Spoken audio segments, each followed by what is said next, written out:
interventions. And if you go to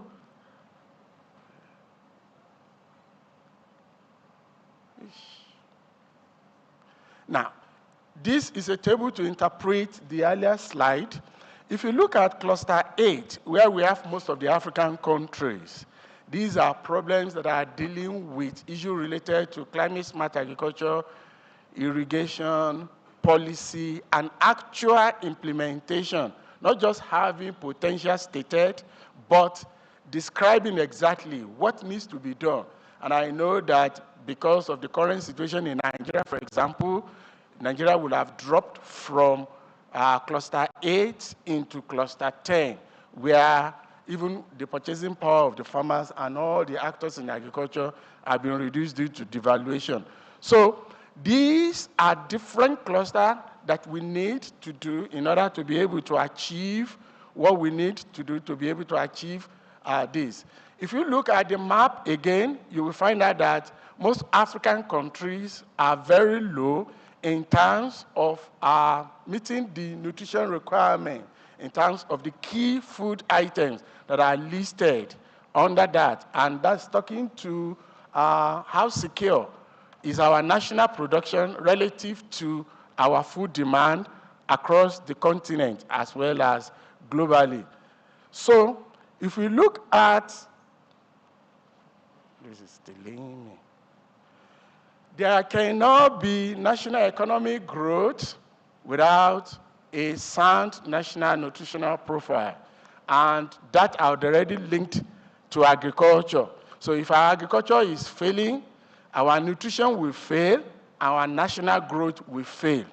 And we already know in some regions of the world, in some regions of some countries, where undernourishment is very high. You can talk about the mental capacity, you can talk about all other capabilities that are also very low, and they are not able to cope with it.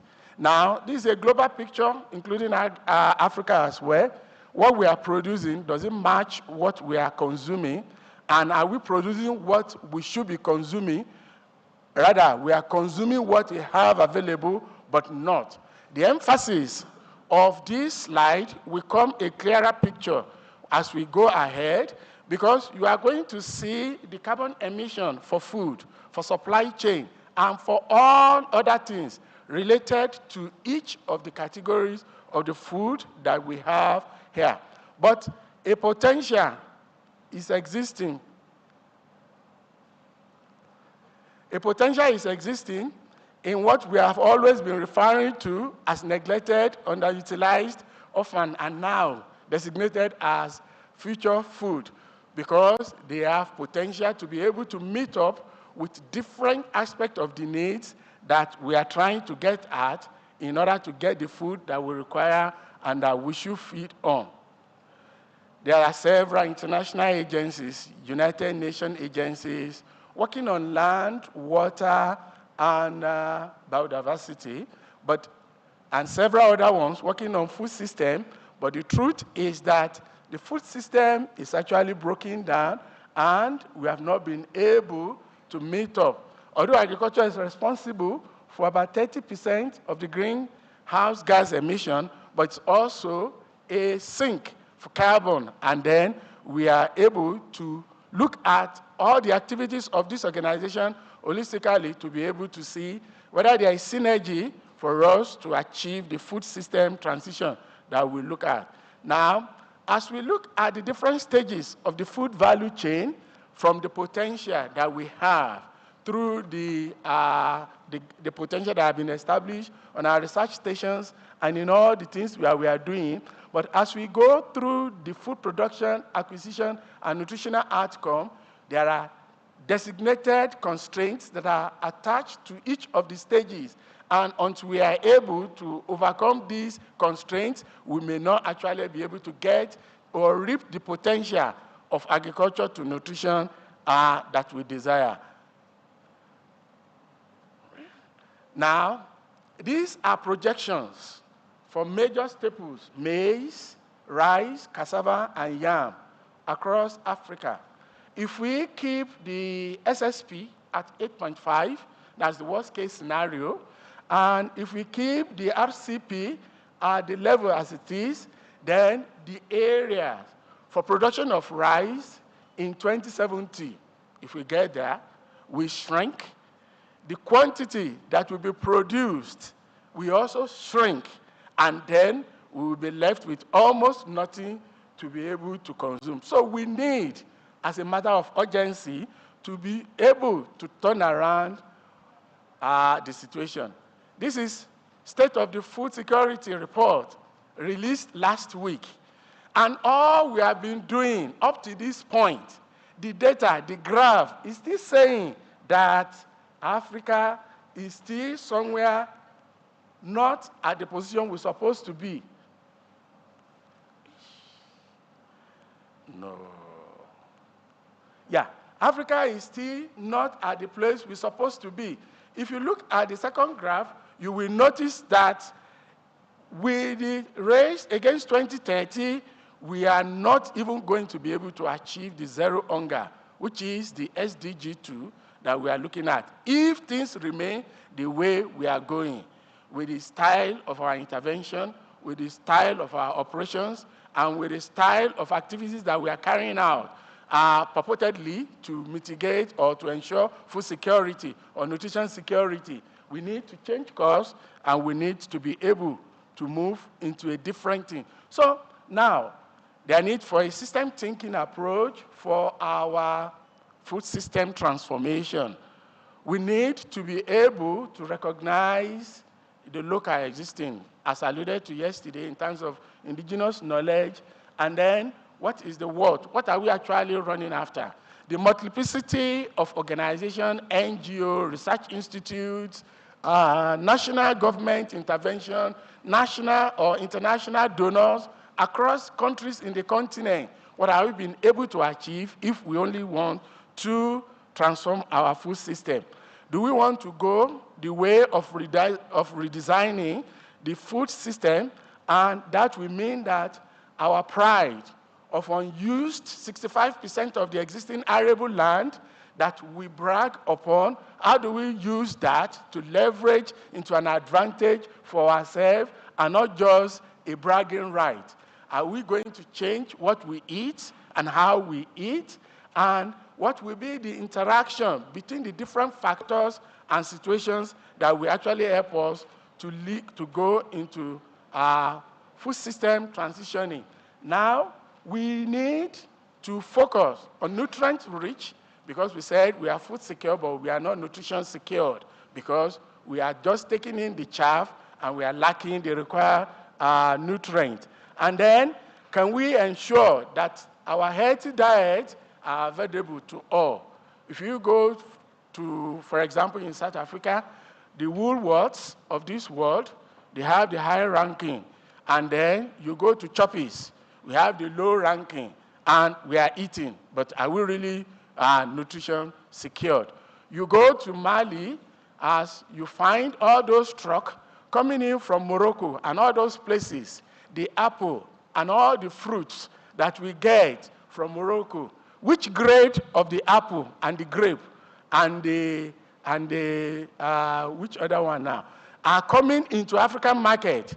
You go to Cape Town and you find the fruit market, or you go to KwaZulu-Natal, which grade of the apple, which grade of the fruits are actually getting back to African countries? The grade A. You go to Ghana, you get the pineapples. Which grade is coming back to the African market? In Uganda, Tanzania, Kenya, where we have the bananas and the plantain, which grade of it is coming to a supermarket within African countries? And that is how we can be able to ensure that the food transitioning is actually working when the healthy diets of food are easily available and available to people in Africa and not for certain parts of the world. Now, FAO has a platform where we predict and look into the future, foresighting and scaling of the food that we should consume. And we have all the agri-food system drivers on the left, which is, the left side, and then we see the interaction that should take place for us to have agri-food system outcomes. Now, in what we do, take your organization, for example. How many of these drivers are you covering? And how many of these drivers are you actually synergizing with as a continental body, as a sub-regional organization, as an individual organization, as an NGO, or in what category you may find yourself, because we are all players on the landscape for agriculture. And how are these drivers speaking to ensure that we actually have the food system that we desire and that we are looking for? So the food system is described just in a simple page. I'm working on livelihood, working on capital, social, natural, and all of these. How do you interface with the regulation, with the policy? I'm working on policy. How do you interface with the social capital, natural capital, and all of that? And we are in the production environment. We care less about what happens in the supply chain or whatever. Then, the food loss and waste, we care less. Oh, I'm in the livestock specialization, and this is all what I'm focused about. It has to change. And if we want it to change, we have to change from within ourselves. I'm an extension. I'm an extension in ICT. I don't want to know any other component of the work or whatever that we are doing. No, it has to be, because if the food system will transform and it will serve us well, there has to be a component of all these elements into what we will be able to do.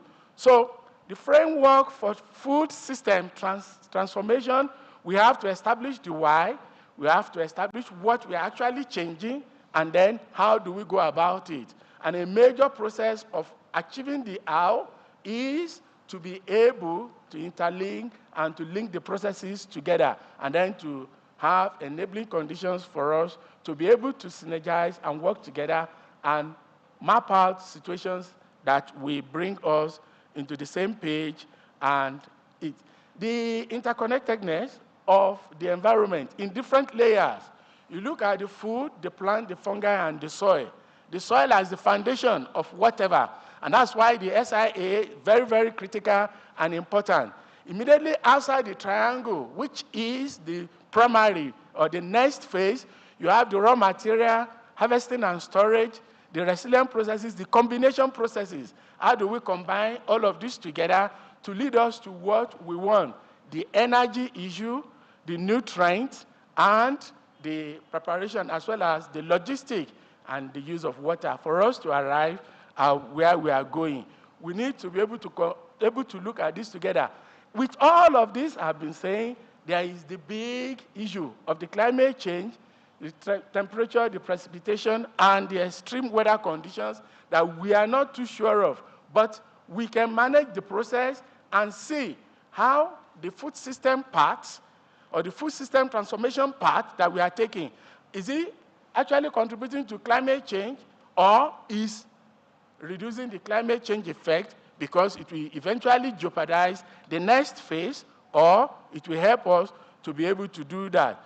There are several propositions for us to be able to change, that we should be inclusive, not inclusive in the sense that they just identify with the signpost, or they just wear our T-shirt of our intervention, but inclusive in the real sense of inclusiveness. We should be responsive, circular use of material resources, and connectivity, interlinkages, as well as to achieve the goals of affordability and sustainable diet, and then our food system will be very resilient to what we talked about.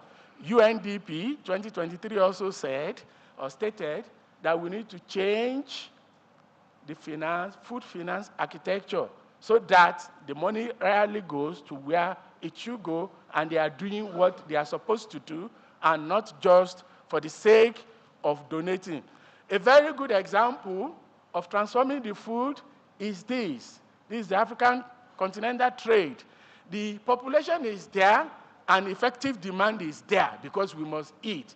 But when you talk about South Africa, Egypt, and some other countries leading in this African continental trade, a disaggregation of that data will show that it is still the commercial farmer, the big players, that are in it. How much of our smallholder farmers have been integrated into different value chains that are making the continental trade to be functional? Can we go back to the smallholder farmers, get them integrated with your 20 bunches, with your 5 bunches, with your 15 bunches, and play into the pathway to support this? The next one is talking about policy. Yes, we release the policy, we work on policy, we use policy as a leveraging avenue to get into the space. But what do they really say about healthy diet and improved nutrition? And are they actionable to the extent that we will be able to do that? A major issue is to have consumer-centric approach, that all what we do is focusing on the health, on the well-being, and the life of the consumer.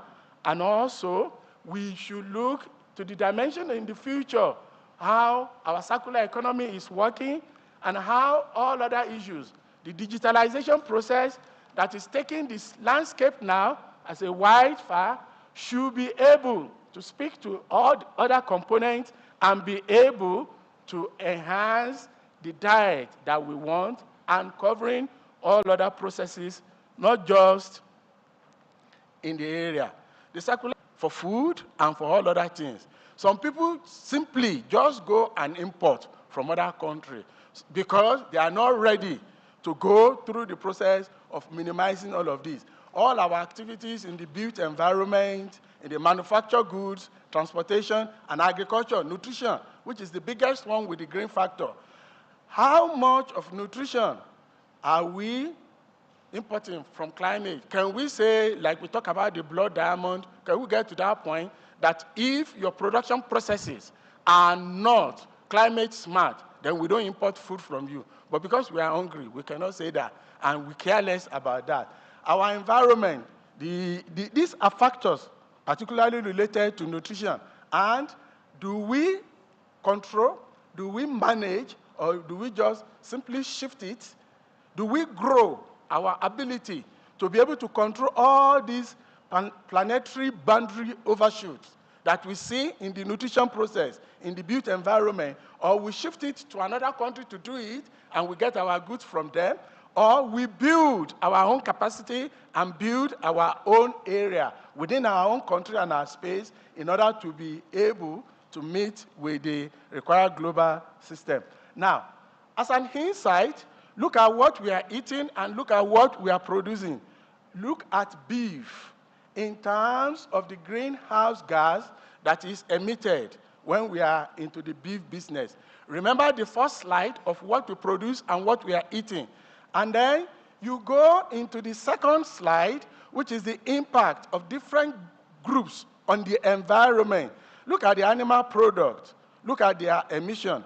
What it is in 2020 or 2010, and then what it will be in 2050 if we continue unchecked and if we continue. So we need to come more down and focus on more food that will be able to meet our emission requirement or reduce our emission requirement, and also be able to transit what we consume to favor the environment and to favor ourselves, and introduce mechanisms that we make, if we cannot do without beef, if we cannot do without meat, what are other things like fodder crops that will reduce enteric fermentation, what are other fodder crops, and management of the manure and everything from animal that will actually reduce the emission that we are getting from these components.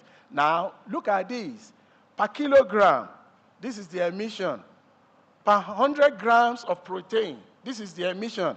And per 1,000 kilocalories of meeting the daily requirement, these are the emissions. So it means that if we are able to change from the consumption of high emission food stuff, then we will be able to save the environment, and we will even be healthier than what we are currently proposing. Gone are the days you think the soda the sodas shows a high status of living. But you don't know that we are just killing ourselves slowly. Now, in the supply chain, when you carry them from one point to the other, the emission is also high. Logistics will help us, and this will do that for us. Look at it. Even moving the beef, even moving on the farm, and the processes that are involved in changing them, either to improve the life shelf, either to wage activities against post-harvest losses, either to reduce all of that. There are inherent challenges, and we should focus. So our climate-smart activities should not only be focusing the water, the land, the soil, and all of this. We should start now on the logistic process as we move around with our fossil fuel and all other things that we consume and combust as we go ahead. Now, there are some other examples of solutions that we can have in relation to the emission that we have from these different categories of foodstuff. Yeah. We can, different indicators of mitigation and adaptation. We cannot be passive or pessimistic. These are calculated costs from water management, research facilities, land restoration, and improved infrastructure. If you refuse to take action, the cost of inaction will be even more than double the cost of action that we are supposed to take now. So we need to take those actions. And then very closely related to that is the level of the GDP or whatever that economic growth that we say, look at what the cost of inaction will be relative to the GDP for different countries as it has been aggregated. Coming home, CADEP has stated all of this. Let's go to the dashboard, because internet is free here now, and see which countries in Africa is keeping to this, because this is our own standard. And are we addressing these issues as we carry out our activities in all the things that we do and intervention that we carry out? If you forget anything, please don't forget this slide. And that's the ABC of regenerative agriculture that will help us to get the food that we desire. Can we go back to primary schools? Sorry, please stay on that slide. Can we go back to our nursery school and primary school? Instead of A for apple, we stay for A for agroforestry, so that the consciousness for maintaining the climate and the food that we want will be built right from that beginning. And then we can have it internalized. So it is not somebody driving us to do that, but only for us to know that this is what we must do. So quickly now, locally led transformation and agenda setting. All what we have done with the local communities, when we leave with the donors and we come back, do we find them again in those communities? Let's move away from using our farmers and communities as just participants to legitimize the donors' requirement, but they should be the ones setting the agenda for what we should do. Please. These are our needs. This is the food we want. This is how we can survive. This is how we have been surviving. Let's understand them and build upon that. Let them set the agenda for our research. Don't bring it from anywhere, but from what they are passing through, from what their needs are, let's be able to do it. Associated services. And I said team sport. This issue of getting the food that we require is not a relay that after I've taken the first leg, I'm going to give you the baton and you will continue with it. Soil is not in relay with entomology. Entomology is not in relay with livestock science. Livestock science is not in relay with extension science. It is a team, a football team, that you have to roll it from the goalkeeper pass to the midfielders, and get to the striker and get the goal, and we all rejoice together. But if we, either in time setting, in agenda setting, or in implementation setting, if we do one, neglecting the other, before we take on the other, no, it's not going to work. We need to do that. We have seeds, early maturing seeds. We don't have fertilizer. The soil is bad. The market is not existing. What will that transform into? So this is what I'm trying to depict here. We should change the focus of our M&E. A lot of people, we do a lot of workshops, we do a lot of activities, and we count simply how many people came for the training? 1,000 farmers. How many people are these? 500 farmers. 50 million people we have covered on African continent. But let's go to the farm of these farmers, of these people we are training. How many hectares of their land are being dedicated to the practices that we have trained them on? And of course, you know that it is the cumulative effect of our adaptation effort that will lead to mitigation. If we don't have it, we know about agroforestry. If nobody is giving his land or practicing agroforestry in my 1 acre, in my 2 acres, in my 3 acres, where are we going to get it? If we have a policy that says plant 75 trees per farm, and you don't do yours, and I don't do mine, or it's only 5 people that are doing it, we are all familiar with the concept of IPM. If I do IPM on my plot, you, my neighbor, left, right, back, and front. If you are not doing it, IPM is not going to work. So there is no way, if we are busy with counting the beans. How many people have you trained? 500,000. How many? But we go back to the farms and the communities of these 500,000, we are not seeing the real adoption on ground. There is nothing. The capacity, the knowledge, the hotel business, the PowerPoint is useless, because it is the actual implementation that will translate into effect. Downward accountability. Yesterday, the FARA board was talking about accountability. I'm coming from a different perspective. We account for every cent to the donor. We do not account to the farmers and to the community, which is the downward accountability. Are they really satisfied with us? In fact, now when we do researches, we don't just say, do you have contact with Extension again? How useful is the services you are getting from Extension or from researchers that are come around you? Green jobs, there are a lot of green jobs on this climate change, value chain, and niches. Green jobs, and that will be very attractive for the youth and for many other people to come on board. Scaling, maximization of the impact of the technology or whatever.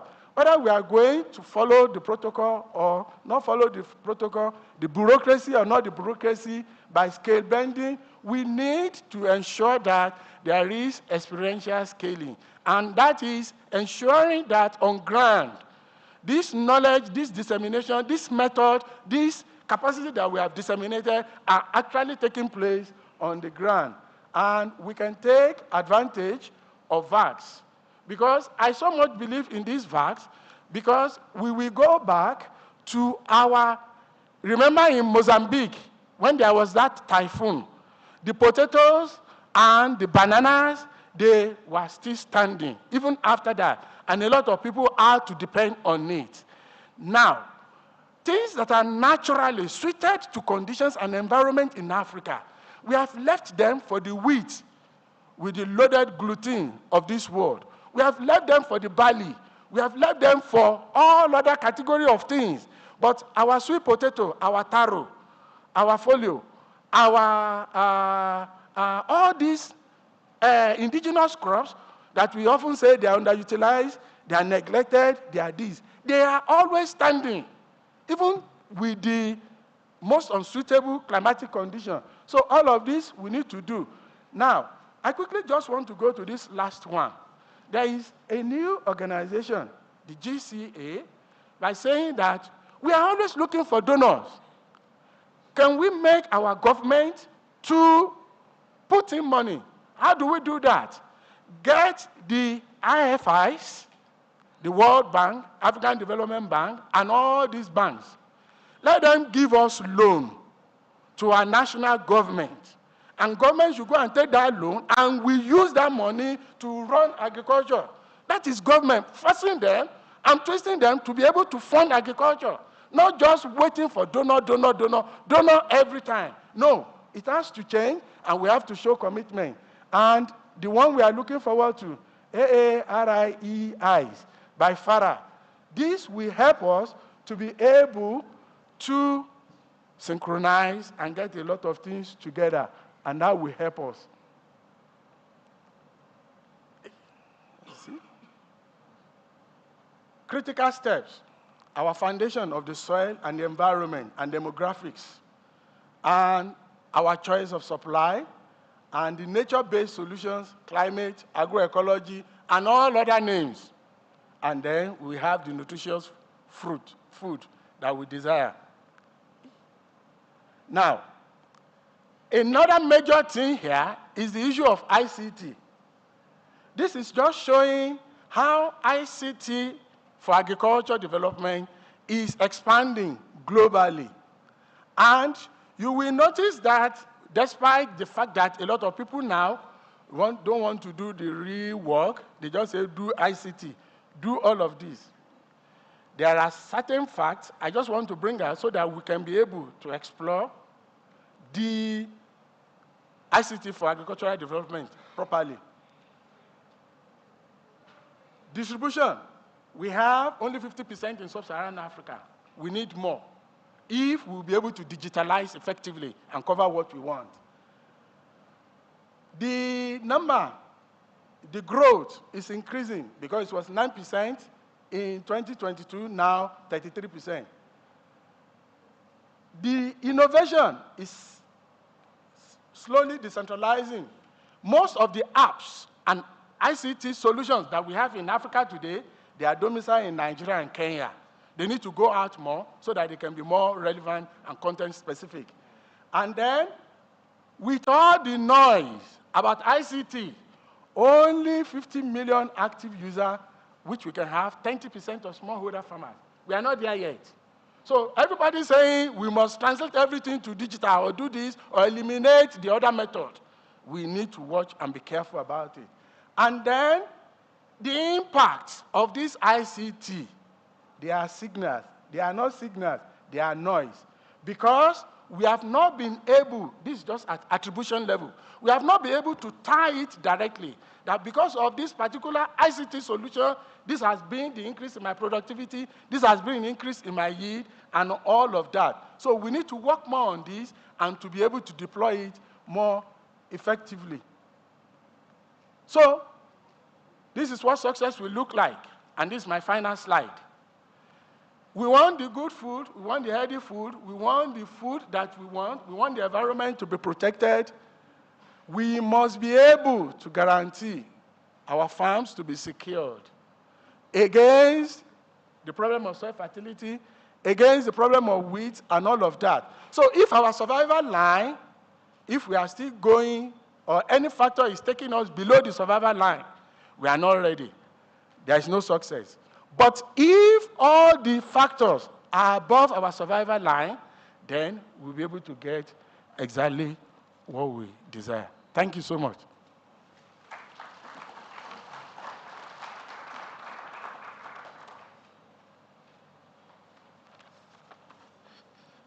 Thank you very much, Professor Oladele, for this insightful presentation from study. This is quite rigorous. I hope that we will get the paper quickly and we can publish the paper, because this is very comprehensive and almost all the issues are fitted in there. I mean, you provided some frightening statistics, and I'm really shocked at the amount of emission that comes from the different food we eat. And I quickly began to search my mind, my breakfast this morning. How much emission I have translated again to create, to support climate change. Anyway, this is calling for action. Because of our time, I'll quickly run to bring high-level individuals to the podium here to discuss briefly the subject matter. Professor Julius Gatuni. Professor Julius Gatuni is an expert in foresight. And I have not seen him, but I want to know if Professor Gatuni is here already. Okay, he's not here. I've been looking for him since yesterday. I did not see him, so that's all right. The next person I'm going to bring to the podium is Hall. She is all we are all working for. We are all working for the farmers. And Madam Elizabeth Insidamala, please can you come to the podium? A round of applause for the farmers. Thank you very much for doing the good job and standing in for the farmers at all times. The next speaker is Dr. Alex Awiti. Dr. Alex Awiti is a senior scientist with ICRAF. Dr. Awiti, a round of applause for him. Yeah, from the Catholic Relief Services, we have an expert who has been working in Africa for a long time. He's actually an African, he's a Zimbabwean. And he has done a lot of work in the sub-region and across the continent. Dr. Geoffrey Henry. A round of applause for Dr. Henry. Yes, I want to bring a father in the house who has contributed significantly. He's actually an award winner, the Half-Racing Bank Award for Distinguished Contributor to Policy in Africa, the 2024 award. Welcome with me, Professor Nkadawire. A round of applause. Yes. Thank you very much, distinguished expert, for coming around to discuss the subject matter of the desired future for food systems in Africa. Yeah, and I recollected when this subject started. I'm happy that Dr. Yemi Akinbamijo is here. I mean, he drove us heavily to develop, at that time, one African voice, and that was our fraternity contribution to the Food System Summit. We did that through the science group. And you know, that contributed strongly to the development of the African Common Position on food system in Africa. And so African Union and Hauda Nepal, with all of us, we have this African Common Position on food system that should direct what we do. And you know, experts on the panel and leaders of thought here, I began to think we keep changing labels, but food system offers an opportunity for us to put everything together in a smart package. Like he presented, production is there, processing is there, use of input is there, food distribution is there, equitable livelihood for the producers and people along the value chain all is in this food system. But Africa seems to have a position where we want our food system to be in the short run, medium term, and in the long run. The big question here is, are we moving towards that? Are we getting it? Are we going to eventually get it right? And these are the issues that we will be discussing today. I'm going to start from you, Dr. Alex Awiti. I mean, you're one of the best brains around in research and development, specifically around agroforestry, soil-related issues, and you know. Now, in your own judgment, where are we as a continent on the journey towards sustainable food system? Do you think that the type of partnerships we have in Africa is holistic enough to deliver the common position? Now, if it is holistic enough, then let us know. But if it is suboptimal, this is not good enough, what exactly do we need to do as a continent to move smartly to deliver the green food we all look forward into?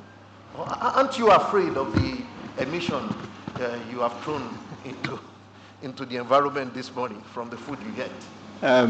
Thanks, Wole. That's a really complex question. And my response would be to present an analogy to the community gathered here, that what we're trying to do is akin to blind men trying to learn and feel the elephant and imagine what it is. So they're touching the trunk, they're touching the tusk, they're touching the legs of the elephant, and they're describing them in very different ways. So that's the collective of experts gathered here. And that's where we are. So that's the scale of dysfunction and lack of coordination. Because for a very long time, we imagined that Africa's food situation was kind of hampered by low fertilizer application rates, for example. There was a mercantile issue, and it was all about getting fertilizer in the hands of farmers, until we stumbled on the biophysical limits of fertilizer response, until we stumbled on all of the elements around inequitable markets, lack of access to markets, questions around land tenure, questions around water and access to water and infrastructure.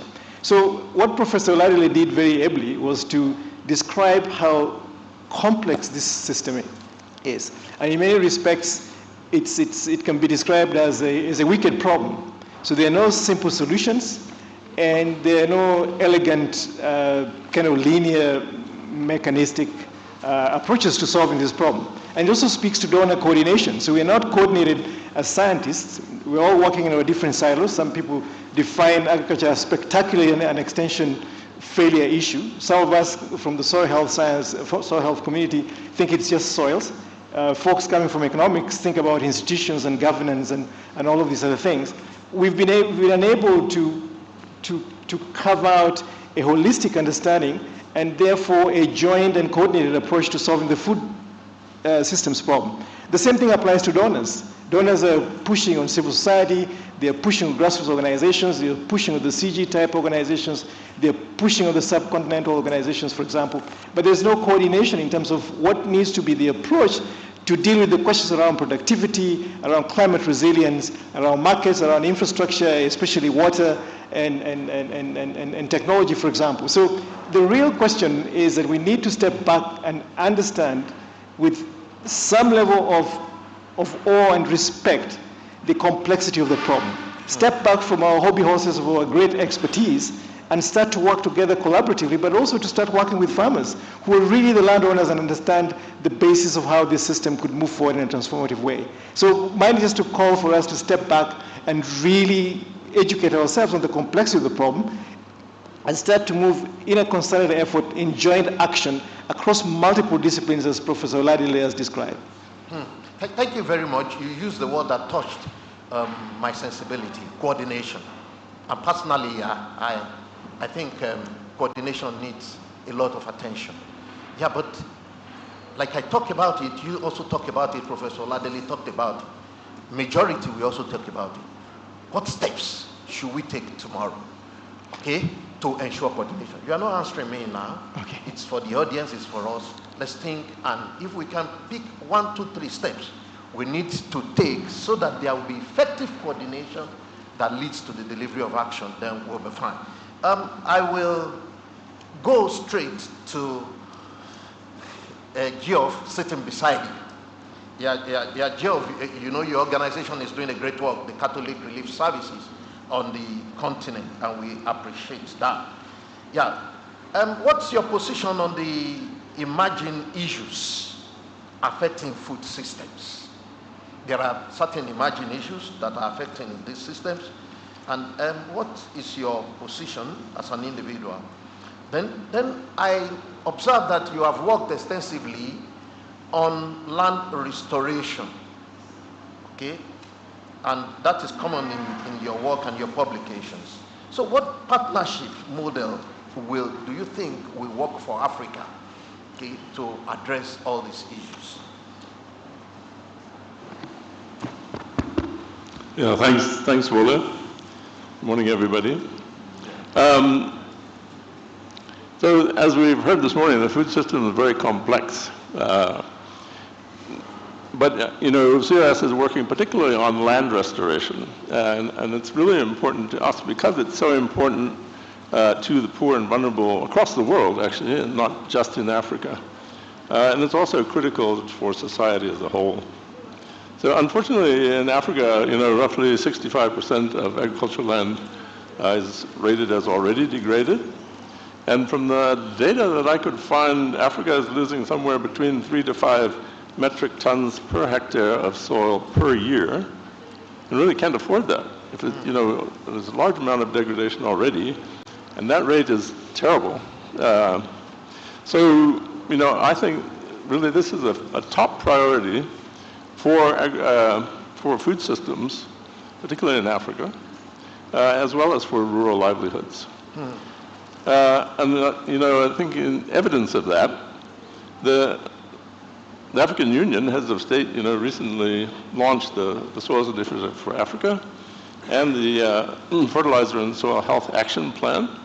And I think those are crucial. I mean, you see other actors recognizing the same thing with the U.S. State Department launching VAX. And also, I would note that land restoration is, I think, especially at both farm and landscape level, is the most beneficial thing that we can do to adapt and to mitigate climate change. And that's a large part because it really helps absorb climate shocks for adaptation. But also when we restore the land, at landscape level, you put a huge amount of carbon back into the environment, both above and below ground. So there are a lot of things that we need to do to get effective food systems, and soil restoration is not the only thing. But to my mind, it is the first thing. It is the first thing. Because if we don't do that, nothing else that we do is going to be effective. So that needs to be a real component of our first steps, I think. And then in terms of partnerships, yes. Long ago, I really liked the CADAP model. Long ago, CADAP was recommending that the public sector, the private sector, and civil society need to work together. And it's really important because they all, no one sector can do this on their own. All of them have specific roles. Also, when different sectors work together, they tend to hold each other accountable. And I don't know about you, but when someone's looking over my shoulder to see how I'm doing, I tend to do my best. Yeah. So I think for both those reasons, it's really critical. And the last thing, I was glad to see someone representing farmers on this panel, because in terms of the partnerships, I think we need to go back and ensure that farmers and their communities have a central role in these partnerships, both in planning and the implementation of the action plans. So really glad to see that, and I think we have to keep that in mind. So thank you very much. Yeah, thank you very much, Geoff. And I think that is very sensible. It is calling for action. And I think from the lectures yesterday and the discussions and the presentation even this morning, we need to start from soil. We are 65% of the primary production asset is at different level of degradation. So what is the carrying capacity of this asset to actually produce food, okay, and manage the food according to the milestone we have set for ourselves for food system, and we are going to do transition into that model. The president, they're giving us the as part of the declaration, the call to action, that we must halt land degradation immediately and restore 30% of the degraded soil to health in 10 years. That calls for a new way of partnership, and that's a challenge that Farah is holding on behalf of African Union to coordinate. Dr. Agri, I'm afraid that's a tough job for all of us in Farah, but with everyone. So we need to think. But your comment also revolves around the farmer, so I'll go to the farmer. Madam Nsimandala, You know, from the perspective of a practicing farmer, you yourself and your organization, you are the primary producers. Yeah, what does the farmer's common position in Africa sounds like as it relates to this food system? It is clear that your livelihood is the sink of all these actions. Do climate smart agriculture, we tell you. Do agroecology. Do regenerative agriculture. Increase fertilizer use. Use more organic fertilizer. I mean, we push it at you, Isana. So, what partnership do you think will be suitable for us to deliver this? Because if we are going to measure this transition, it must be measured from you. So how do you see it all? Are we moving? You get it? And what partnership will help us move effectively with you as the primary enclave? Thank you, Madam. Yeah, thank you very much, moderator, and I'll try as much as possible to see how I can compose myself to respond to all the issues that you put before me. But I'd like to, first of all, stand on the existing protocols and welcome you to my region, which I chair on behalf of the farmers, but also bring you greetings from the Pan-Africa Farmers Organization that I represent on the FARA board. And this is a continental platform that brings together farmers in the 50 countries of Africa, with 50 national level organizations, 80, representing over 80 million smallholder farmers. In terms of the common position for us as farmers, I think the common position at the continental level, AU level, also binds us because we also contributed to putting together this common position for the continent. So for me, it is really good as a continent to have a common position. But unfortunately, we have also so many common positions and position papers. I think for almost for every thematic area, we always come up with a common position. So for me, unfortunately, there is a sense of clamor in something that I would call common. But then when you look at the outcomes of these common positions, do they really resonate with exactly what is on ground? For example, all our governments agreed on allocating 10% of their national budgets to the agriculture sector. But when you look at the reality on the ground, is it exactly what they are doing? And this takes me now to the what I would call the common position for us as farmers. I think for me, it's looking at it in a different perspective. For us as farmers, we would like to have markets that really work for us. That is our position. We would like to have improved productivity and also a decent or better livelihood. And I think for me, generally, that is what I would call common positions for us.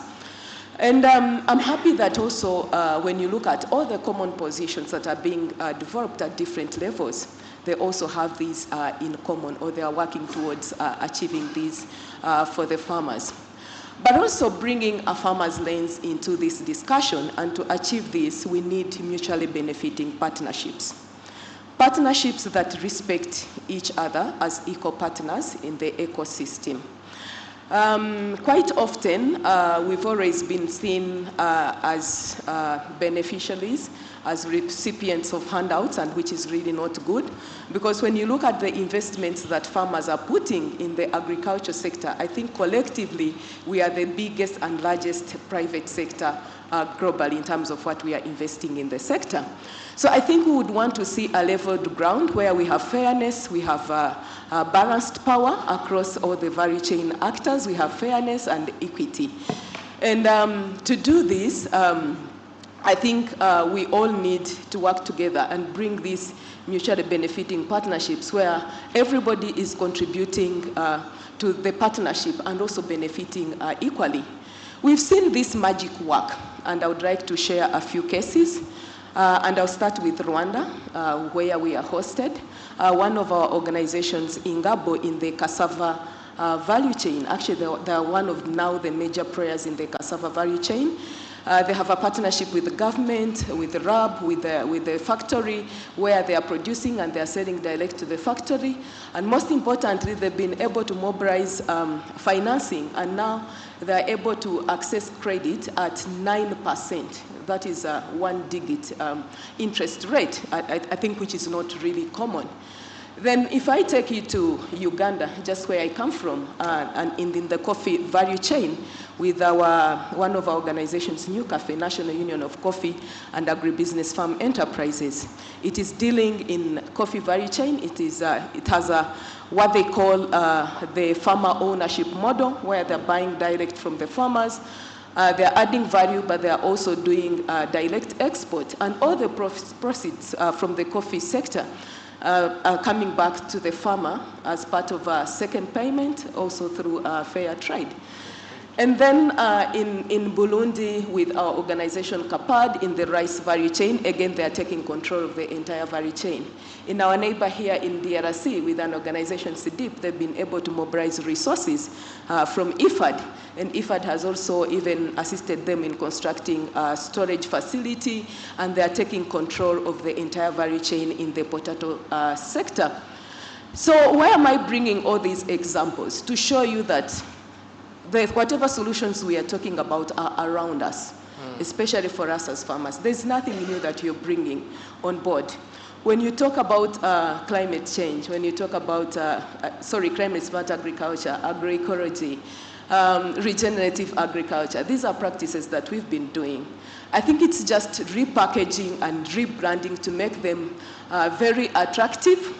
And I think this is where we need really to package them collectively. Yesterday, I think Professor Fall mentioned that we have a few cases of successes here and there, and these are just islands that we need to put together and see how we can scale them. In fact, at some point, I normally ask myself whether we really need to focus more now on research or innovations. And I think it also brings me closer to maybe what we think can really work.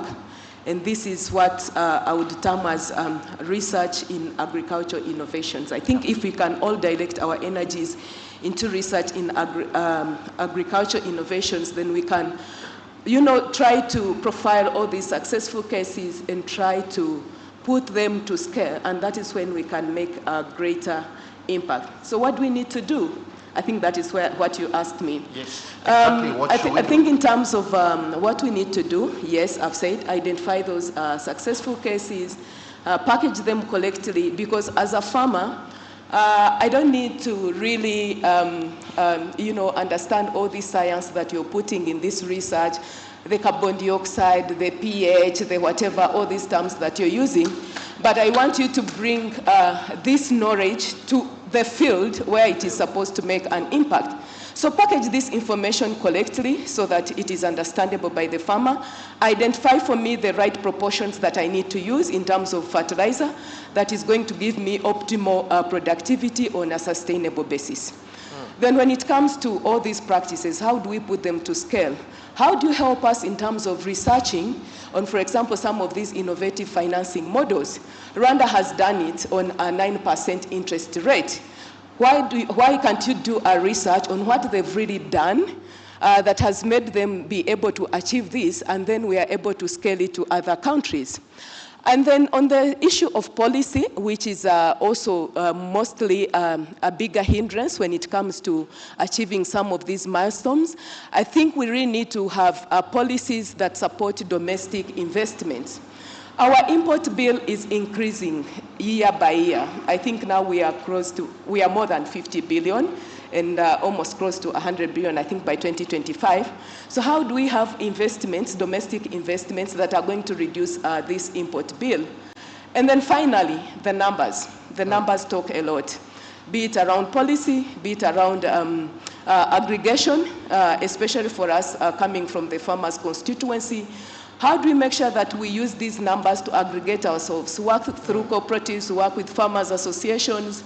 Quite often, I think what has been challenging, and the most biggest problem we have with the research, is that in most times they normally want to form their own farmers associations around the research centers, around the universities, and then try to use this information in international conferences to depict a picture, a national or continental picture of what is happening in the continent. And at times it gives false results. So why don't you work with already existing structures, strengthen the farmers' organizations, because we've put a lot of investments in our farmers' organizations, and I think we can do much. I thank you.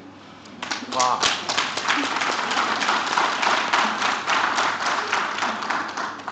I truly don't want to stop the applause. And you observe that I did not want to stop the farmers. Yeah, because they are bottled in a lot. And you know, what you are saying is, guys, hear me. I want markets that works. That's your word. I want decent livelihood. Keep your model into yourself. Bring what I can understand and I can practice. Did I hear you right? Yes. And that is the common position of the farmer. A round of applause for the farmer. Now, before I go to Professor Mkandawiri, I'm going to go to Professor Julius Gatuni. Thank you for coming finally. I've been looking for you since yesterday. Now I got you. You know, I have a very tough one for you and for the entire audience. If you have observed, there is an increase in food price across the countries. Am I correct?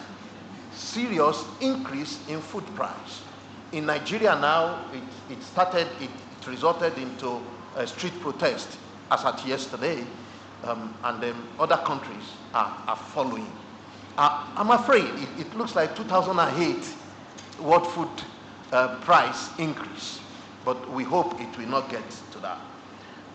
So when you look at this hike in price, Professor Gatune, what are the right things we need to do?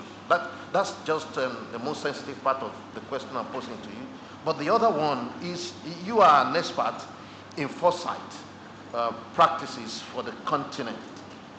You know, what are the plausible scenarios we are already seeing with the lens of foresight on the way the African food systems looks like today? So what are the plausible scenarios, and which one is really best for us, and what are the things we need to do to actually achieve the right scenario? You have the floor. Okay. But you have 2 minutes only. Yeah. Yeah, please, microphone. Yeah, just leave it there. They're going to put it on. Yeah, try.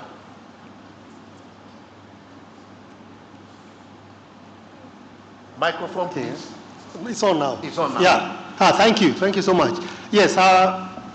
Maybe I can start thinking of the foresight, because that also maybe can start explaining why prices are changing and so on. Because really, when you do foresight, people sometimes think foresight is about predicting the future or trying to say what the future is. But foresight is, the useful part of foresight is to try to help you expand your imagination and also expand how you see things and what is driving what and what is uncertain. Because there are many things that drive systems. And therefore, if you think of food systems, obviously, it could be something like, obviously, we know urbanization and population will drive food systems. We know climate change will drive food systems. Yeah? The question is then, to what extent are we certain about what is driving and what is the impact? Because the most important thing is start understanding what is likely to have the biggest impact and what is uncertain. And when you look at some of the things that are driving food systems in Africa, obviously beyond the normal ones that we know, demographics, technology, innovation, and so on. But there are also some things that are interesting that are coming up. For example, if you think right now we are probably what we might call in the cusp of what is called the digital transition. On one hand, we are trying to move towards what you call a green economy. And on the other hand, we're also trying to move to what we call a digital economy. So those twin transitions are probably going to have a huge effect, not only on the economy, but on food systems. Why? Because when you start thinking of, for example, digital transition, we are seeing what is emerging things called platform economies. Now, one platform, once somebody is a platform, has huge control. We talk now of data being the new oil, data. Because when you have data, what does that mean? For example, if you think of it, what prevents Google from becoming the next big farming organization running the whole world? Because they have data about climate, data about prices, data about everything. And then you can put everything on a platform. I can put all smallholders on a platform, farmers, help them, provide them certain resources so they can trade and do that. But what does that mean? That means I also have control over it, because what is happening in the world is the emergence of what you might call monopolies. You have seen that in traditional food systems, even globally, there are few trading companies that control a lot of global resources. For example, if you think of Kigali. And therefore, because of those monopoly controls, obviously prices can go up. So one thing is that the trend towards monopoly, actually technology is bringing back what we call global monopolies on one hand.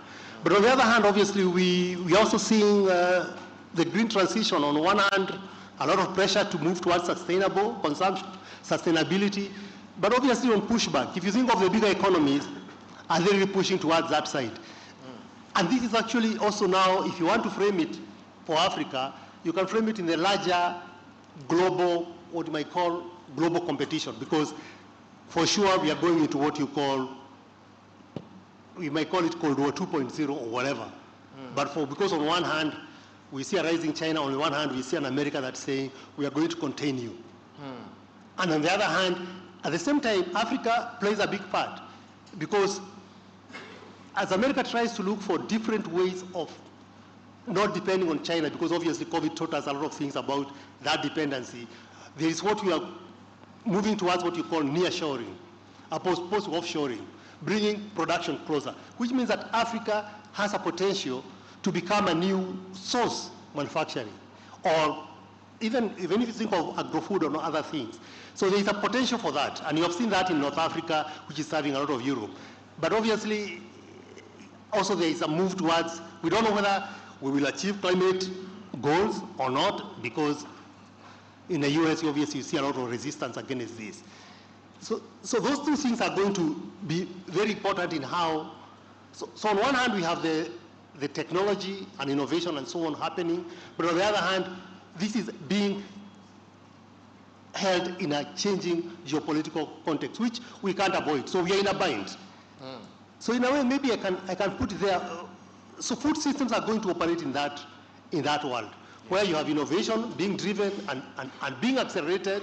Because if you think of fourth industrial revolution, if you think of big data, if you think of AI, if you think of 3D printing, if you think of drones and such, all of them are going to affect agriculture in a very big way. So, yeah. So exactly we do. What we should do, obviously innovation is going to be key. It's how do we drive innovation? How do we put up innovation platforms? Because all these are going to be about, and when you think of innovation, sometimes we tend to think of innovation as the technology.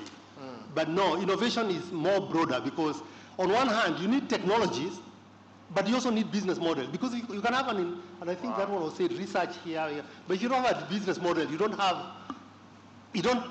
doesn't work, because innovation has to have a business model. But more crucially, and this is what we don't put emphasis on, are people called social innovators. Social innovators. Yes. Because if we think, for example, Africa, we used to eat millet, sorghum. Those were traditional foods. They have been on the decline everywhere. Why? On one hand, obviously, it's technology, because as we have urbanized and we have had time, we don't have as much time. We need food products. So you have wheat, which is we have now had a huge imports of wheat. But most Africans have never even seen a grain of wheat. They don't even know how wheat looks like. But they eat products, because you don't eat crops, you eat products. That's true. And products is about innovation. But it's not about just innovating in food science. It's also about marketing. That's why Indomie, it's like wildfire growing all over Africa, because it's convenient, students like it and so on. But it's because on one hand, they have done very well in marketing. So social innovators are as important. But also more important is policy innovators. In government, obviously governments have what you might call constrained resources. So unless you have institutional innovators within government who can find interesting ways, for example, if you think of Nigeria with cassava, bread, and such, those are institutional innovations. So you need to have all those working together. So you need innovation platforms, you need technology innovations, you need business model innovation, you need social innovators, you need policy innovators, all of them working in concert. And that's why innovation platforms are key. Thank you very much. I mean, a round of applause for the foresight group. You know, we need the foresight people so that they see early enough where we will get to if we don't change. And they see where we could get to, but they also recommend the changes. What I'm hearing here is that the driver of the change is this digital transition, as it were. Then you use the word the green transition. The green transition is more or less like a social movement, a pressure, global pressure, and the pressure is coming very heavily on Africa. But you said something that is really very important, that we need to innovate, create a blend, bring in the social innovator, upscale innovation platform, and do it. Now to the audience, don't you think that that is like taking a risk on our food system and our livelihood? I'm not asking for answer, just reflect on it. I go to Professor Mkandawire. Yes, Papa, you've been around for a long while, and I mean, if you are conversant with CADEP, Professor Mkandawire drove CADEP for many years with his work with the African Union, with AUDA, NEPAD. He's now with AAP, and is very prominent around policy issues, development issues. He's also prominent with the Soil Initiative for Africa, driving the Malawi and the Southern Africa segment. Now, on food system, Prof, you know, we are Africa agriculture. Yeah, because our common position is what gets to the policy makers, and we advise them and do all those things. We need to have what we want to achieve. And if it is not achieved by us, it's not achieved at all. So Prof, the question is, what should be the element of our action to set a target for the next 2 years on food system transition in Africa? Certainly, food system transition we cannot pay lip service to it. It must be by practical action. So what are those things you think that we should set at least target for action for the next 2 years by the fraternity that is represented in this audience? You have the floor, Prof. And you have 1 minute. 1 minute on a panel is 300 seconds.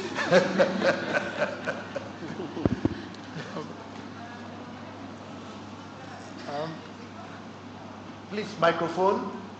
I think in addressing the challenges of our food systems, I mean, let's actually confront the big elephant in the room. It's always been around, I think, political will.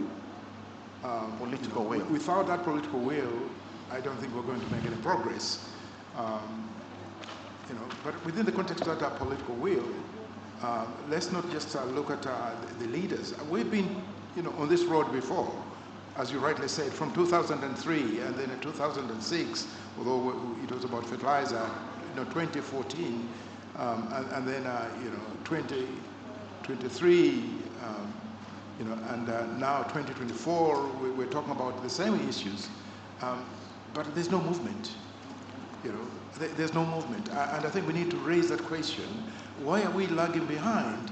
As Mwalimu Julius Nyerere, Kambarage Nyerere pointed out, we're still walking while others are running. There are very few countries which are running. We have no sense of urgency in moving forward. What's the reason?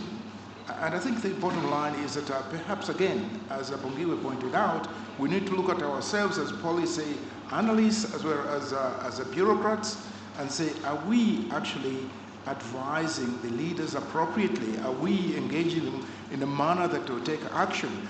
Are we actually pushing for agency? Are we actually demonstrating that there's a crisis out there? Whether we're addressing soil health crisis out there, a country like Malawi, where tons of soils are washed into Lake Malawi and off they go to the Indian Ocean. Do we see the gravity of that problem? Do we present that urgency to the attention of the leaders? We know that, of course, as Bongiwe said, we as bureaucrats, sometimes, because we live in these very hierarchical and authoritarian environments, so sometimes we're afraid of actually pitching some real problems to our leaders. But I think the tactics of doing that, that's why this idea of building these coalitions is important. Coalitions, of course, even at the continental level, and we're delighted that FARA is actually beginning to move in that direction in building that coalition of partners, not just researchers, but other partners. At the regional level, we trust that the same will happen. And then at the country level, we're doing the same. In Malawi, for example, we have a policy institute that has already begun to mobilize a critical mass of coalitions, a coalition of critical mass of researchers, farmers' organizations to engage government. But at the same time, I think we need to make sure that we begin to build also trust, with some of these political decision makers, because sometimes it's lack of trust, because it's researchers versus politicians, and they think that you're actually introducing policies that might upset the status quo, when actually you can actually turn around by actually introducing policies that will meet their political objectives, but also they will meet also economic objectives. But how do you build that trust? I think it is absolutely fundamental. And I'm glad that in our case, one of the things we've done in Malawi is to make sure that government agrees to having the policy think tank, which I'm leading, to be part of the government processes in the Ministry of Agriculture, working alongside some of those policy analysts to provide input directly into the ministry. As we move towards implementation, for example, of the Soil Health Action Plan in Malawi, the government again, has been convinced to identify this policy think tank to be the driver of the implementation of the Soil Health Action Plan, but again, working very closely with other partners, including the government itself and various departments of the ministry. So it's that trust that is very fundamental. So tactics sometimes are ignored in these processes. I think we need to identify those tactics. How do you really move towards convincing government to make sure that what they're doing is for their own interests, it's also for the interests of society at large. Thank you very much, Prof, for those insightful response to the question. Yes, yesterday I was reminded that I did not give the audience opportunity to say something, so I can take one or two. So if you have a comment on this subject, yes, Your Excellency, I've seen your hand. Roving microphone, please. Any other? Okay, please let the roving microphone come quickly, straight to the Honorable Deputy Minister. Rush like Russians. Rush, rush, rush. And once you, okay? So bring the second microphone to Mr. Yarama. Okay, so let me get, you have the floor, Honorable. Good morning. Good morning. Panelists. Yeah. And all in the house. I just want to lend my voice to the farmer. I'm the farmer's voice. My country, especially women and youth. So I see familiar issues and points in our discussions. So one thing I will engage you one-on-one, it's your farmer ownership model. I don't know how you go about it. I'm not too familiar with that in terms of buying from farmers. But if I can analyze it in my own perception from Sierra Leone, we have this issue of along the borders. Foreigners will come, they give inputs like seeds, fertilizer to our farmers. in turn, they dictate the price to them. You know, like in Sierra Leone, we have over 3 million farmers. They are the highly populated in terms of contribution to the country. So I'm very keen to know about this model. I don't know if it is the same, and how we can try to, you know, we are not mitigating totally, but to reduce, because it is affecting our, particularly rice, our production in the country. Because what happens is this, all this, we have the Mano River Union Agreement, so we cannot restrict them from buying from our farmers or supporting them. But then, most of our produce are going to Guinea, Liberia, Mali, as far as Cote d'Ivoire, for example, cassava, even the Gari. I made to understand that it is going as far as Nigeria. So I want to know your model in terms of that.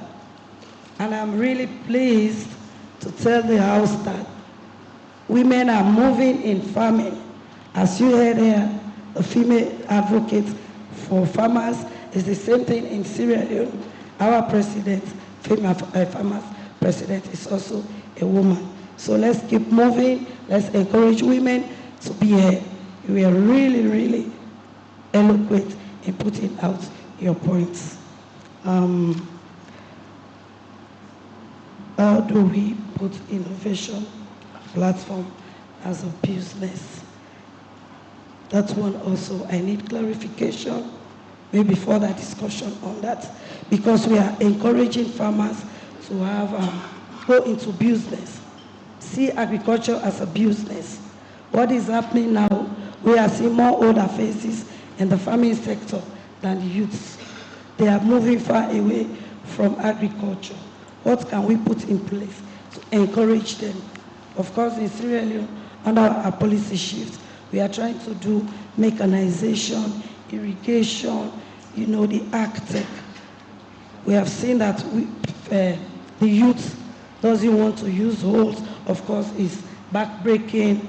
But then, what technologies that can we put in place so that we can attract the youth in the farming sector? Of course, the policy is left with us. So, I think so far, on the aggregator side, is almost the same in Sierra Leone. We are trying to put farmers together so that they can work, because you cannot, one man cannot work, but if we can put them together as women organizations, farmers organizations, we teach them on-farm practices. That one is so true. We are taking these technologies to them. We allow extension farmers, extension workers to apply the fertilizer for them. Why can't we teach them? We also have that problem. They will just go and spray the feed without their knowledge. But then if they have the on-farm practical aspect of it. And one thing we are adopting in Sierra Leone, the indigenous farming. You know, I have learned so much from my, you know, when the president appointed, it was in the first inning, he said, everybody must farm. So his farming is a practical farmer. So we are towing the line. I have a 250 acres rice farm. Wow.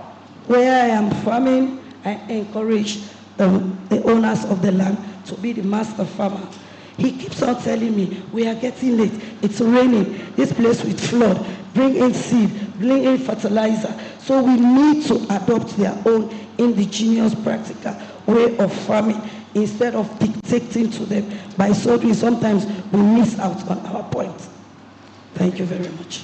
Thank you very much, Honorable Deputy Minister. How I wish I have the magic to quickly clear your voice. You would have given us more knowledge. But thank you very much for the little. So, Mr. Yarama, you have half a minute, please.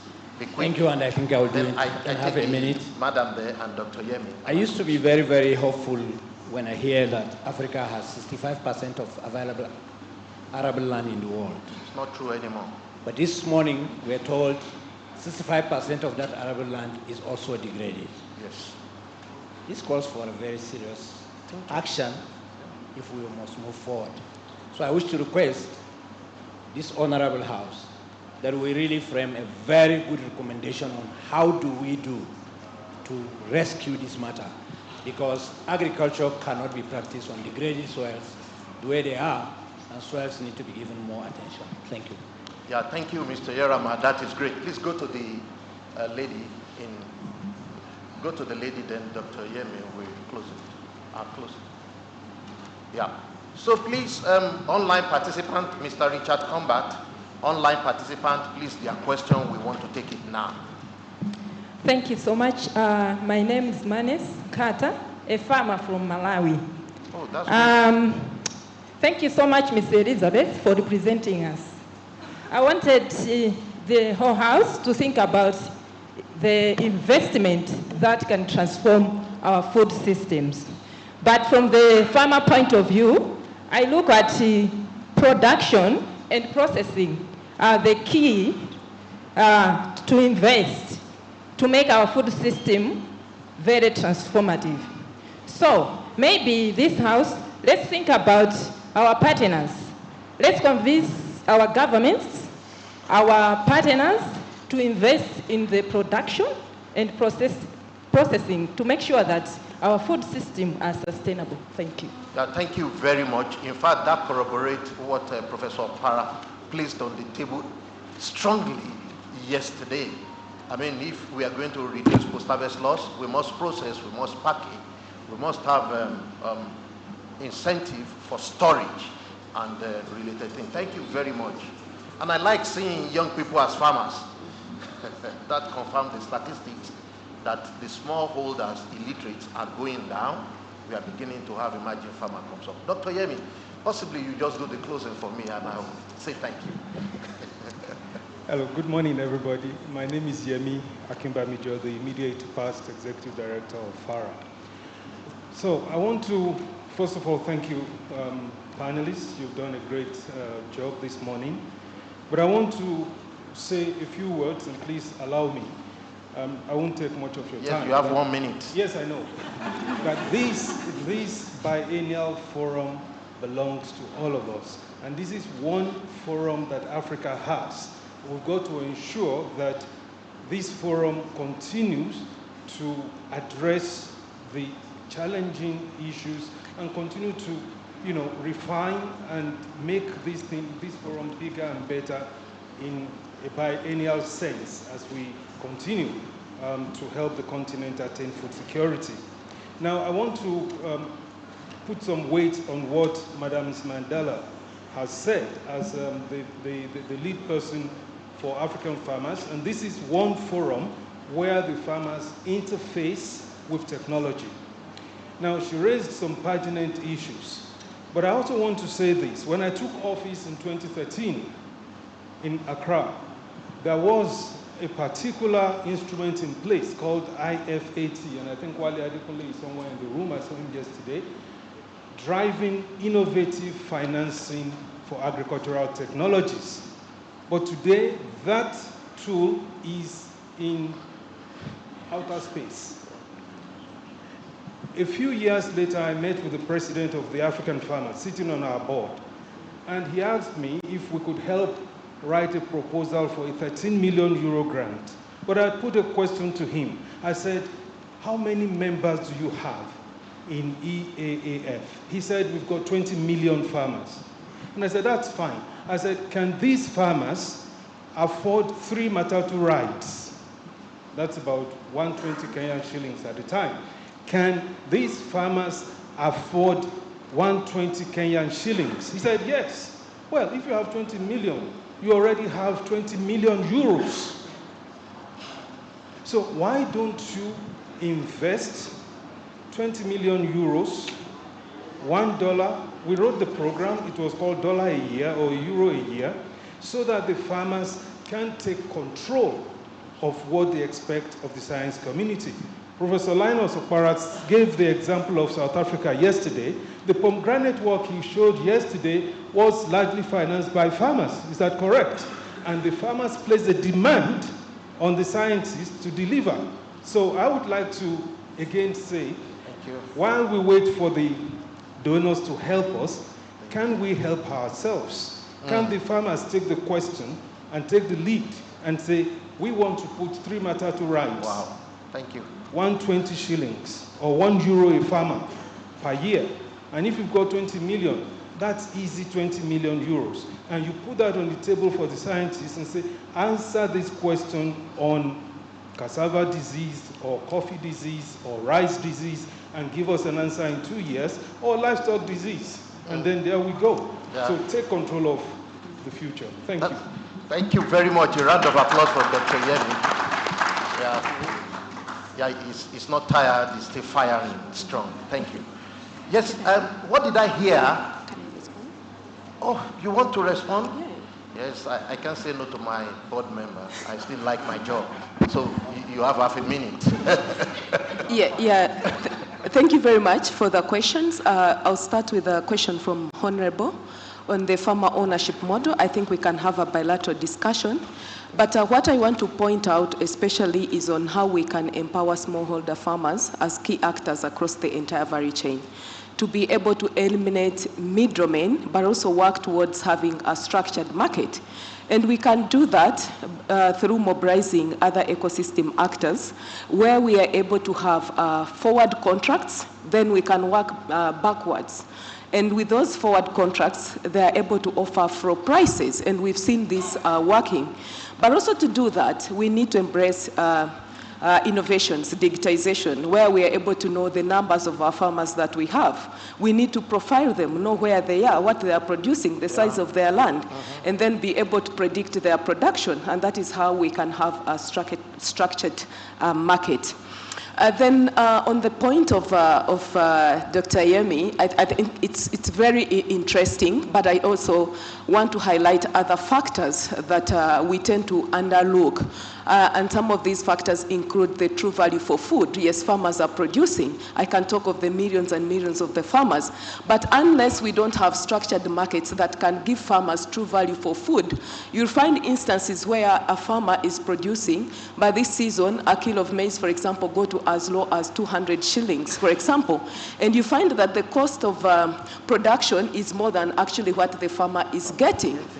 So unless we have a structured marketing system that is rewarding the farmer in terms of what they are investing, we also tend to underlook, for example, their investments towards climate adaptation. There's a lot that farmers are putting in terms of climate adaptation.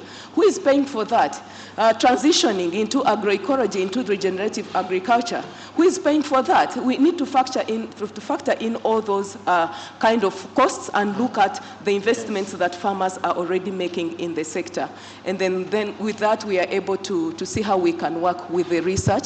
But I'm happy that there's already ongoing partnerships with the research, with the extension. We're building these mutual partnerships. And with that, I hope the future is bright for the farming community. Thank you. Yeah, thank you very, very much. I'm happy that you mentioned the last point. I mean, we got it here. The question of the pricing of the commodity and the benefit that goes to the producer. Okay, distinguished ladies and gentlemen, what I heard is that the future we want is to feed ourselves, Africa, with sufficient and nutritious food. We want to eat what we grow, so we don't want our food system to be politicized, either by talks or by economy. We want to produce sustainably. We want to optimize our production asset, especially our soil, so that it meets our needs today and we can hand it over safely to the next generation, the posterity.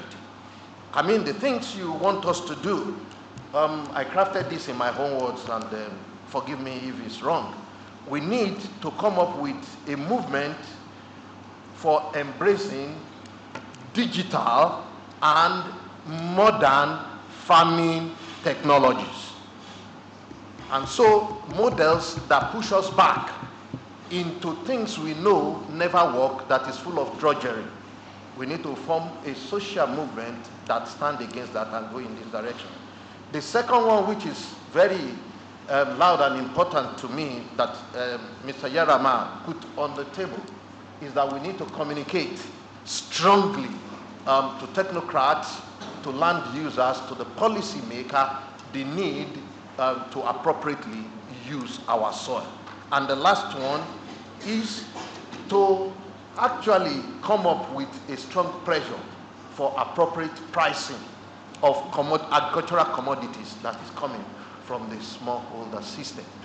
Well, after getting all this wisdom together and for your good contribution, I want to say thank you very much. And I hand over to the MC. We are not going for coffee break yet. We get the second session and life will be good after that. Thank you. All right, thank you so much. Please join me once again to thank our panelists for the great insights. Big round of applause to them. I don't want to repeat what they said, but whatever they said, I think that there have been very many attempts to do that, including the Malabo Declaration on African Agriculture and CAADP, and we thought that would offer hope and probably change the course of the agriculture sector in Africa. But we don't seem to be on track. So how do we move from here? Our next panel is going to discuss that, specifically the role of science in the post-Malabo for African agriculture and food systems. It will be facilitated by Dr. Irene Arnaud Frempong. She is an experienced international research and innovation practitioner with 30 years of experience. She's currently the coordinator of the Horizon Europe CEA FAST project and the FARA lead of the AU-EU FNSSA International Research Consortium. Please welcome Dr. Irene. And now, before I leave here, the only thing that stands between you and breakfast is Dr. Irene and the panel. So the panel is going to be 45 minutes to be precise. The speaker has about 15 minutes strictly. He won't go beyond that. And the panel is going to be 30 minutes. There are 5 panelists to be precise. On average, every panelist has 6 minutes. It's up to you to hold them accountable. Thank you very much, Mr. Facilitator, for giving those indicators. And I wonder whether you have the tracking device for that. But I think we should all get up to loosen up a bit because we've been sitting for a while. And it may be good, even though we still need to go for a break.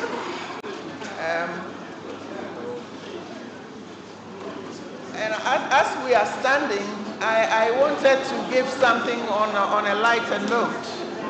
Hello? Stay with me.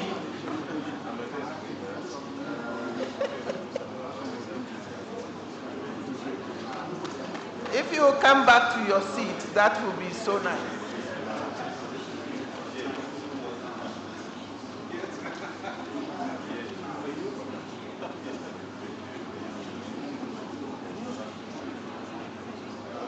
Okay, please, we can sit down. But I wanted to start on a lighter note. A story is told. Please, can we all be seated now? A story is told of a fisherman by the beach who had an exchange with a donor. I don't want to say whether it's a World Bank but a donor. And the guy told now this joke was given by a Ugandan, so they could repeat it better than I can. But the donor said to the guy, "Why are you lying there just like that? Surely you can get up and do something," because of course I think the catch for the day was not the best. So the guy said, "Why?" He said, "Well, but if you are able to get up and approach some other ideas and innovative directions, you may get more catch." And the guy said, "And?" He said, "If you get more catch, then you will get more money." And the guy said, "And?" And they said, "If you get more money, you'll be able to take care of your family, you'll be able to give them good schools." And the guy kept saying, "And?" And he says, "Well, then you would be able to have children to take good care of you, And you would just now relax. You can take a holiday and relax. And the guy says, then, what do you think I'm just doing?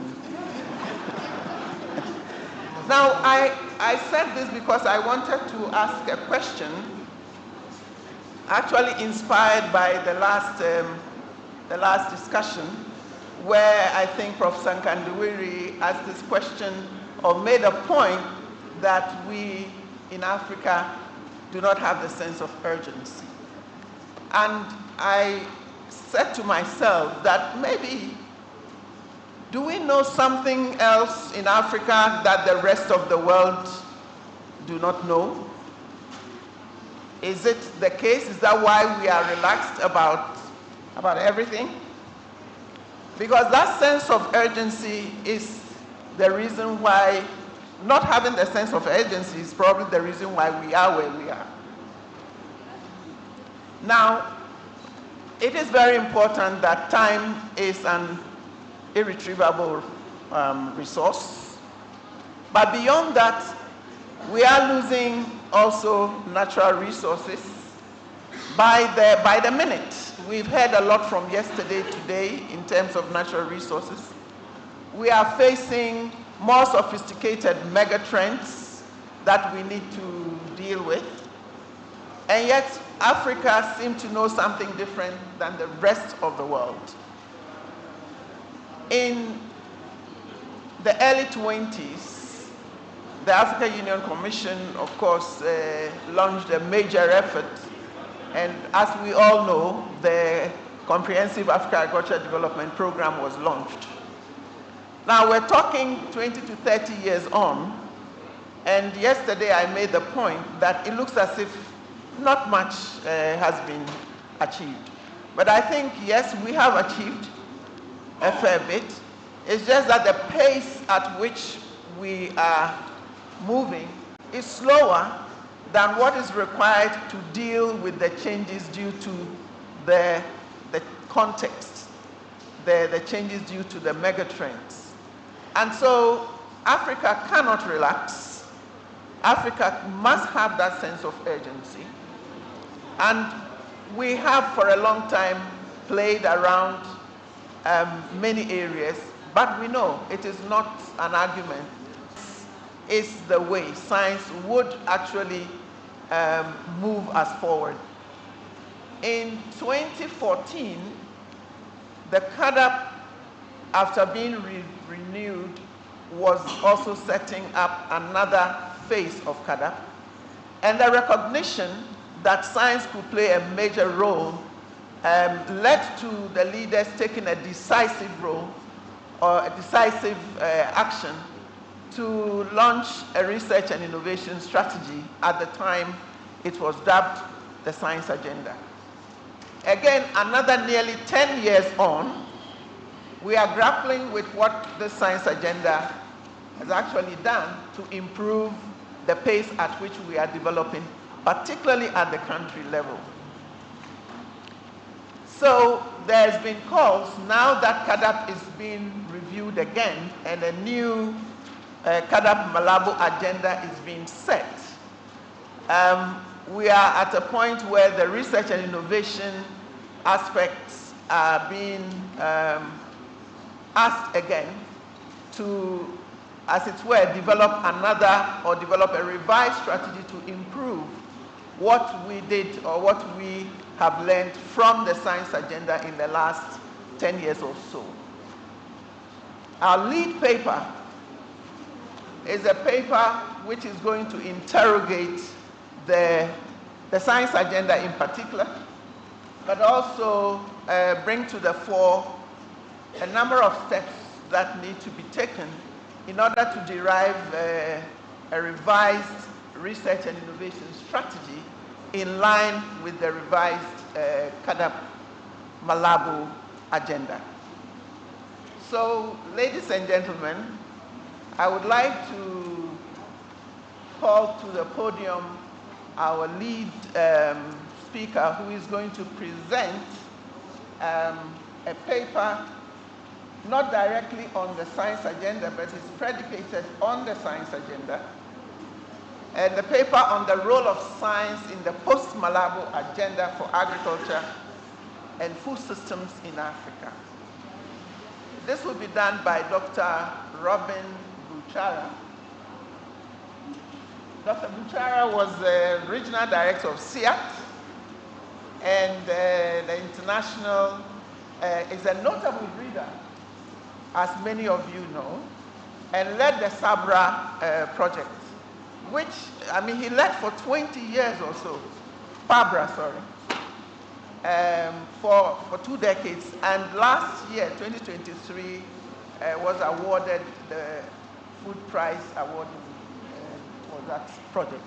So we are privileged to have him to speak to us on this subject of the role of science.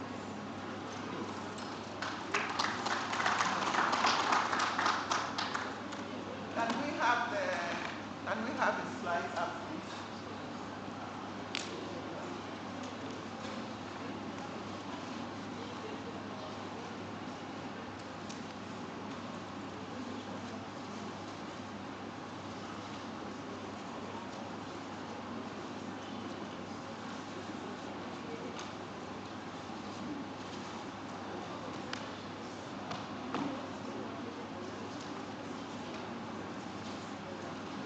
Good morning, everybody.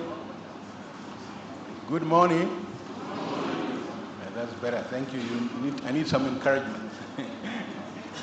I think Irina has done a good job in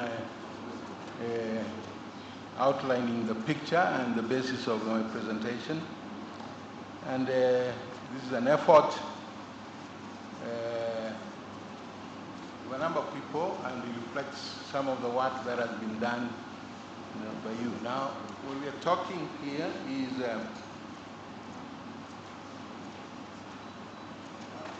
how do I use this? Okay. Yeah, the role of science in post-Malabo agenda. Now, this morning we've had quite a number of contributions which talk on specific aspects of addressing agricultural challenges in Africa.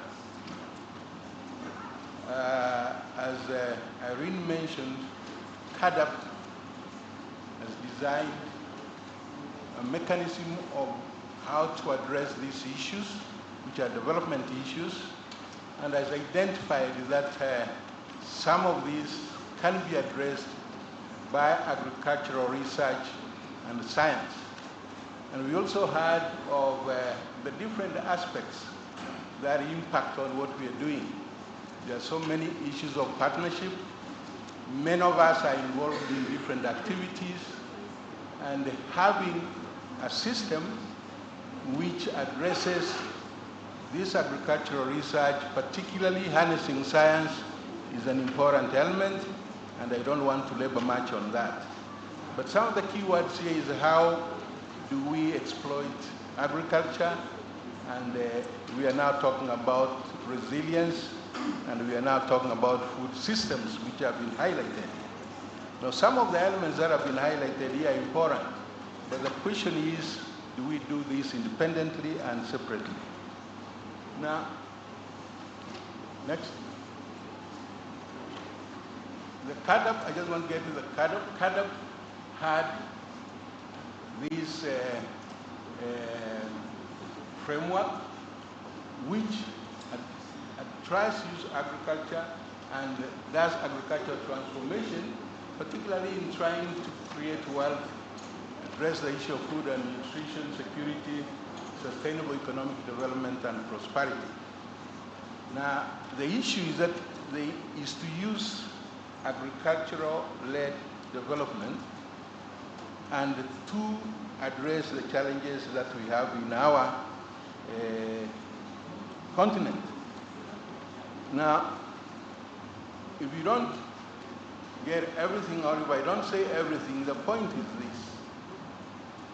When we had this designed, as Irene said, in 2014, we'll see how science was then linked or to contribute to what CADAP designed and declared in the Malabo Declaration, which is basically to accelerate agricultural growth, transformation, and shared prosperity and livelihood, which all of us are talking is what we want to do in our different perspectives. Now, there were commitments done by, next, maybe I should do it myself. There were commitments done by these, what we call Malabo declarations. And these commitments were based on the key cadre principles. And these commitments were that we have and try to use the values that are defined in CADAP. And quickly is to use pursuing agriculture-led food growth and nutrition, also exploit regional complementarities. We have talked about regions of countries. How can we use these complementarities to address the issue of food security? How do we exploit or apply science or evidence to contribute to the efforts that we want to address? The partnership issues has been addressed, and also how can we support implementation at country level and regional coordination so that this is done in a harmonized manner. Next. Now, the other commitments from point 2 was that these efforts should enhance investment and investment finance in agriculture. Now, we talked about ending hunger by 2025.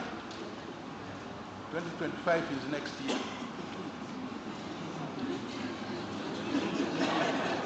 We have done ended hunger. Now, have poverty by 2025. And then we are issue of harmonizing markets and trade opportunities, which we have talked, boosting interregional trade, and also enhancing resilience of livelihoods and production systems. This morning we talked about enhancing resilience and food systems, which are challenged by climate variability. Now, that's what was said in 2014. Next. One of the elements that could contribute in addressing these challenges was exploiting the agricultural research so that these agricultural research support realizing some of those challenges. How do we end hunger? How do we address the issue of climate? And how do we address the aspects of poverty through using agriculture? Now, to do this, to address this, that's where the science agenda came in, as Irene mentioned. So in the science agenda, which was launched, and I think this is important, it was launched at the same time as the Malabo Declaration, which is 2014. In fact, it was done more or less at the same, venue. And the science agenda then was an instrument to implement CADAP goals, following the guidelines established in Malabo Declaration. I think the point here is that that's where we see an intention of trying to contribute, have science contribute in addressing these issues. And many of you are scientists and have research which try to contribute some of the aspects which have been highlighted up there about productivity, climate resilience. How did this science agenda get or plan to contribute to address these issues? Because it's not only one or two institutions, there were several institutions which are supposed to work together. Now, the science agenda in itself, you can have the next slide. It had certain trusts to contribute to. Of course, there was a global aim that Africa should ensure food security by 2030, but also it had some immediate efforts to address CADAP's goals and plans to support in addressing those goals. The research themes that were needed to be addressed were those that would connect science with the needs and opportunities of agriculture so that they respond to what really agriculture is interested in, to address, strengthening institutions, figure out mechanism of sustainable financing, and also creating a favorable policy environment. Next. So the rationale of the science agenda was really to encourage science to not only be done at high level or in different levels, but at the national level. How can national countries use the basis of science to address the issue at that level? And also to operationalize some of the cadre plans which affect national partners in countries in AU. So the issue was to really increase public and private sector contributions in addressing agricultural research and development. The short-term, the medium-term plans, and the long-term plans, but one of the long-term plans was doubling productivity of agriculture by 2025, so that what was planned at 2014, by 2015, there have been efforts to double productivity. And also it's a question to reflect and say, was that possible or is that possible? And the question is why? Now, to address these issues, next, or to design, there was a process of developing it. And I'm putting this slide here deliberately because part of the issue is how do we organize ourselves in implementing the plans. Now, the science agenda was organized in 3 stages. There was an initial phase of this, organizing how it's going to be developed. The second is designing what are the elements of it, and also finally as approval and endorsement by political actors, because as Professor Mkandawire said, we need some policy and political support in many of the things that we plan and maybe we have not done. Next. The science agenda, and I don't want to get, because I was given a few minutes, the issue was that we have faced a number of challenges. Now, it's been observed, and as we say here, including where we are at the moment in terms of hunger and all other aspects, doubling the productivity, some of those aims and goals have not been achieved in the last 10 years. So the question was, what may have gone wrong? And I think there were comments in the previous presentation indicating that there is a lot maybe we are doing, but how and why have we not achieved some of the desired interests? And some, you can really say, we've done this for 30 years, but what changes are there, and why are those changes not there? Now, if science does contribute and address some of these issues, why have we not addressed and solved some of the challenges we have? Now, as you may know, this is a complex environment, both in terms of how we implement the partners involved. But some of the observed issues which affected science agenda to contribute and lead to addressing some of those issues which are technical or science does contribute, included the issue of ownership and buy-in and the commitments. Some of the partners, particularly at country level and at different levels, the ownership of what we want to do in terms of science as defined in the science agenda, some didn't feel that there is ownership of it. And then some didn't buy into it. And some didn't feel committed. And this is at different levels, from country level to the top. Now, the other issue is how do we align ourselves with the national strategies? Now, it seemed that there will not be much alignment Now, if a national program defines its plans of agricultural plan or research plans, and if you are working in a collaborative manner, if there is no alignment with what is happening at national level, that could present a challenge, and that may indicate why some of the implementation strategies may have had challenges of not having this alignment and the commitment from the country level. The issue of partnership. Everybody has talked about partnership this morning. And we need partnership.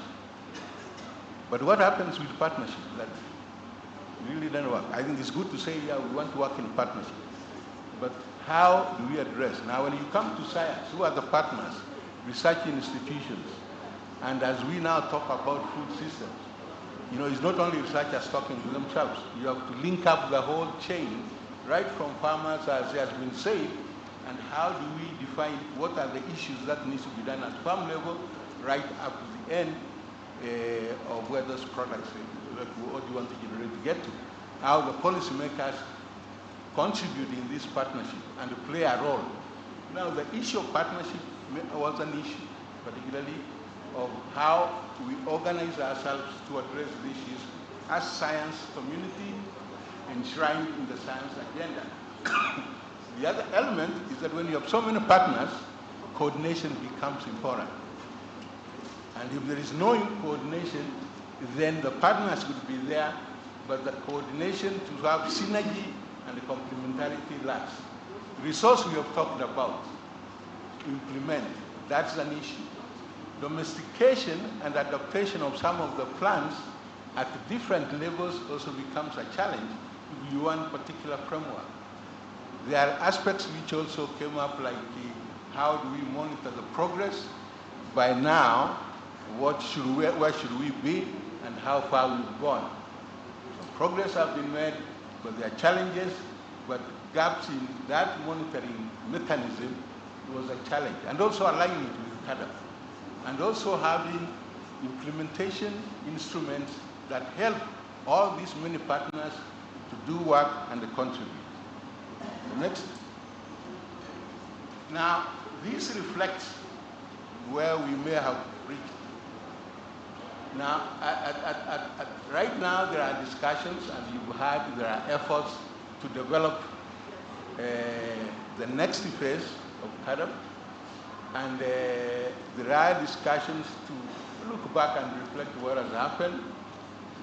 Now, what we know is that the Malabo Declaration period ends at 2025, but the message that is received that at different levels, there are things are not according to what the plans were in 2014.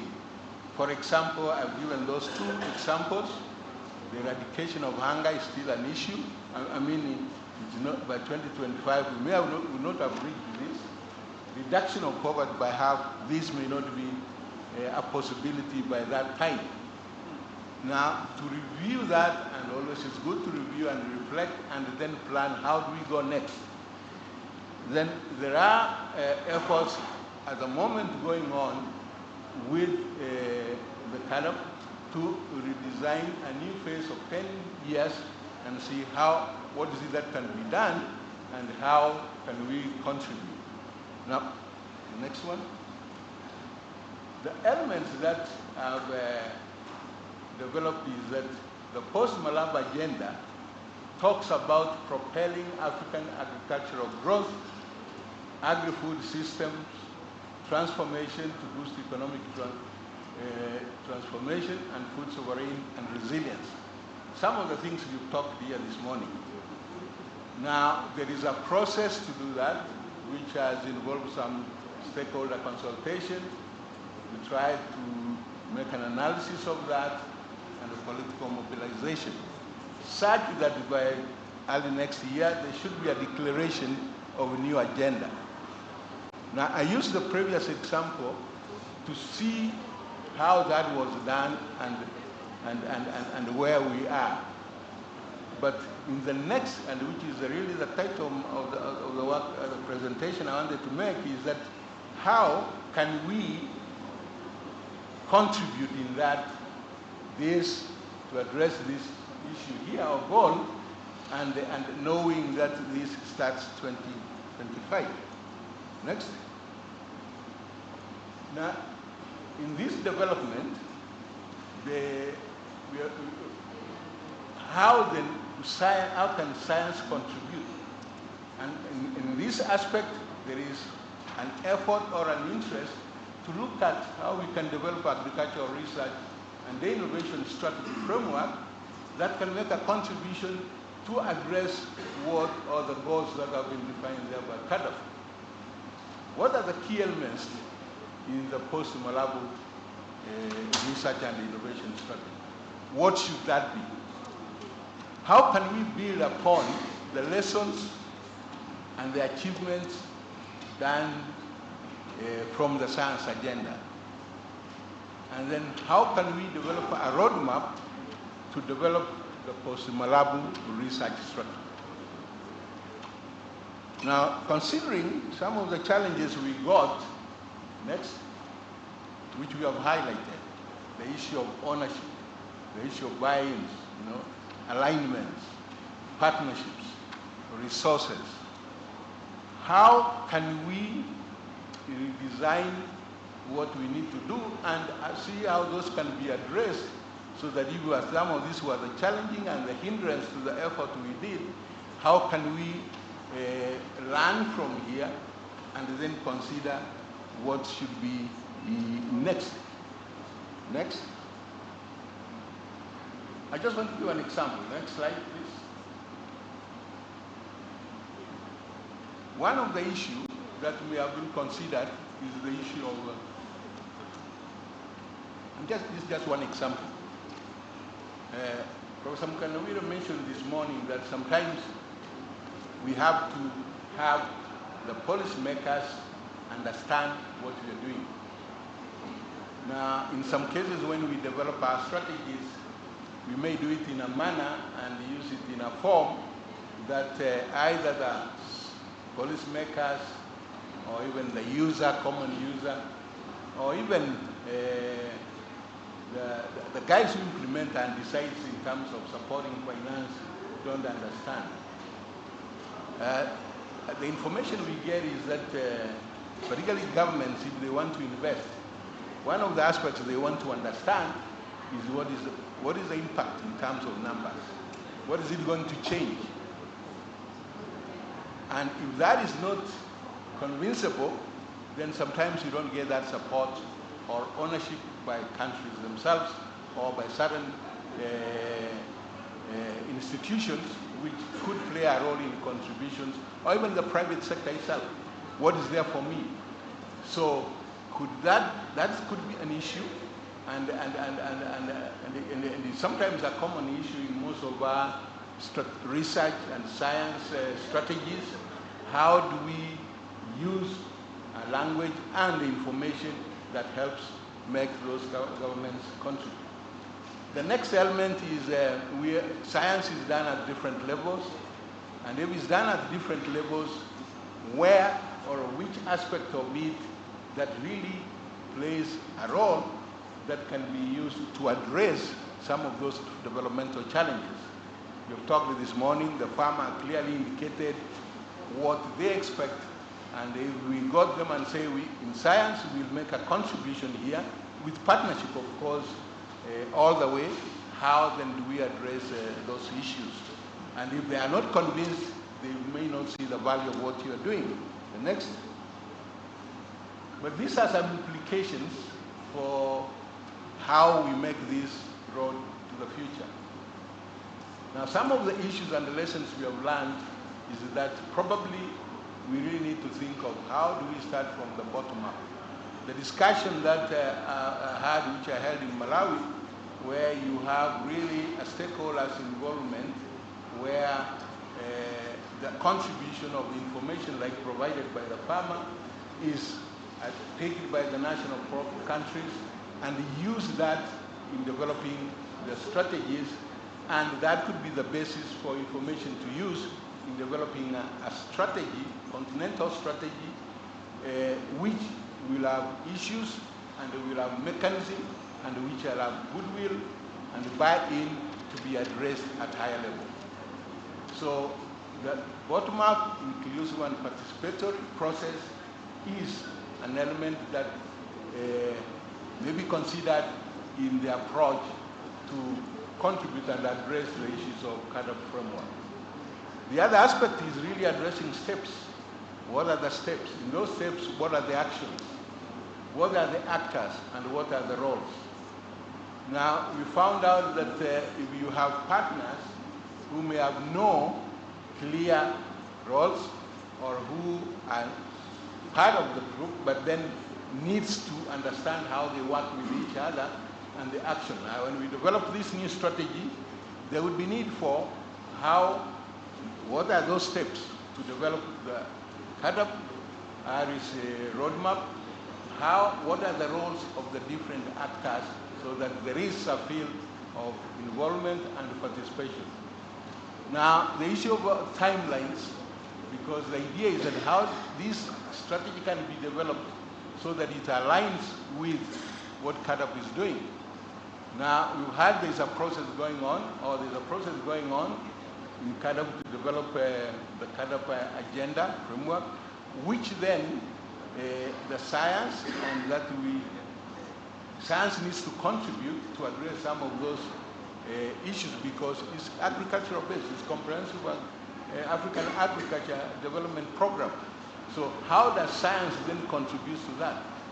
The alignment and working in a manner that the timelines is in sync with what happened in 2014 is an essential element in developing this strategy.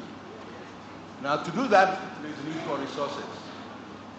Now, here, FARA and partners is broad in the sense, all of you are involved in this. How do we facilitate mobilization of resources, not only from donors? How do we do this and leverages from opportunities that arise in countries, in different institutions, in different regions, and at continental level, and the partners as has been indicated, donors, so that it's possible to have resources, because if it's seen as important, then there is a contribution that can be made. The former idea of FARA was saying if the farmers saw that it was important, they would contribute that 1 shilling and you have 12 or $1. And 20 million farmers is $20 million dollars. So how can you leverage that kind of contribution? But then the farmers have to be convinced, what will we get out of this effort? So a leveraging and diverse mechanism is key, not only in designing the agenda, particularly the research innovation strategy, but also in implementing that strategy. And is an element that is considered to address issues of resources, first of all needs, and then on supporting the continued effort. I'd like to come back to alignment with the post-Molab CAADP framework, and in most cases, we have to have science contributing that. How do we engage with the actors in the process of developing the CAADP framework, so to ensure that research and innovation adequately responds to the key areas? Now, we do work, and we have a lot of efforts going on. If you listen to the forum like this of science, you see a lot of efforts being done. But the challenge is that how do we then enhance the synergy?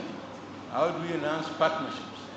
And how does this then contribute to addressing the higher level issues that we always face, and higher levels from the really national level, and how then complementarities in a regional level be done and support each other right up to the continental, so that we talk of science having contributing issues that address or play the challenges at Africa level. And one of the key elements that is of interest is harnessing partnership of actors which is really key. I think the issue of partners is always talked about. We have a lot of partners, right from research, government, to the farmer level. How do we harness? And I think someone implied this, that, you know, partners are there, but how do they work together to enhance synergy? A framework like this is critical, particularly when we consider how research contributes. We have research institutions, we have extension services, we have capacity building institutions, we have different research institutions at a different level, all conduct, and if you see in each one of them, the objective final is the same. But then how do we enhance partnerships? And a framework like this has an opportunity to offer a possibility of harnessing these partnerships together so that there is complementarity, and so that when we talk of what we are doing and pulling together, it makes sense. So a strategic framework, like one that should respond to addressing Kadabu issue, is a key issue of how partnership can come together. And the partnership is simply not coming together and defining what are the roles at a different level. At the national level, what partnership is needed, particularly linking up with other actors at the national level. Not only in research, but also those who produce. How do we address, how do you know the needs of the farmers, for example, or the private sector? So that partnership is important at the regional level, because regional institutions and actors make good contribution in addressing the challenges that we have. And then at continental level, of course, there are others, and also there are other actors who play a role in this. The key, how do we organize partnership? And to me, that's one of the key elements that is of importance, particularly when we have a forum like this. How can we harness that partnership so that it can be able to contribute to the efforts that we want to make? I think I'd like to stop here and say thank you very much. And that was a snapshot of some of the work that has been taking place to reflect on how can we learn from the past phase and in planning for the future, that we can be more effective and more efficient. Thank you very much.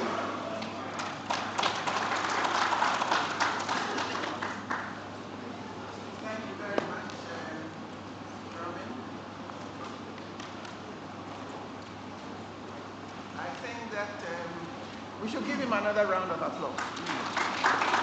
Really. Because since yesterday and this morning, we've been talking a lot about the situation. What confronts Africa is what we've been talking about. What Robin has done is now let's get down to action. What are the things that need to be done? And I think he did a good job in reviewing the work that's been done to deploy science as part of the CADAP effort. And he's laid down clearly what he thinks need to be looked at in order to revise our effort in deploying science as part of the CADAP Malabo agenda. And he has clearly put forward, you know, in terms of process, timeliness, the steps, resources, alignment, and harnessing partnerships. So ladies and gentlemen, I have with me a very high-level panel that is going to help us to discuss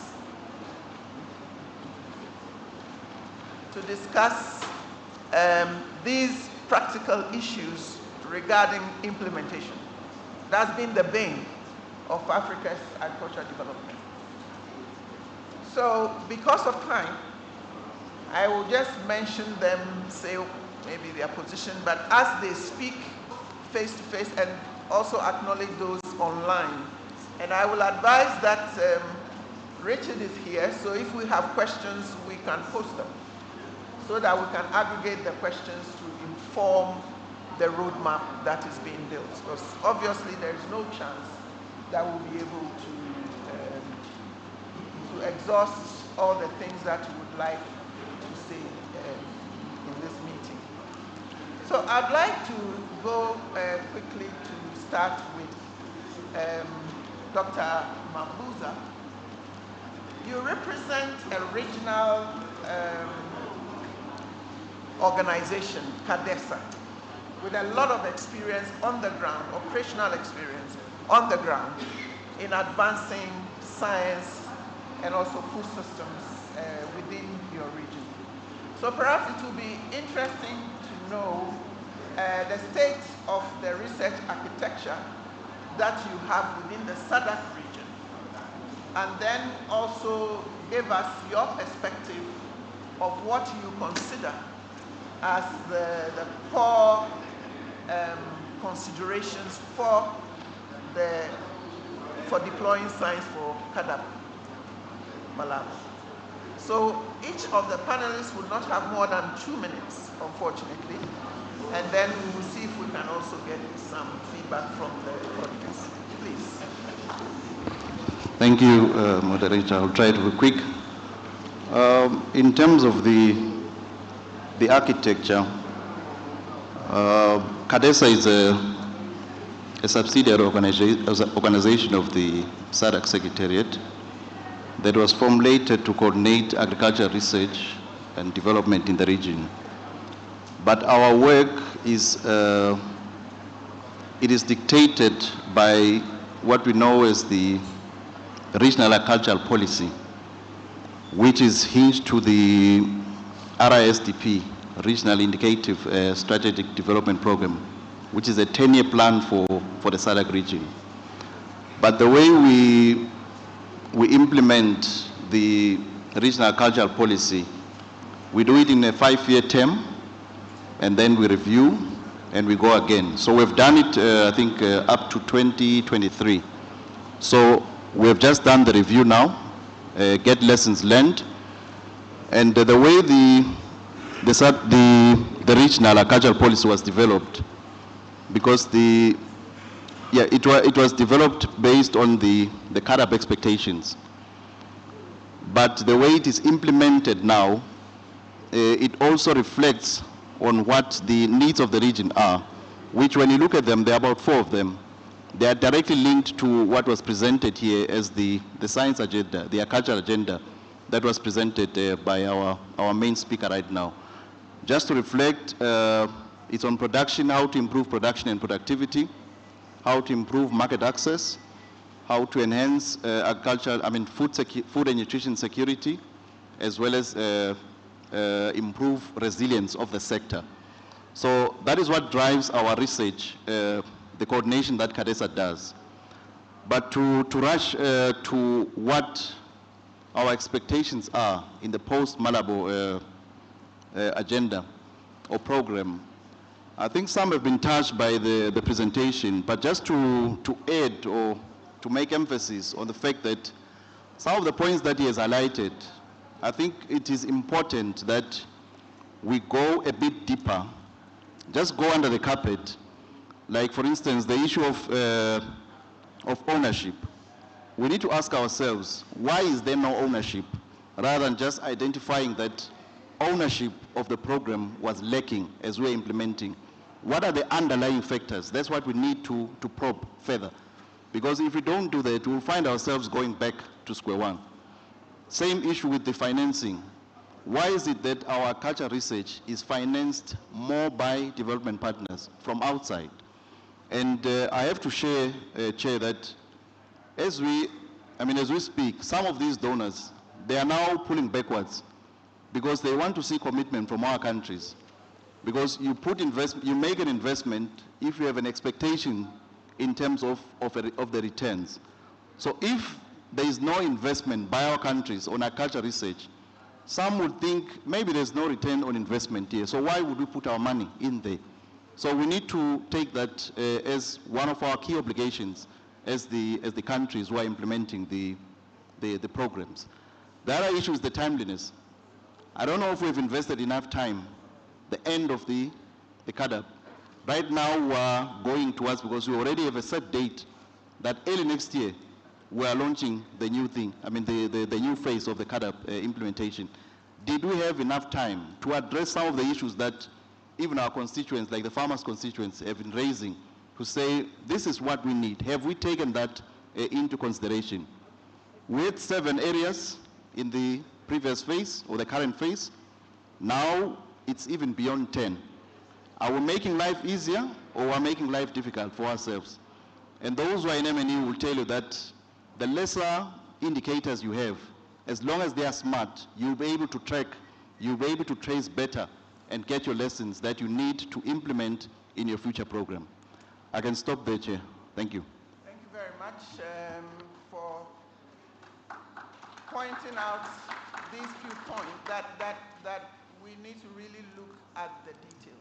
What led to some of these things? Of course, we don't have the time because Robin has quite a lot in terms of the detail.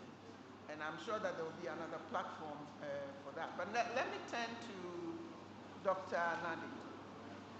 Yeah, thank you very much, Irene. Yeah? I'm not going to pose your question. Oh, okay. You know what you are supposed to be talking about. Well, I read it, so I thought you had already read it. Yeah, I was going to mention that you've been working almost all of your life on extension. And so the innovation part is always a key problem. So we would like to know the current state of the R&I, how it is serving the extension role that you lead in AFAS. And how can we harness the social learning, science and innovation as pertained in the science agenda?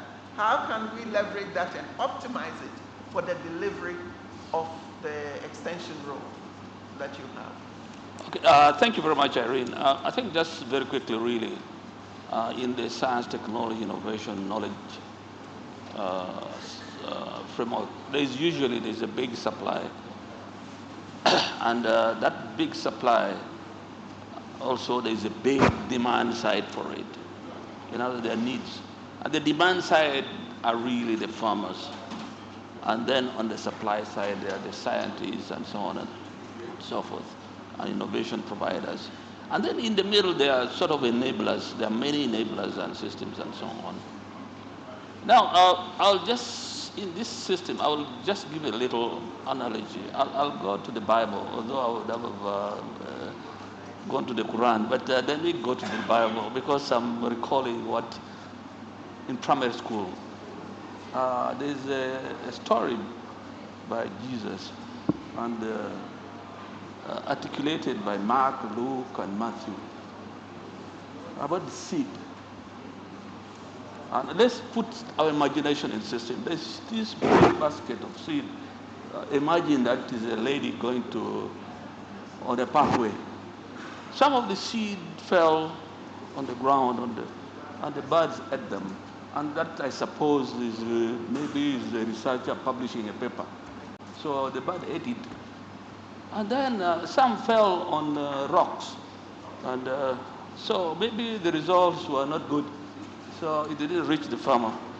And some of them fell in a very thorny brush and so on. I know what happens there. You know, they can grow white and so on. Maybe it will produce a few grains. But it won't go anywhere, probably. And that's probably, you know, trying many things. But, and then there's that supposedly fertile soil. Okay? But we also know African soil is no longer like that. There's climate change, there's water shortage, there's and so on and so forth. It is, there are capacity issues, the access to financial services, mechanization, and so on and so forth. That's the African soil, no longer fertile. Those who, 1,000 years ago, they were probably fertile. So with that, I recall yesterday I attended a TAT presentation, and a TAT presentation, and it showed that there has been a lot of attempts, you know, extension attempts and scaling attempts and so on. And so what has happened? At times, and things have changed very dramatically in the continent. And we have 70% youth, soil degraded, businesses are coming up, private sector is coming up, and so on. And they presented 4 things that I saw there. 1, business model. I think somebody talked about it. And farmers at the center of a business model for delivery of services, extension advisory services. Private sector were involved, farmers were involved, and so on and so forth. 2, that is rice. They are trying to promote rice, a good technology. Okay? They tried it first, it failed. Because there's a lot of rice, but harvesting was a problem. So mechanization. And then it also failed because the youth were deployed in harvesting by hand and it wasn't enough and so on. So they deployed the youth in another system, that is digitalization, bundle services and so on, capacity development and so on and so forth. And there was marketing, digitalization, marketing, financial services. They started influencing policies and so on and so forth. So to me, my conclusion, because when you go to digitalization, first of all, digitalization has a high penetration in Africa. In some countries, like in Morocco, it's about 91%. In South Africa, it's about 80% and so on. But on average, it is slightly over 40%. But if you can reach 40% in digital e-extension and so on and so forth, you have reached quite many. And that's where the issue of diffusion of technology can happen. So e-extension really can do a lot of things. Digitalization can do a lot of things. And when you mix it up with business models and extension, which we have to, I think, foster it. Basically, there's a whole issue supporting decision-making, facilitating knowledge sharing, digital marketplace creation, creating markets, enhancing human capital development, supplying, basically supporting policy decisions and so on. So there's a huge aspect to it. And of course, when you are deploying youth, you have to go into mechanization. And you are talking of tractor services, irrigation system, planters, harvesters, and so on. So basically what I'm saying is we have to be adaptive. We have to evolve and so on. We have tried public extension systems, which in a sense has worked, but their roles might have to change so that we deploy more business-oriented services and supplemented by digitalization. And that's the area AFAS is moving into. And we are going to work in probably 5 countries now. We have resources for 5 countries and working on those models. But of course, one of the foundations is innovation platform, which is a starting point where all these players and actors going. So thank you very much. Okay, thank you so much, Dr. Salim. Dr. Salim, you've also sort of the founding member of GIFRA, so I think with all the global, continental, regional, national experience, sort of wrapping all that experience into the points you are making around being adaptive and picking on some of the e-extension, IPs, new things that we have done, but we have not actually taken it down to the use of the farmers. Now, so we're talking of implementation. This is why the room is so tense, because whatever we have said and will continue to say, it will come to naught if we don't thrash out the issues being discussed here. It will come to naught. Now, I want to turn my attention to Patrick, because Professor Corey, you lead the Regional Universities Forum. Now, when you see the global heat map in terms of the human capital, actually, Africa does not exist. When the map is redrawn based on that, you see Africa as just a line.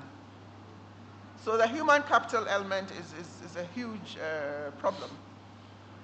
Now, with your experience, not only at Roof Forum, but CGIAR, and also your contribution to developing a lot of these strategic documents, what would you like to see in the post-Malabo agenda to address this human capital gap, which is always the elephant in the room? What would you like to see? And what partnership mechanisms do you think need to be put in place for that to happen? Thank you very much, Irene. You've all listened today and maybe since yesterday, and one of the concluding things from the lead paper was that we need to rethink, among others, how we are managing the affairs of what we want to do. One of the underlying issues, when you listen to the representative of the farmers and the farmers themselves across the board, and yesterday as well, was the whole challenge of low productivity of Africa's agriculture. And the solutions are there. You've just heard from the intervention by AFAS, and yesterday as well. Technology is not the issue. It's the capacity of the people to use that knowledge available to unlock their productivity. So our African productivity as a whole has remained around 2% for almost 2 decades. And the reason is that the human capital that is across the human resources that is across the different levels of production, from the farm all the way up to the scientists, is very low to be able to project us where we want. As an example, we only have roughly 198 scientists per million in Africa, aggregate. If you compare that with Brazil, which is doing 4,000, our targets sometimes are miserable. We aim in 10 years to produce, under the current strategy of Agenda 2063, 100,000 PhDs. India graduates 24,000 a year. China has 3.4 million people in graduate school. So our targeting is an issue, but also the other critical thing is that we are not thinking across the whole value chain of the education system. So what I'm proposing, or what I think I would like to see in the post-Malabo process, is a more balanced approach towards human capital development. We need to have capacity right at the farming level, and so we need much more educated, more informed, more skilled farmers who will harness all the opportunity around. You need also to have this middle ground, the TVET groups as well, brought on board. And of course, you need the scientists to drive the agenda, to generate the policy advice, and to move forward. So what I'm calling for is a rethink really of how we have been working, and that came up in the S3A issue, the whole thing about very strategic partnerships, awareness, and buy-in. I am proposing 3 things. One, there is need for us to focus on co-creation. If you look at CADAP XP as an example, there is no capacity building there. It's research, it's implementation, it's extension. But without human capital that is strong, you can never unlock productivity. It's a known fact in economics. And so you need to have a balance to ensure that that happens. So co-creation. The second one, I think we need to think about really co-implementation of the activities that we're going to have. That means building a coalition rather than competing. And then the third one, which should actually have been my first one, is convergence. And this meeting here is about convergence. Let's converge, let's co-create, let's co-implement. If we work that way and build the post-Malabo process in that direction and in that spirit, I think Africa can achieve. The resources are not the challenge. It's how we manage those resources. Thank you. Thank you so much, Prof. Issue of... Please, go ahead. Give him a round of applause. The balanced approach in terms of the human capital, we've said that. I don't know if I go back to history, talking about the capacity pyramid that needs to be balanced. Co-creation, co-implementation, convergence of efforts. Yes, I think these are the key points. Now, Prof. Babalola, you've done a lot of work at the university, so you probably add on to what Patrick has just said. I want to turn my attention to you and also your own experience at the global level. What do you think should be, in terms of the content, because you are the scientist, you are, what should be the content of any research work in terms of the funding mechanism? Because yesterday we were told that even though governments give funding for their research, a lot of the funding goes to the staff salaries. Very little go to actual doing the research. So what kind of smart funding mechanisms would you suggest? And therefore, how would this roll into the kind of partnerships you would like to see in the CAADP Malabo agenda? Yeah, thank you so much. Thank you for having me. Greetings from the World Academy of Sciences, and greetings from the Organization for Women in Science for the Developing World. If I have to talk of something smart in terms of funding, then we begin to look at something specific, measurable, and within a certain time frame. And when we talk about things like that, looking at African agriculture, African agriculture is diverse. It's not only diverse, it's also very dynamic a sector. So I will look now into what we call the key crops as well as our livestock. So before trying to share any funding or the mechanism to be used, then we first look at our crops. If you talk in terms of our staple crops, take for example maize, rice, millet, sorghum, cassava. We know regions where maize is prominent, or regions where cassava is like the in thing.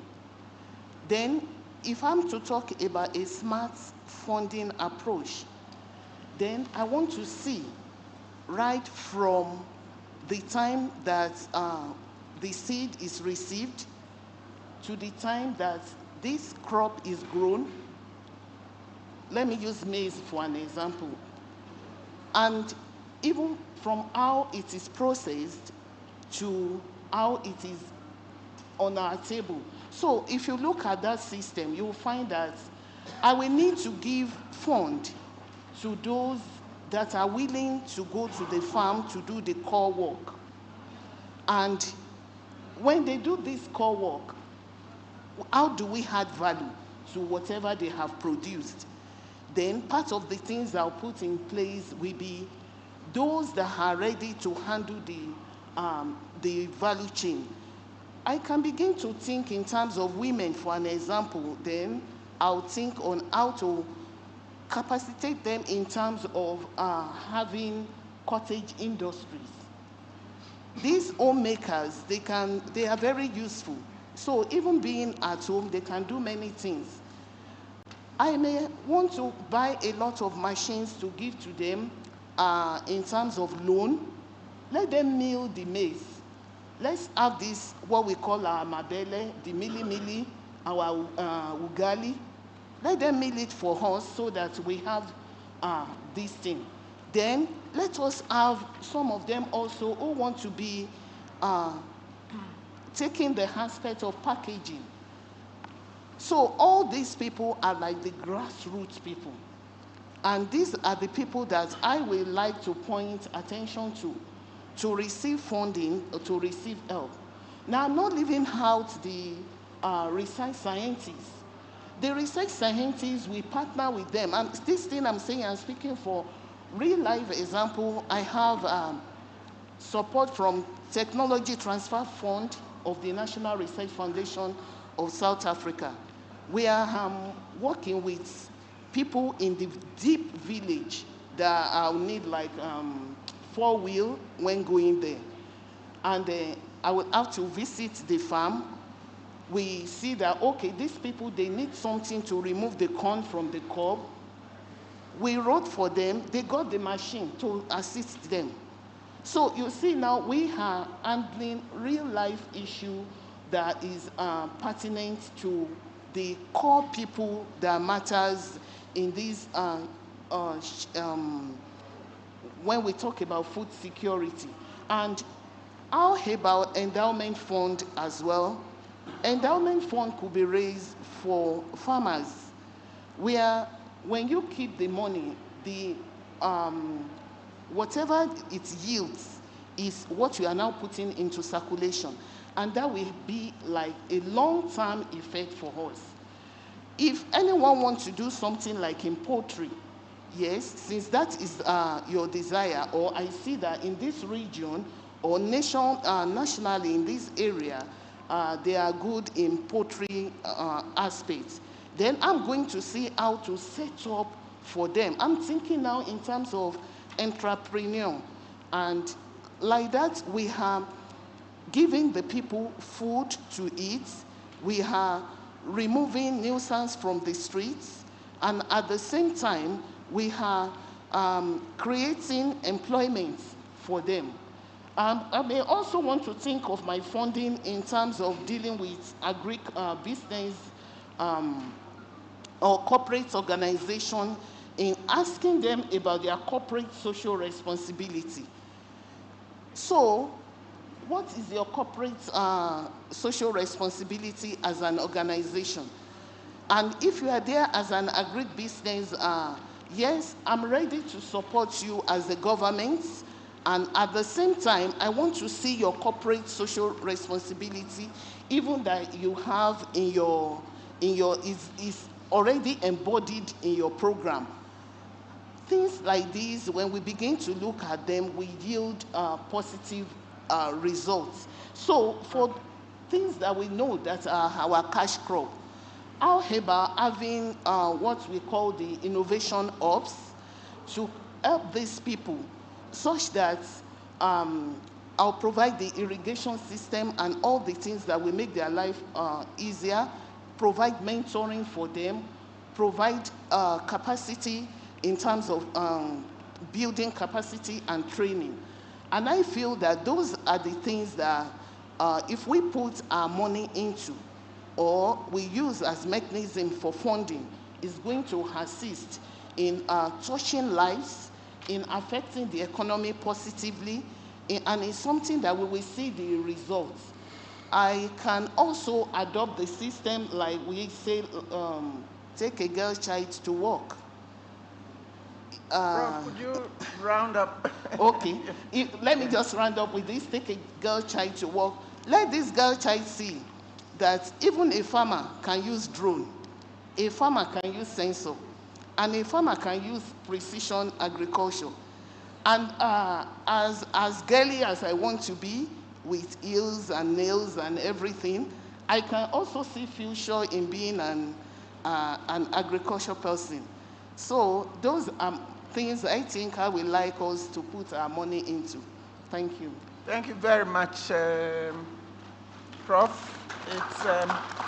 You've seen how she summarized almost all the things that needs doing, that we've been talking about, pushing for almost the farm to fork strategy in the financing model that we need to push for.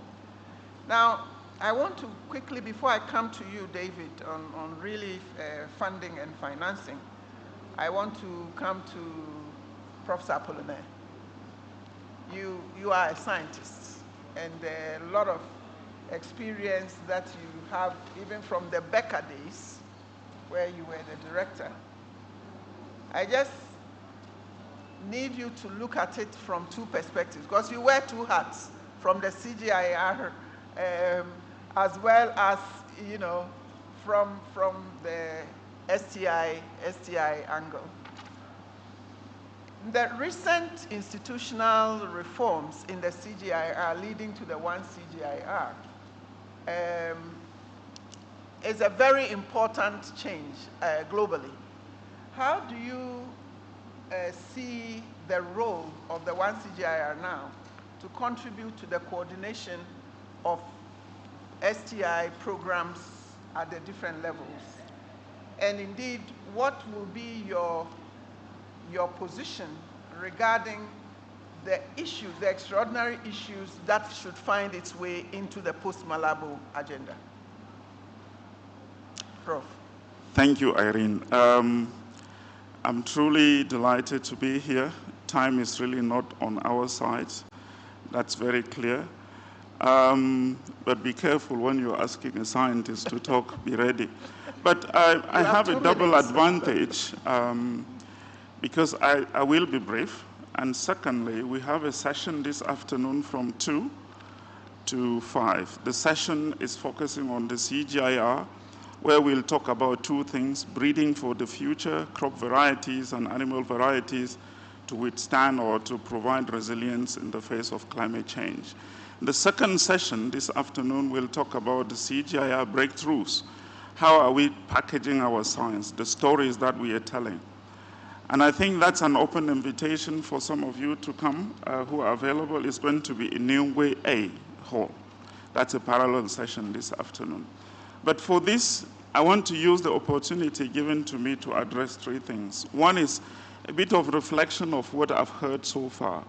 And the second thing is going to be about the CGIAR, our contribution, and finally, what I would like to see in the post-Malabo context. What are the things that we should do to address some of the challenges that we've all heard?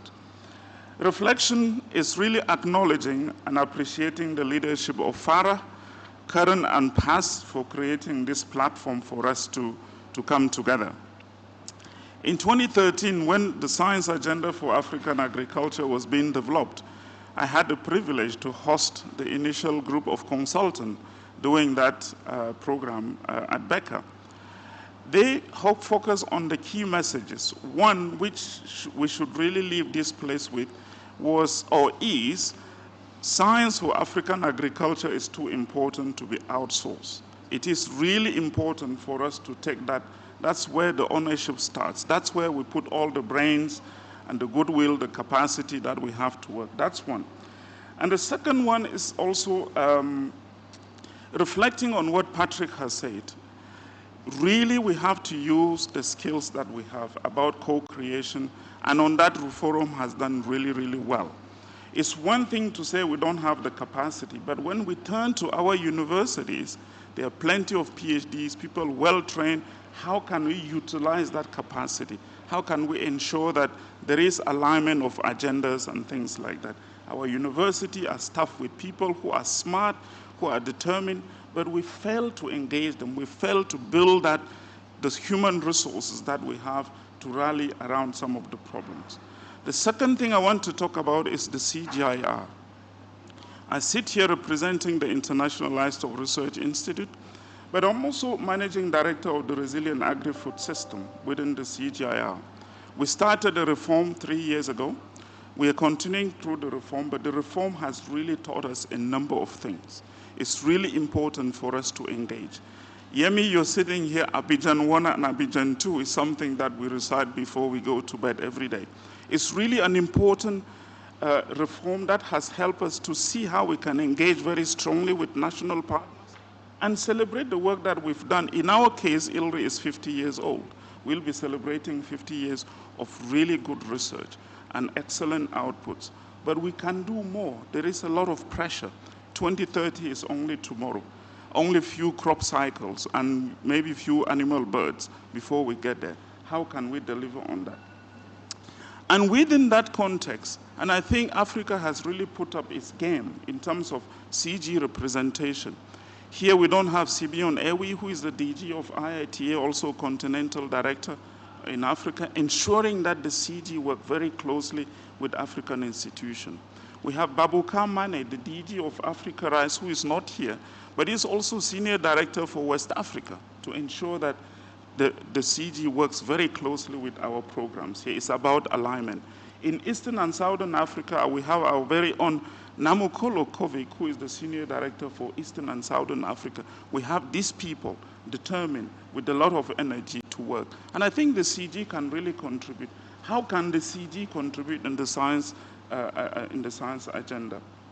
It's about building on the credibility that we have, ensuring that we work very closely with universities, with National Agricultural Research System, that we actually need to redefine the membership of the National Agricultural Research Systems. How can the CG play a role there? We are currently building what we call the mega programs, transitioning from the initiative, a construct through which we have collaborated very strongly, still not enough with national programs.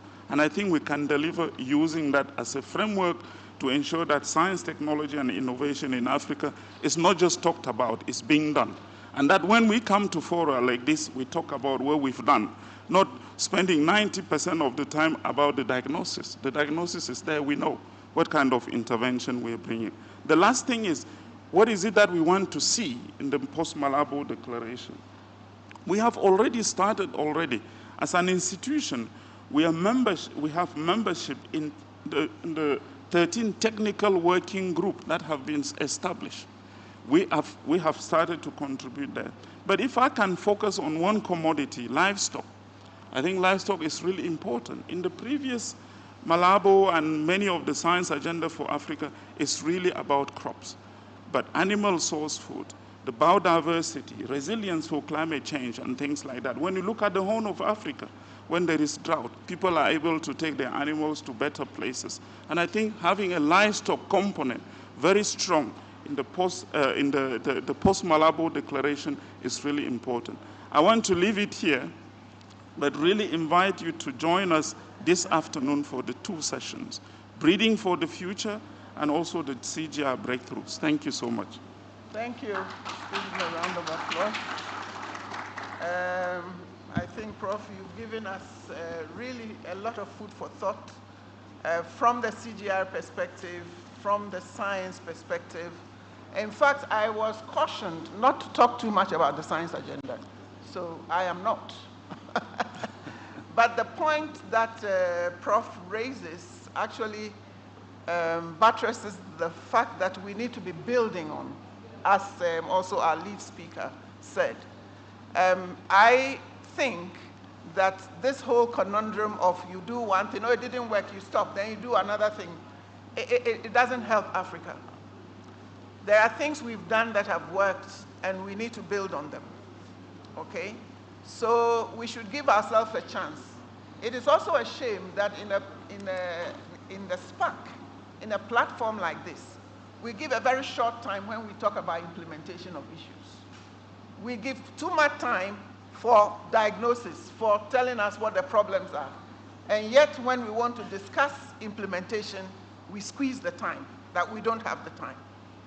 And so I think this is really a disservice to us as a continent and to us as scientists in some of these platforms. I've been in many, and usually it's like that. So the call for setting up maybe implementation teams or doing something more on the issues of implementation and the deployment of science would do us a lot of good, because as Prof said, the diagnosis is there. We know the issues, we know the problems. Let's get down to really dealing with how to solve them based on the credibility of some of the things. And again, the question is really not about the science. The problem of implementation is more about these macro issues that Robin eloquently presented, the issue of coordination, partnerships. Because as for the science, you can borrow it intelligently, as the science agenda alluded to. So I want to turn my attention to David now. You've worked a lot with all the sub-regional organizations, all of them, including AFAS. You led the multi-donor trust fund from the World Bank, and after it's ended, you also continue to support these institutions in terms of providing advice, to these institutions that I've mentioned, including FARA, Forum, AFAS, SROs, all of us. Now, it would be good to get you to give us an idea of what do you see as the key gaps in the delivery of science when we are talking about the science to impact, because it is you people that keep talking about impact. What are the big things? What are the gaps?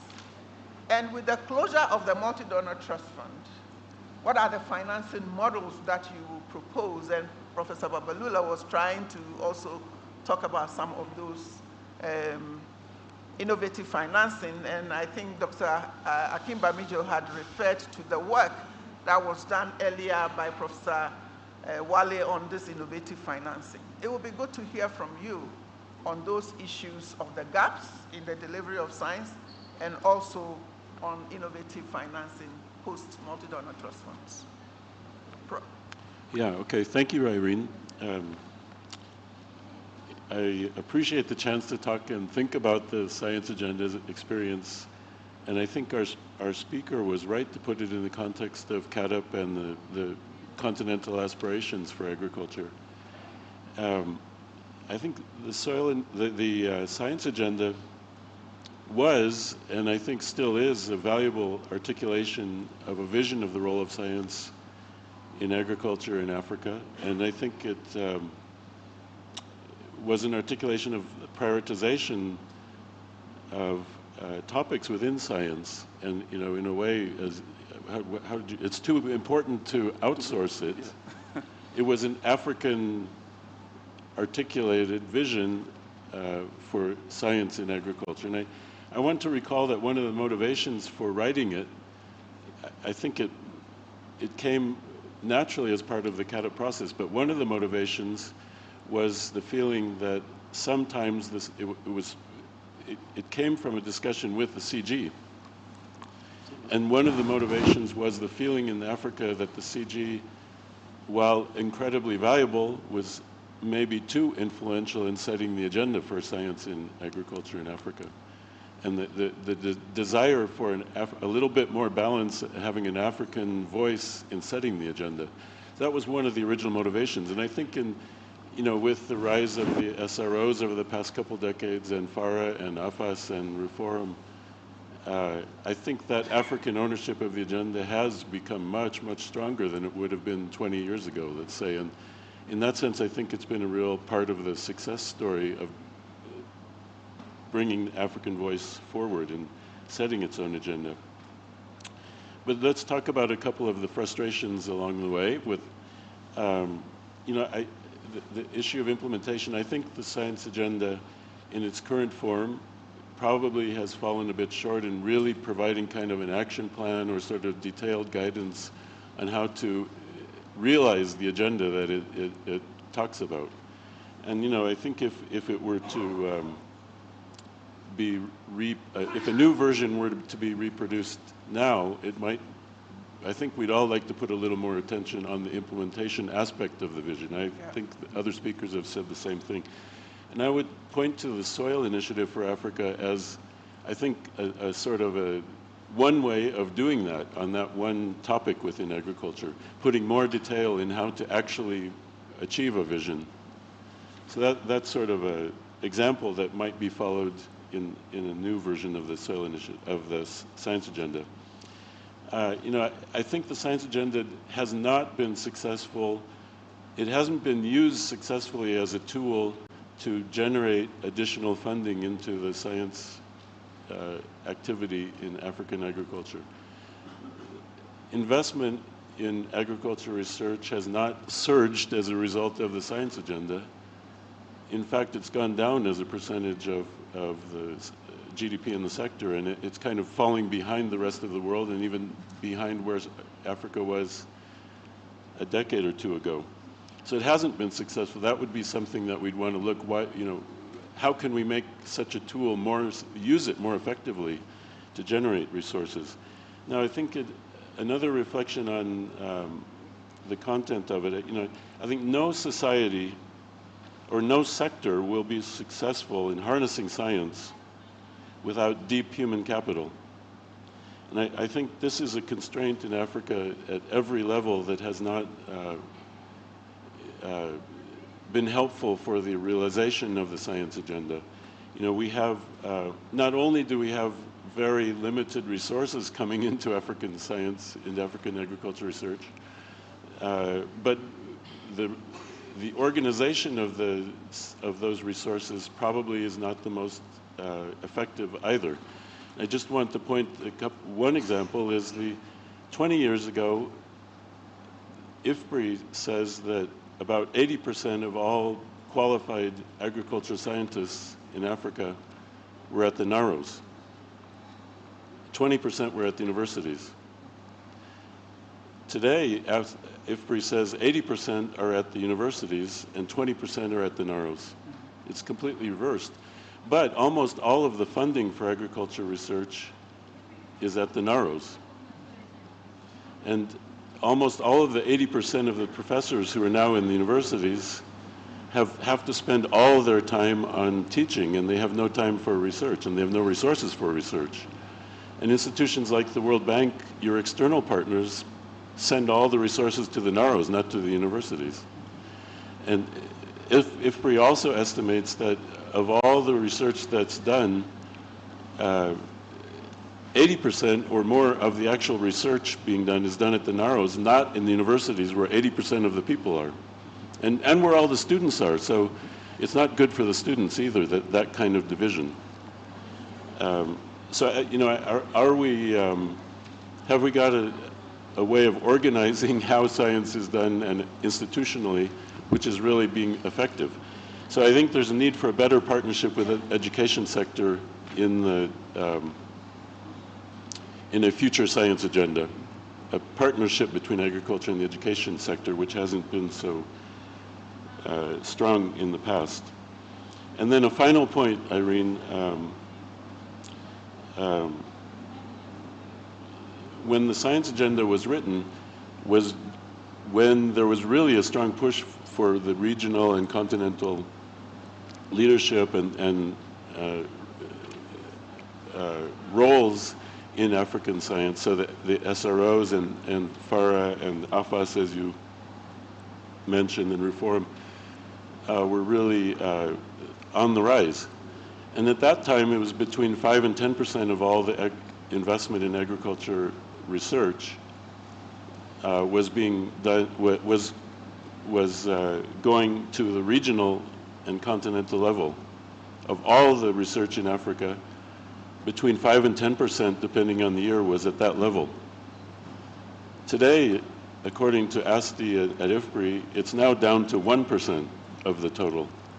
And I think given the thinness of human capital in the sector, everybody's saying, and I think other panelists said, we don't have enough scientists, we don't have enough PhDs working in African agriculture research.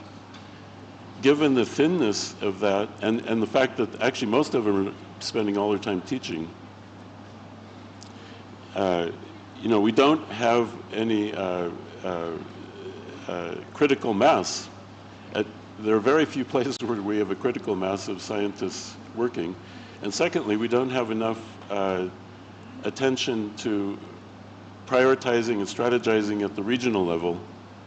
I think that has, the power of regional planning has gone down because of the budget situation. I think a new science agenda would want to take a very close look at what's the strategy for acting regionally and having collective action across the 54 countries and not just 54 individual programs. So I think that regional thing, the education, partnership with the education sector, these would be important themes in a new science agenda, in my judgment.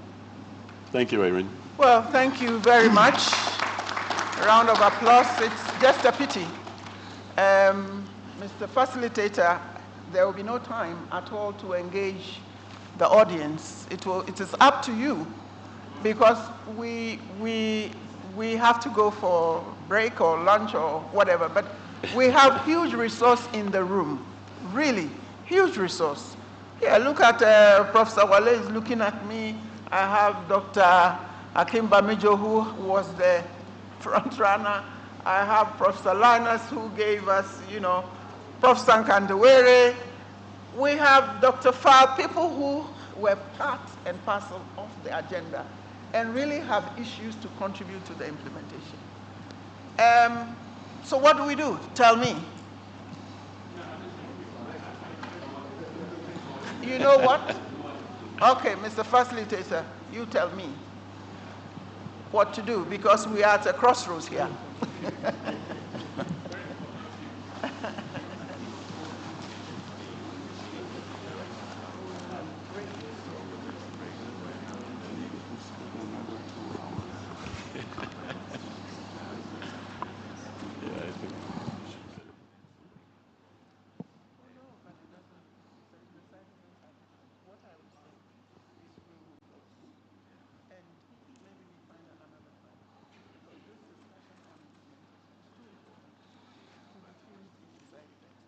Okay, so we've had our tete-a-tete, even though I've not listened to you. We think that this kind of discussion to show what we can do in terms of implementation, experiences, building on lessons and all that, is just too important to be rushed, and that we have people who can really contribute. I will say that the think tank, the Africa think tank, that, Robin is part of and Professor Apollinaire is part of, is beginning to own this process. And I would advise that, look, the think tank should rope this magnificent team together with a number of the people in the room who can really contribute to implementation issues to drive this process forward.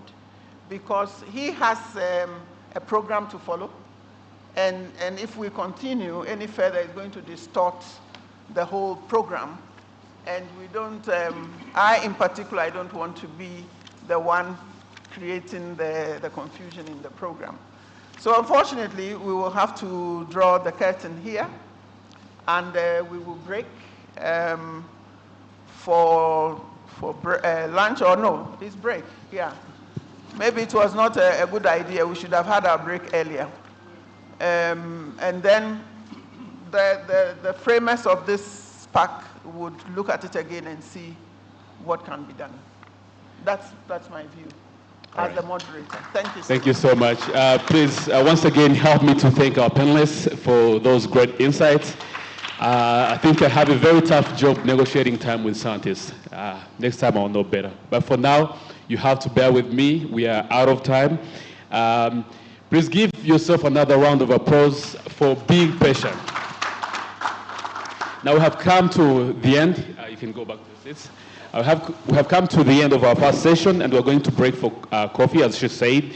And right after the coffee break, we're going into our side events. The side events, the rooms from which the side events will be held, are going to be projected right here, and the screens behind that are showing most of those rooms where these events are going to take place. So if you ever get lost, there are people around who are ready to help you. For now, enjoy your break.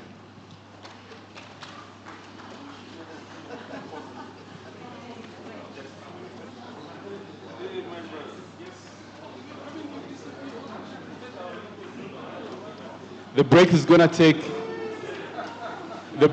to take approximately 30 minutes.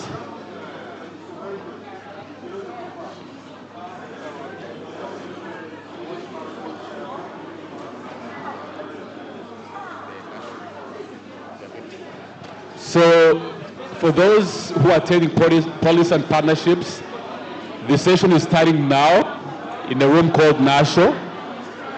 And those attending OCASA, O-R-C-A-S-A,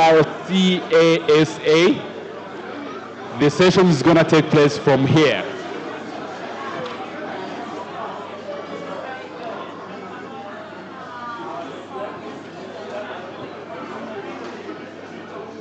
For those attending the policy and partnerships event, it is starting right now in the room called NASHO. Policy and partnerships, your session starts now.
Yeah, yeah. Sure, sure. Whoa, how?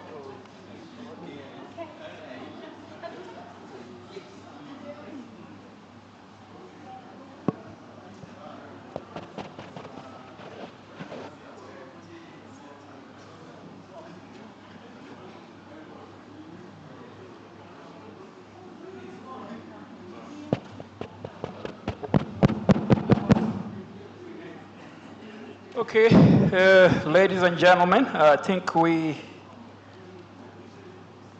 probably need to start our session for this particular session on climate smart agriculture. And where possible, I'd like to request some of you to move forward where possible. Where possible. If you can move forward, then we start this particular side event session.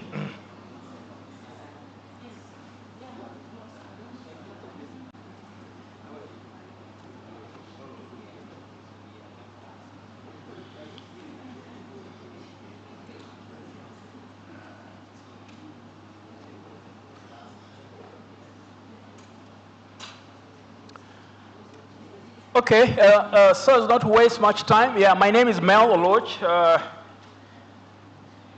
I work with Sasakawa Africa Association, which is an international NGO with a lot of presence in Africa. I'm the director for strategic partnerships, working from our base in Ethiopia. So it's really a pleasure to be able to bring to you a very distinguished group of ladies and gentlemen who will be able to give some very important presentations, which covers climate smart agriculture. And just to get started, I'd like to introduce our first presenter, who is Dr. Portia Adade. Right? I think I spelled it right. Yeah. Dr. Adade is a research scientist on climate change and adaptation with the Council for Scientific and Industrial Research in Ghana. Basically, the Science and Technology Policy Research Institute. She completed her PhD, if just I give a very quick overview about her, at the University of Cape Town in climate systems analysis and at the Environmental and Geographical Science Department. And her research interests focus on the impact and adaptation in agricultural systems, as well as socioeconomic and innovation studies. She's going to bring to us the first presentation on science, technology, and innovation in advancing climate change action, which is a very important topic which fits well with the two panel sessions which we just had. And what we are looking at is how science, technology, and innovation are crucial in advancing climate change action by providing the tools, knowledge, and solutions needed to mitigate greenhouse gas emissions, adapt to changing climatic conditions, and building resilience. So, Dr. Dade, the floor is yours.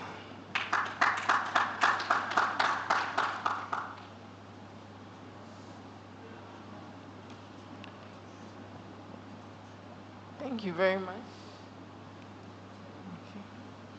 Yeah, thank you very much, and good day to us all. I'm pleased to be here with you to present the second lead paper for the CSA Biennial Conference, where I'm looking at science, technology, and innovation in advancing climate actions in Africa.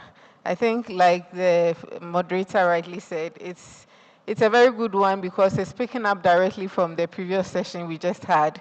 And as much as that session really looked at the commitments from the Malabo Declaration. I'm also bringing more or less the research and practical aspects into my talk now.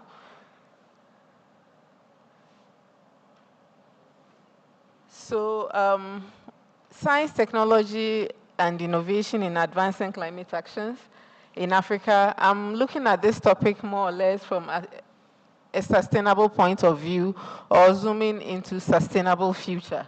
And with that, I set forward to look at 3 main objectives in this speech. I'm going to look at understanding the relevance of STI, and then explore some case studies and best practices as has been done in Africa, and then also look at some of the challenges and possibilities that we have in future to move forward when we talk about STI. So that's those 3 objectives put together constitute my outline for this presentation.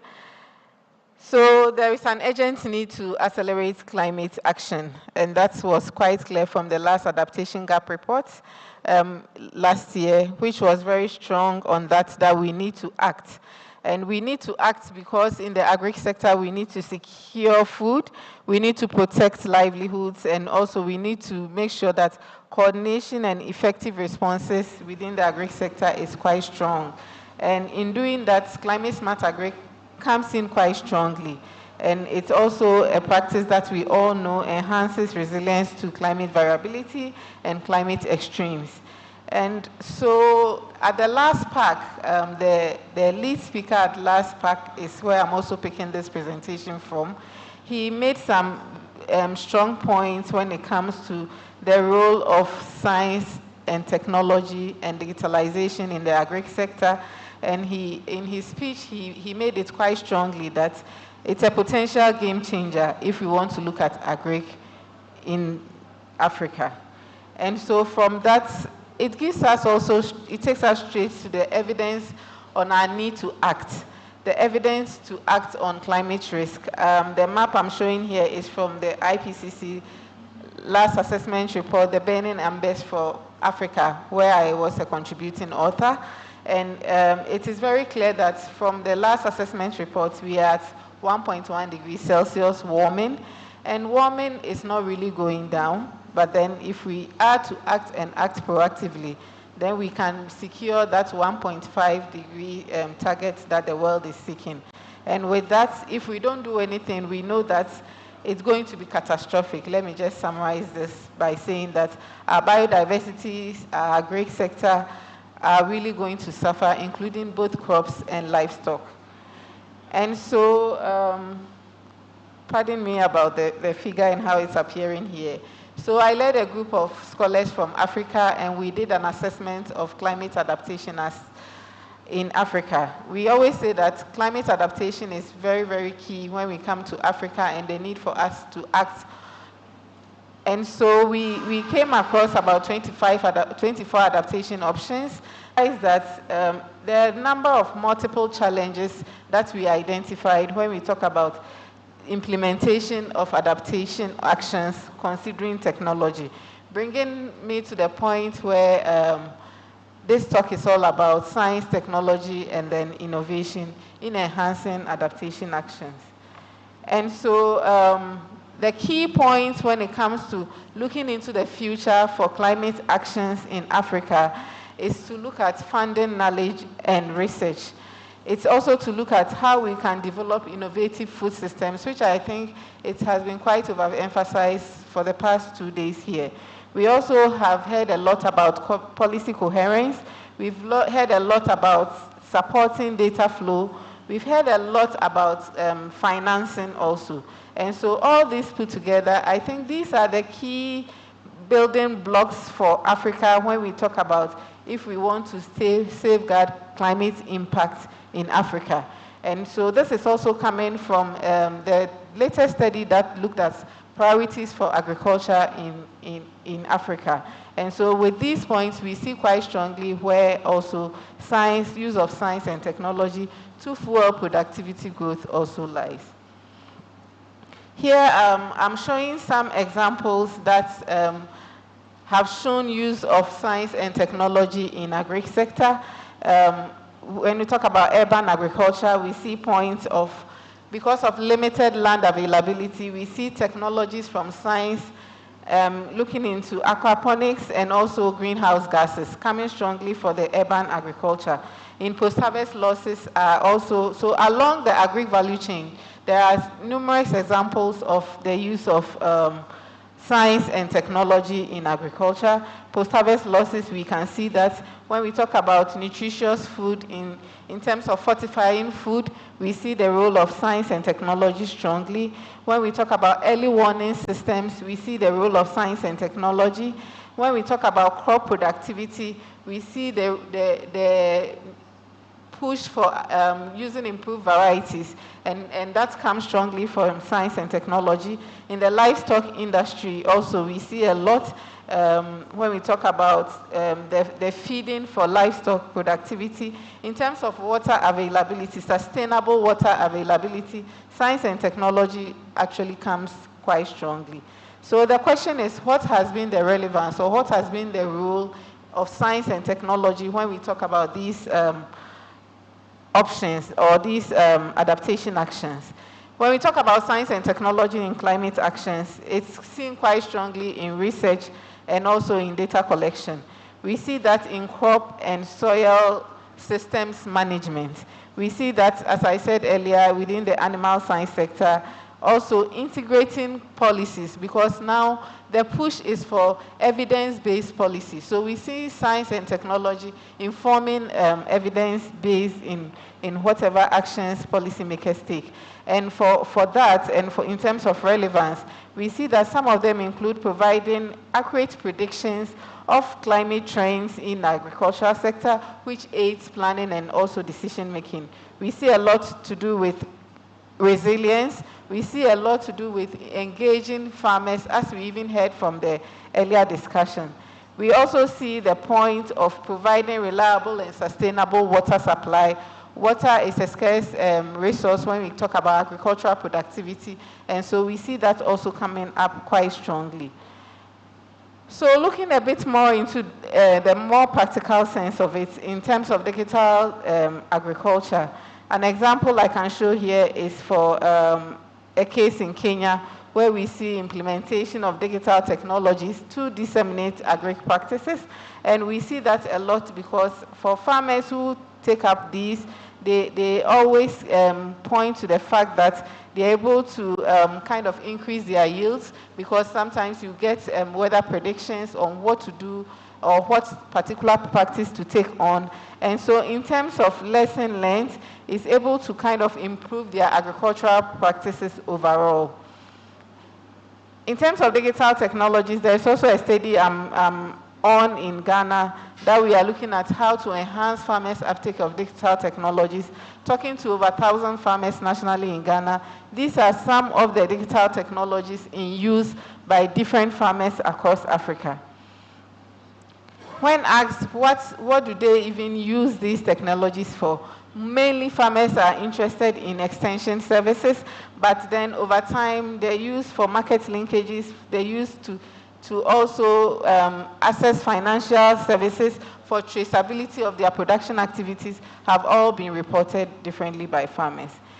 There are also cases of use of biotechnology, and this can be seen from Water Efficient Maize for Africa, which is a project that was implemented within the Southern Africa and then in West Africa, specifically in Nigeria, that also came up with improved varieties that enhance farmers' productivity generally. It also boils on the key point of community engagement. There are also talking about low-cost solar-powered water pumps that are also used basically to afford sustainable irrigation solutions for smallholder farmers. This is a project in Zambia, but then in other parts of Africa, we also see this happening a lot. Also, in terms of agroforestry, it's also coming up as a technology or innovation that farmers use to improve their soil health. Also talk about water management, rainwater harvesting for farming activities are also technologies we see quite a lot in Africa, but this particularly goes to a project in Ethiopia that it was actually used to collect rainwater to help with farming activities. Lastly, it's also in terms of science and technology, is as I said earlier, the point that it goes on to inform policy, creating national and regional policies and frameworks that actually help to improve taking actions when we talk about climate change. And with that, we are in Rwanda. We know they drive strongly for green growth in Rwanda. It's a very strong one that happens. But overall, not to say just Rwanda is the example, globally, regionally, and nationally, there are a number of policy instruments that do exist, and all in the drive to push to take up science and technology.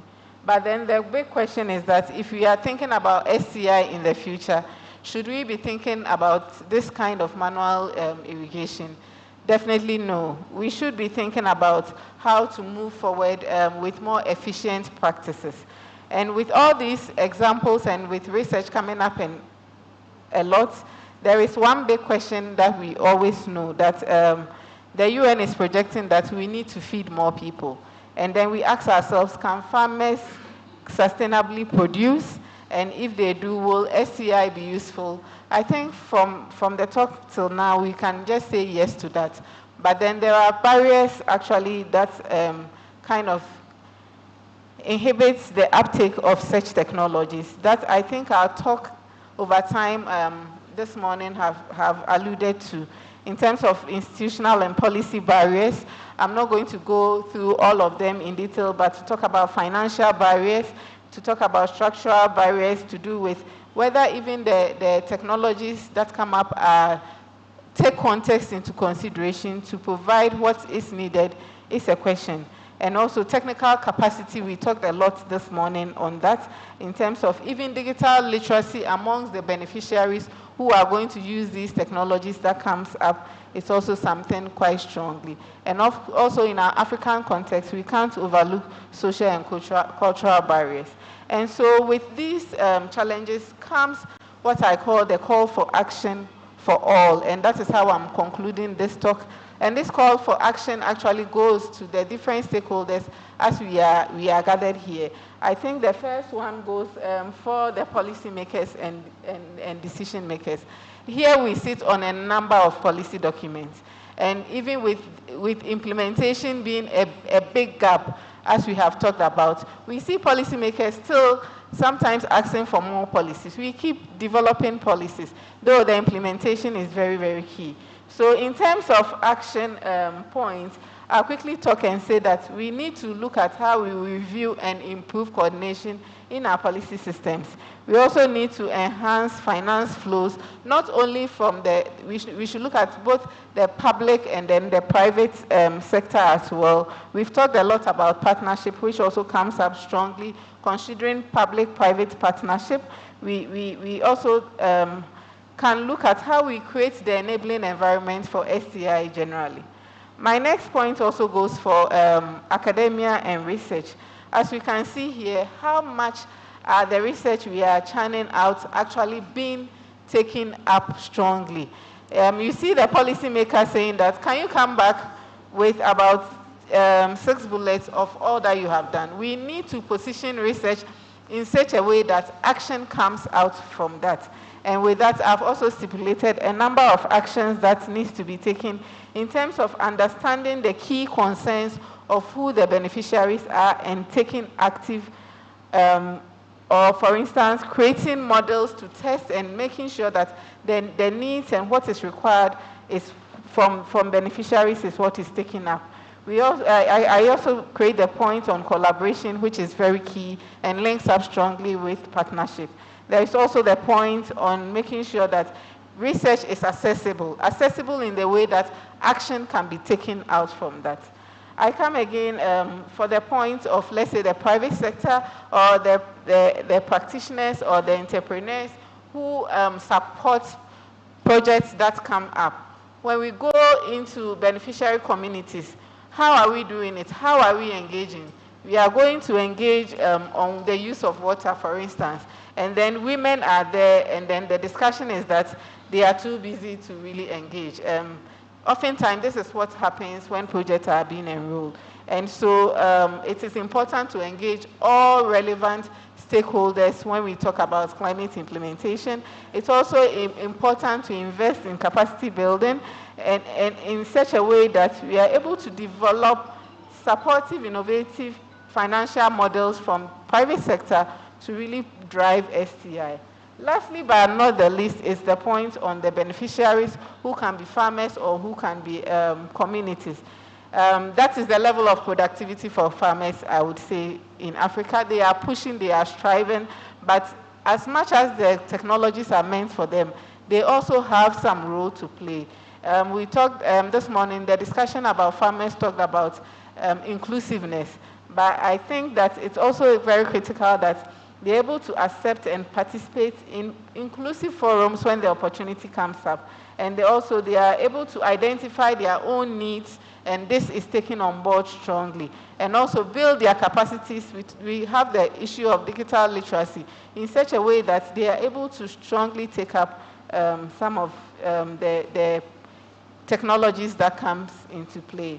So my last slide and my last message, which I call as critical building blocks, is that there is a need to really expand science and technology, because there are more mouths to be fed by the year 2030.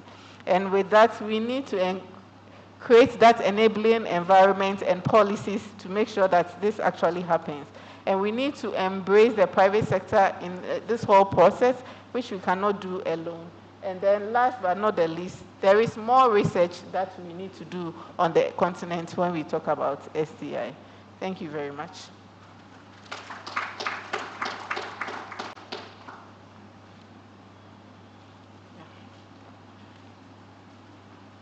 Thank you very much, Portier, for that very insightful presentation.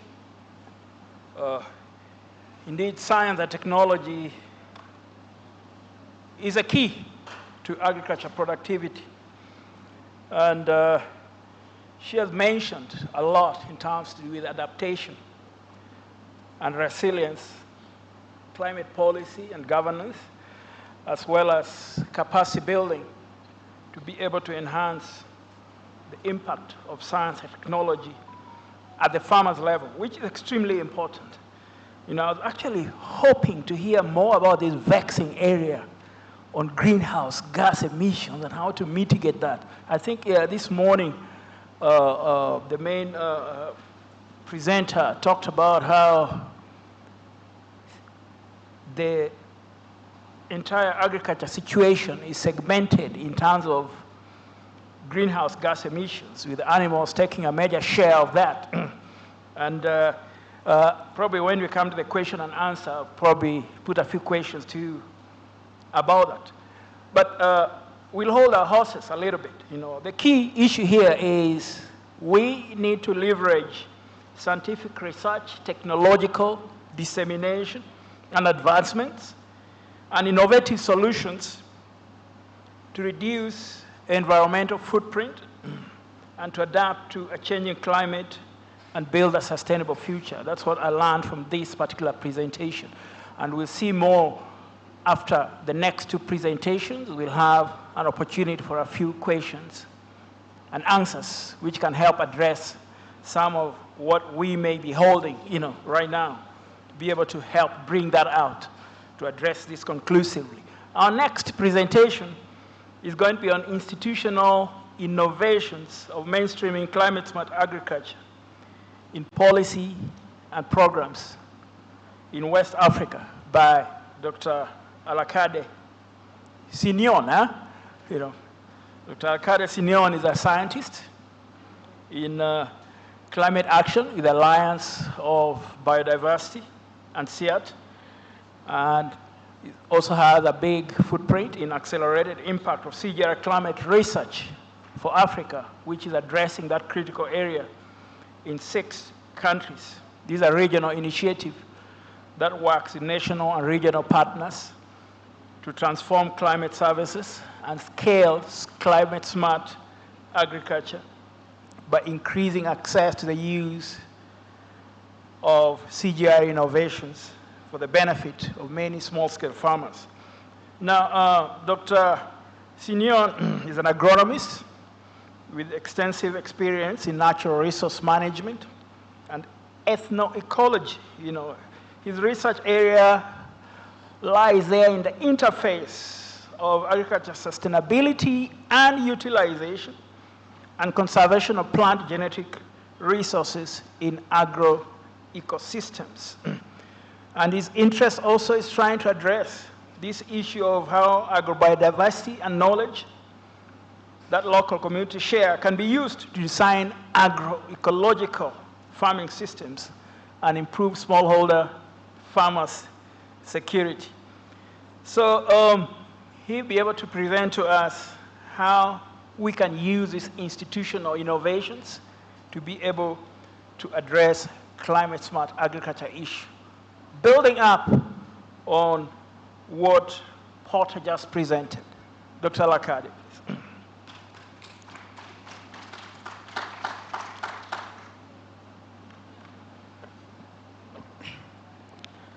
Good afternoon. Let me correct, my name is Alkad, not Alakadi. I think there was a mistake in the agenda. So thank you, Mr. Moderator, for the introduction. So my talk will be about institutional innovation for climate-smart agriculture mainstream in West Africa. So I'll share some of the experience that we have developed through the CGI research program on climate change, agriculture, and food security, and we are pushing, we are continuing in the ACRA program. ACRA stands for Accelerating the Impact of CGI Climate Research for Africa. So I will start by, repeating what we've heard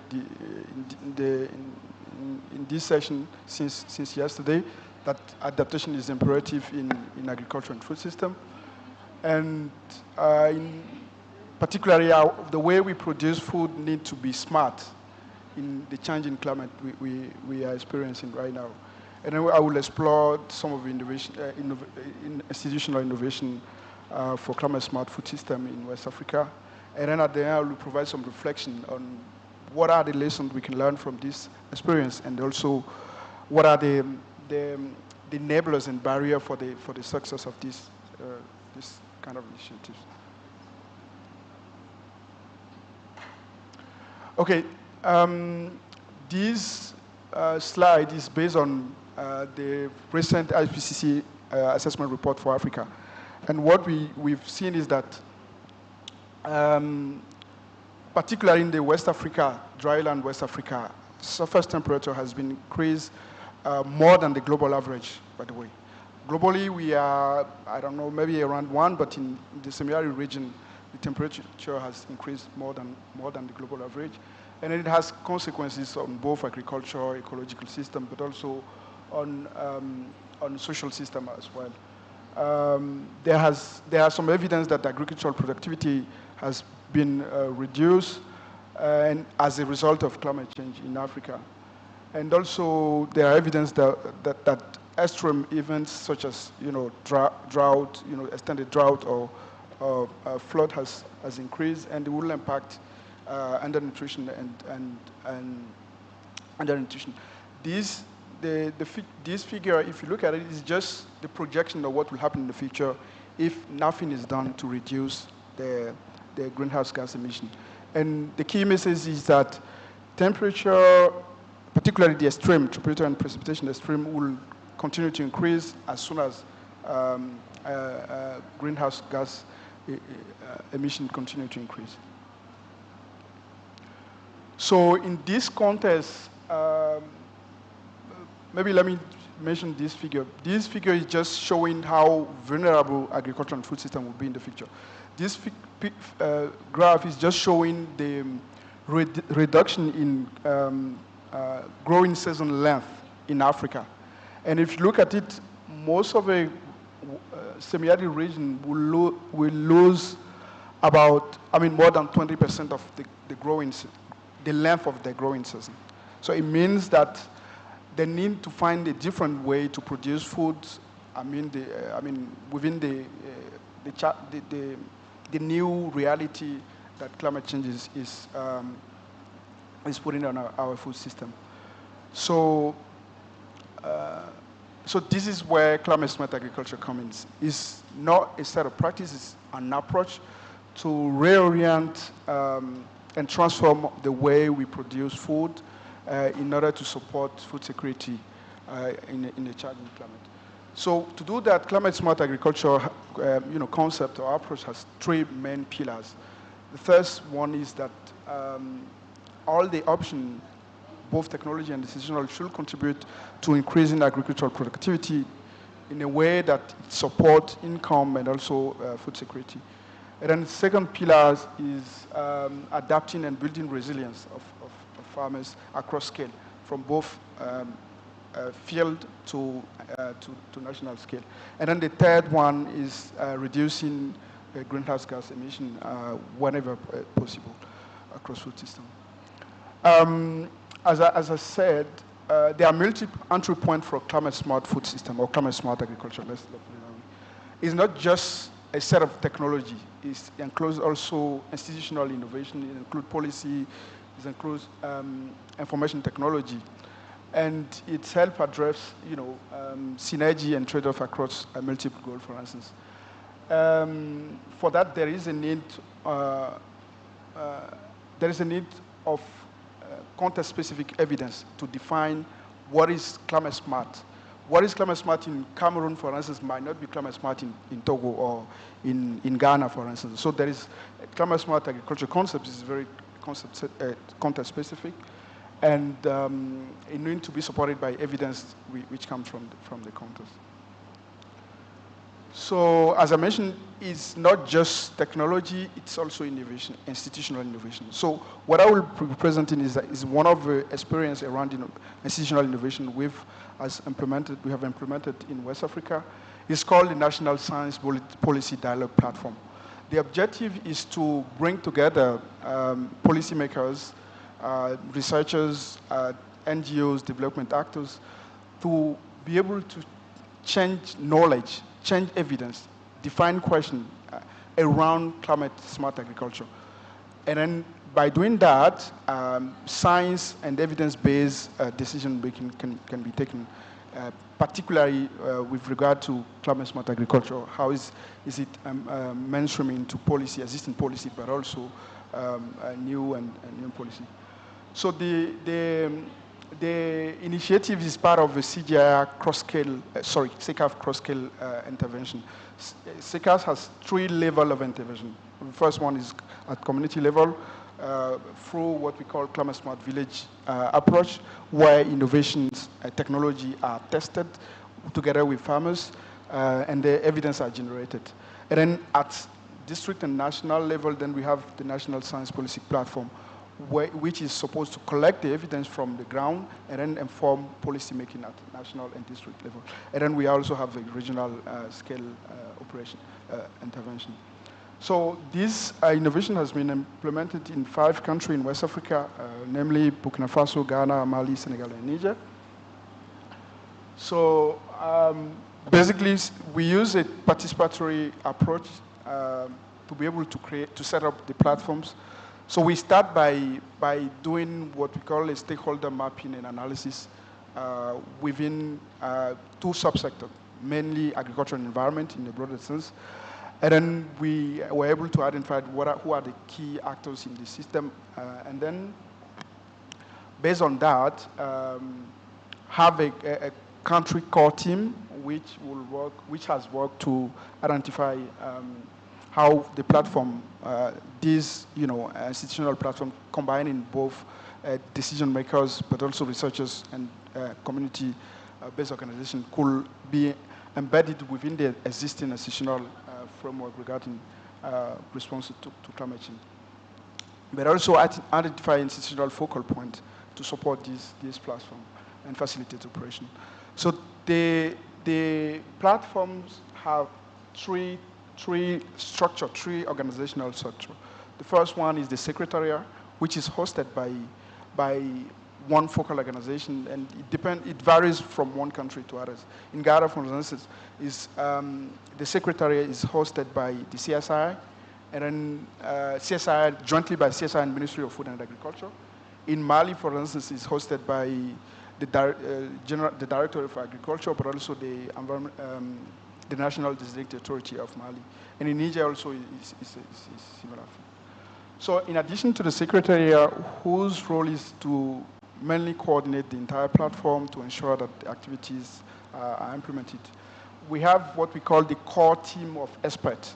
These are people with expertise around agriculture and also adaptation in food system in global sense. So this core team, their main role is to design annual work plan for the platform and then work to mobilize resources so that the platform can operate. And then the third layer is the entire platform members who usually meet at least once a year to validate, for instance, the annual work plan, but also the previous work plan, and also discuss about new project, new strategic orientation. So here you can see, for example, the platform of Ghana, which is composed of media group, NGOs, development partners, academia, but also Ministry of Food. So basically, across the 5 countries, it's more or less the same structures. So here, in terms of key achievement, I won't mention all of them, but just selected achievement. For example, in Ghana, the platform has been able to organize several high-level events with ministry and also parliament, members of parliament to sensitize them on climate change and the need to take action on climate change. And also they have developed what they call a national action plan for climate smart agriculture in Ghana. And this was a contribution to operationalize the Ghana National Climate Change Policy, the agriculture sector, the agriculture component of the National Climate Policy of Ghana. In Mali, for instance, the platform has contributed to the prioritization of CSA option in Mali, and which has led to developing what is called climate smart agricultural investment plan for Mali, for instance. And also some of the output for this evidence-based prioritization process was used by the government, by the Ministry of Agriculture specifically, to design some research program. In Senegal, for instance, because of the analysis, the work that the platform has done, the government has decided to fund, to provide $200,000 to be able to set up those platforms at district level in nine districts in Senegal. In Burkina Faso, the platform has contributed has contributed using through scenario exercise to the rural sector development plan, for example. So these are key achievements. Now let's explore what lessons we can learn from those institutional innovations. What we've learned from the process is that usually when we think about climate change, the mandate to handle climate change is not, is most of the time between agriculture and environment sectors. In most of the country, for instance, the National Designated Authority under the UNFCCC, most of the time is under the Ministry of Environment.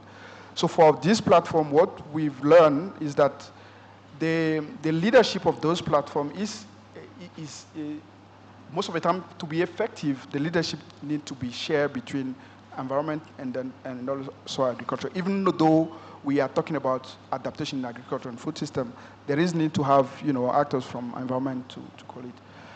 Something interesting is that in most of the cases, in most of the country, there are always institutional framework to handle climate change. So to be able to be effective, this platform need to be embedded within the existing structure. There is no need to reinvent the wheel, but to reinvent the wheel. If it's not strongly linked to to the existing structure, then it doesn't work. We also realized from the national diagnostic that has been done by the platform that when it's about policy formulation, especially in the climate change field, there is very weak interaction between the local level and the national level. So this platform, by including actors from the ground, has enabled, across scale from bottom up exchange of information in policy process. And it has also strengthened both vertical and horizontal communication across actors working at the same scale, but also at different scale. Oops. Okay, so in terms of capacity building, the platform has been able to generate several knowledge products, several info notes, report, and also in addition to a knowledge product, but also analysis. For example, as part of SECAF program, we have developed what we call CSA profile for all the country. So for the 5 countries we've discussed about, the platform has contributed significantly to the analysis leading to the development of those profiles. And in doing so, it has contributed to build new expertise that is available for the country and can be used beyond the program. And also the same thing for the development of the tools for prioritization as exercise, for example, in Mali. In terms of partnership, we've learned that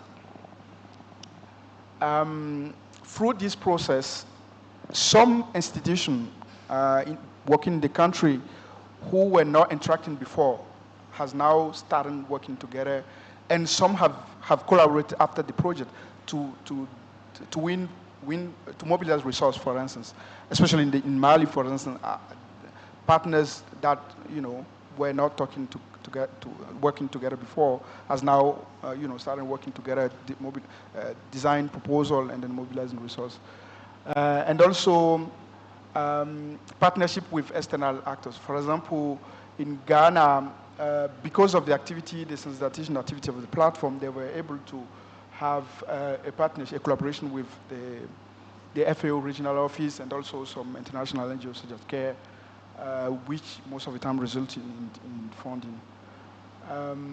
There were a lot of work around awareness raising at high level, ministry, but also parliamentarian, and also contribution to policy process. I will just mention the livestock policy, the revision of livestock policy of Ghana, which was strongly informed by some of the analysis done by the platform. And the same thing for the rural sector plan for Burkina Faso.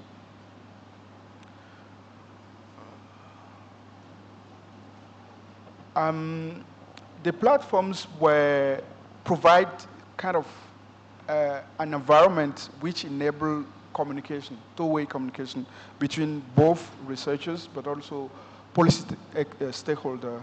And by doing that, it's helped to narrow the gap between research priority and then policy priority in the 2 countries that we've implemented. And the knowledge product that the platform were able to develop were very instrumental in influencing policy process in the 3 countries. We mentioned the scenario-guided planning process that the platform in Ghana has led to inform the livestock policy. And also in Ghana, the platform has developed the national CSA implementation plan, action plan. And they were able to implement it, of course, with some funding from CGR, but also resource mobilized from other partners as well. And at the end, we were able to evaluate the implementation of this plan, and we were surprised that some actors who were not initially in the platform has made use of this plan in their operation, especially the NGOs working at the local level.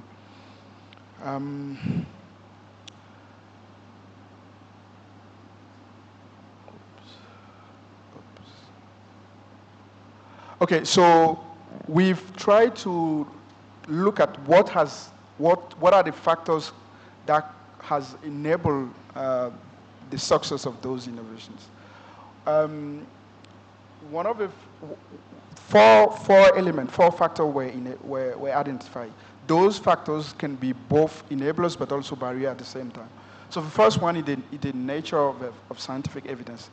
The first thing is that as a CGR has a lot of knowledge, resources, those resources and knowledge those scientific evidence and knowledge were provided to the platform, and then they were able to assess it, and then the platform themselves were able to generate new knowledge that respond to specific priority in the country, which makes those evidence more legitimate, more credible to inform policy process. So this was key. We didn't mention Niger because the platform of Niger were not able to generate, for instance, knowledge product evidence to inform. So they didn't. Niger platform, for instance, didn't yield much some significant outcome compared to the four other platform. Second thing is the second factor is the context where the science policy interaction happens. In country where there is a clear objective, a clear goal, and then a stakeholder were strongly represented and strongly engaged in the process, like in Ghana and Mali, for instance, we see that the platform, beyond the CGI funding support, the platform were able to mobilize resources from themselves and then to implement projects without support. And then the facilitation of interaction also is key. In Mali, for example, instead of platform being facilitated by the Secretariat, by the Directorate of Agriculture, is being facilitated by an NGO, which is what we can call a boundary organization, whose role is, connect science and policy. So in Mali particularly, the presence of a boundary organization has been instrumental for the operation of the activity. And resources, of course, for the initiatives. The SICAF program has provided funding at the beginning, at least, and because of the availability of funding, it has enabled actors to work together, at least at the beginning, before some of them were able to mobilize resources, for example, for the case of Ghana and for the case of Mali, for instance. And then the final point is the value system and the value and belief system of the actors, both the knowledge generators, the researchers who are part of the system, and also the practitioner and the users of it. So this is my final slide, a take-home message. Through these initiatives, we've learned that science policy platform in the various countries has been instrumental to improve the interaction among actors, both public and private, and across scale, from local and national scale, in terms of working together to address climate change, for instance, which is central if we want to address climate change. The platform has also influenced a number of policy processes in some of the countries through producing knowledge and also through capacity building for platform members, but also actors beyond the platform. And then for some development partners, for instance, the platform has become a very strategic partner. For example, in Mali, because of the activity, the sensitization activity of the platform, the UN mission in Mali has contacted the platform and then support them to do some of the work, some of the study around social cohesion, how agricultural research can be used to address social cohesion challenges in Mali. And then, of course, in countries where there was a very strong political will, it was more successful than others. So political will is central, and also financial resources is central. In case of Senegal, where the government has seen the potential value, then decided to to invest $200,000 for scaling up the platform at district level. So thank you very much. So these here are key references that you can explore if you want to learn more about the process. Thank you.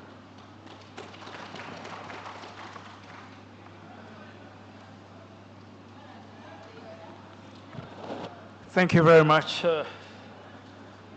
Dr. Alcad, Senior. Let me get it right, Alcad. Yeah, so they got it wrong. I think what we are getting here very clearly is how to facilitate the integration of climate-smart agriculture into regional and national frameworks.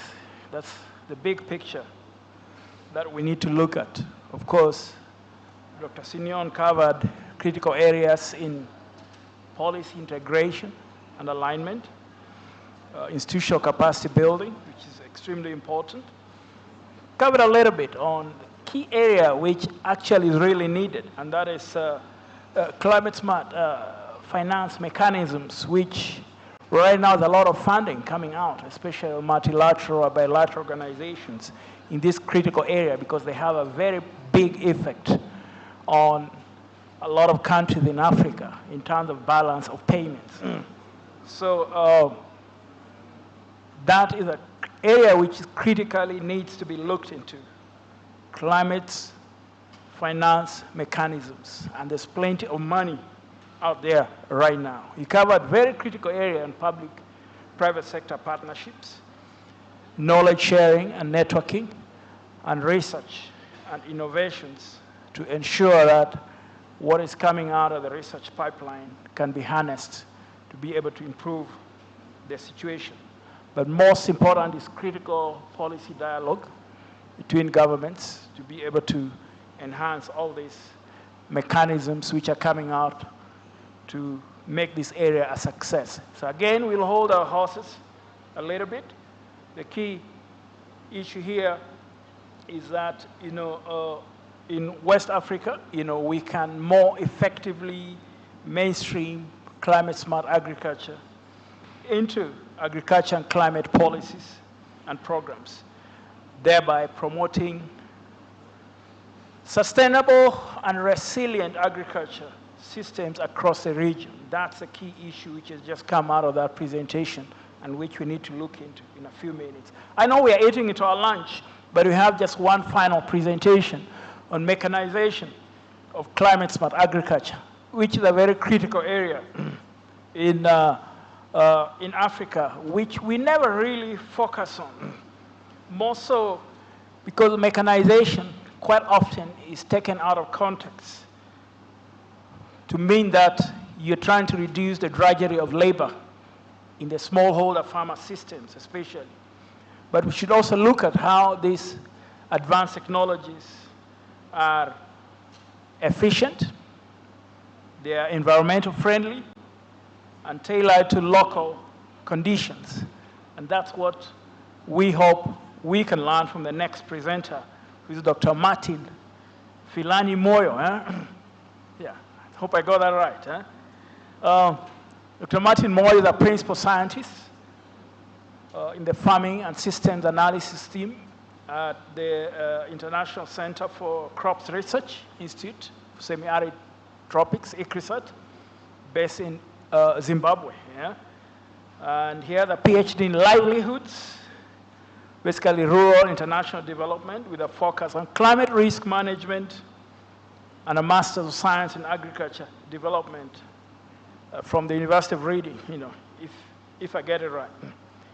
So he has 2 decades of experience, which we need to learn from in a few minutes this afternoon.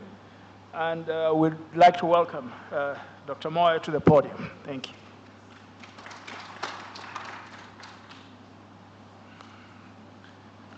Okay, thank you so much, Mel, and to the very patient audience, thank you so much.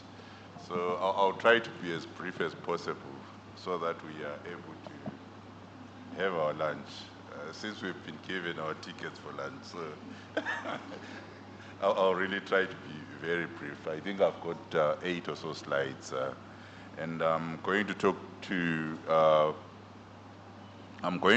how small-scale mechanization could enhance climate resilience and productivity within the drylands of Africa. And my first slide would relate to what we all know. I think we're facing a number of challenges within dryland agriculture, challenges that we've been talking about over the past day and a half, over the past 2 days. And the future is unknown, but we have to continue producing with this unknown future. So the question is, what role does mechanization have in this unknown future, have in these challenges that we're facing as dryland systems? So we have to be able then to figure out what role farm mechanization brings into these dryland systems. So with all the challenges that we're facing, definitely farm mechanization has a role to play. And what is it that we need to be doing? We need to be sustainably intensifying our systems to be able to improve on productivity and improve on production. So that's one very essential aspect of dealing with the many challenges that dryland systems face. And mechanization has a critical role to play to help raise labor productivity and also reduce the drudgery that Mel has just spoken about. And therefore, there is a need for all of us as stakeholders within agriculture to be able to come together and understand and contribute to agricultural mechanization efforts across the entire farming system, probably with a value chain perspective. So just looking at the level of farm mechanization in Africa, we would see that the traditional methods predominate. About 80% of the whole of Africa is under human power, with little mechanization. Mechanical power is at 5%, and probably animal power is at around 15%. So this is a cause for concern, definitely, because it usually limits productivity. This usually limits profitability. So there is a need for us to be able to transform towards smallholder agriculture mechanization so that we're able to enable farmers to overcome some of the bottlenecks they're facing. And also we're able to harness new income opportunities. So what is the contribution or the potential contribution of mechanization within the value chain? Probably we should be able to contribute within 4 to 5 thematic areas across the value chain, be it at straddling across production, be it at planting, be it at irrigation, weeding, and then going to harvesting and post-harvest related issues within the value chain, including crop quality, improving crop quality, be it through cleaning, be it through grading, and then processing, and finally at marketing. So in terms of enhanced productivity, we've seen that agricultural mechanization can really drastically enhance productivity within the African context. For example, a number of CG institutions, which is what I'm going to show in the next slide, have introduced a number of mechanized tools and equipment. In Zimbabwe, CIMIT has done quite a lot of work together with ICUSAT in introducing these two-wheel tractors to transform smallholder farming communities. So these tractors and other equipment is really good because it's usually multifunctional, being used for tillage purposes. It could be used for shelling maize or shelling other crops within the value chain, and also it's basically adding increased efficiencies to smallholder farming operations. What's really key is that some of this equipment has a potential to free up time for women who are majorly involved in agriculture and who are also majorly involved in care work within our society. So this is very important that we're able to mechanize and we're able then to boost productivity and also free up time. So I'll go through one or two examples of what we've done in terms of mechanization. Already we've seen these two-wheel tractors, we've seen the threshers that are available. In terms of irrigation, we do have some tools. We call them smart water management tools. We have a chameleon and a full stop. These are tools that basically have been introduced or developed to monitor soil moisture and nutrients, as well as to facilitate farmer learning to increase productivity. So use of these tools have helped irrigators to reduce irrigation time. It has helped increase the number of days between irrigation intervals, because farmers are able to know whether the soil is still wet or not using the simple readers that they have. These have led to reduction in water use and also reduction in conflicts within these irrigation systems. So these are some of the simple to use mechanization efforts that we believe could be really important for the smallholder sector within the drylands. And then definitely the mechanization could be able to improve crop quality. How? We've seen that traditional methods often result in inconsistent crop management, leading to lower quality yields and crops. But then with mechanized planting, with mechanization of some of the operations, we're able to improve yields, we're able to improve quality, and we're then able to improve the marketability of the produce we're getting out of these systems. Mechanization is also very vital in managing post-harvest losses. I think the traditional way of post-harvest related issues is probably not the best. It's leading to about 30% of economic losses and food waste within the continent. It's labor consuming, time and labor consuming. And in terms of marketability, it's not really marketable because we have presence of extraneous matter, which is a major issue with processors. So mechanization could be a solution to that. Very easy to use equipment is available. It's been developed by a number of organizations. ICRISAT has been at the forefront, especially relating to sorghum millets and groundnuts and all those smaller grains. So we have developed portable threshers that we know and thresh the grain at the same time, making the whole process easier. And the grain is ready for marketing. This has led to an improvement in the quality of life of the farmers. If they're saving time, they're saving drudgery, they're also saving in terms of loss of grain,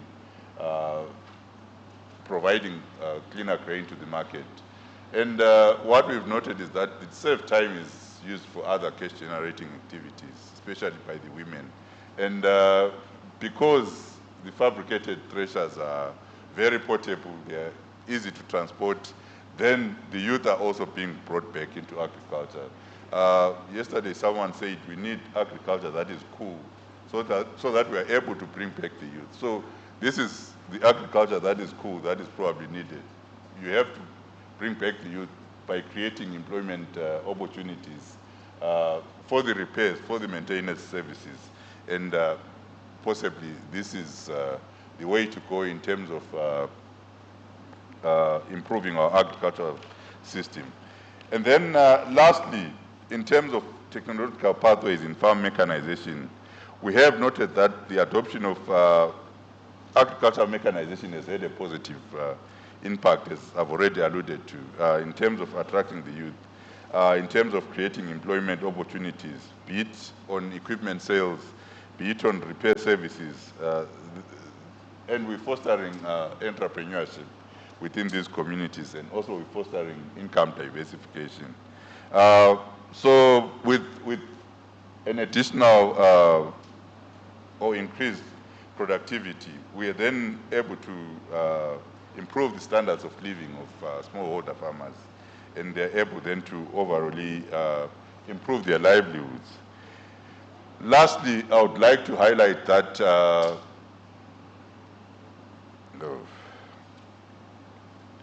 I would like to highlight that agricultural mechanization is going to be able to bring about a revolution into African agriculture.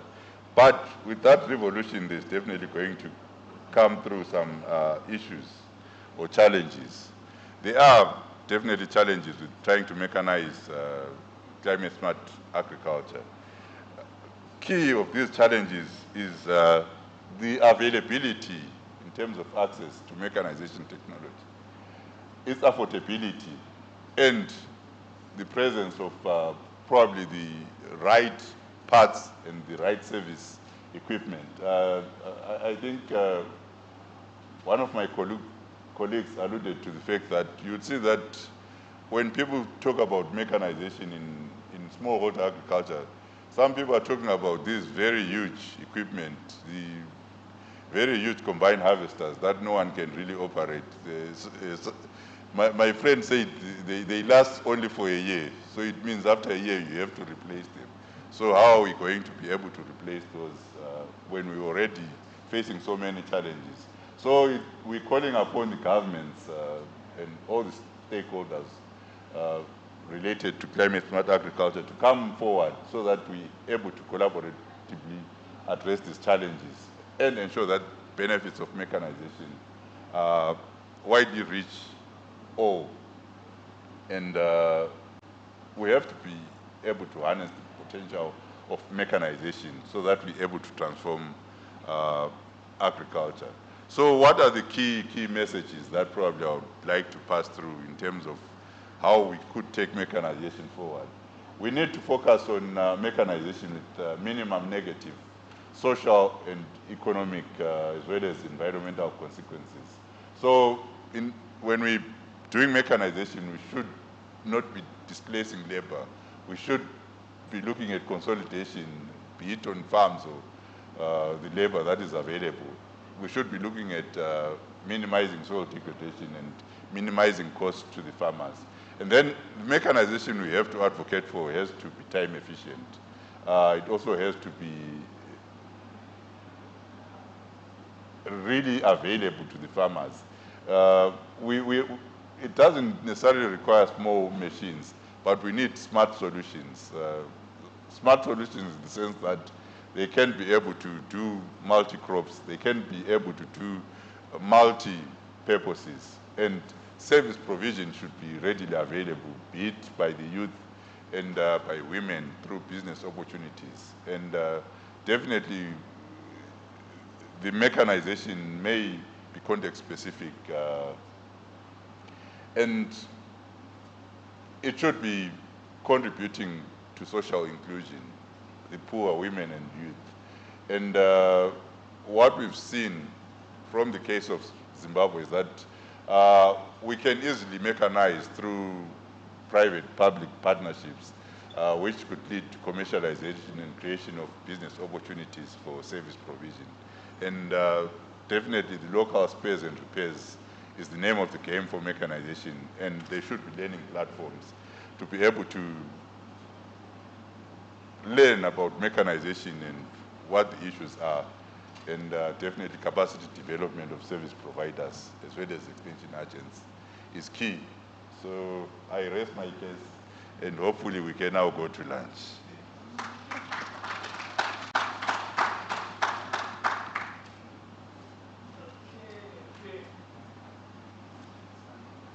Yeah, thank you very much, Martin. I think you've covered, really critical areas in this mechanization. I can attest to that fact that at Sasakawa we work a lot in that space. So we've introduced a lot of multiple threshers and shellers, which has multiple functions across many different crops to make it smart and more efficient. And it's all about making money and putting all this in the hands of youth and women to provide all these services within the community at a fee. to allow them to be able to make money at the local level. That's extremely important. But it requires coordinated efforts across multiple sectors to ensure the supply chain is covered in terms of maintenance, access, financing, and everything from policy making to grassroots implementation. I know I have my lunch ticket. Yep. And I hope we'll not miss lunch, but I'd just like to invite the three presenters right up here.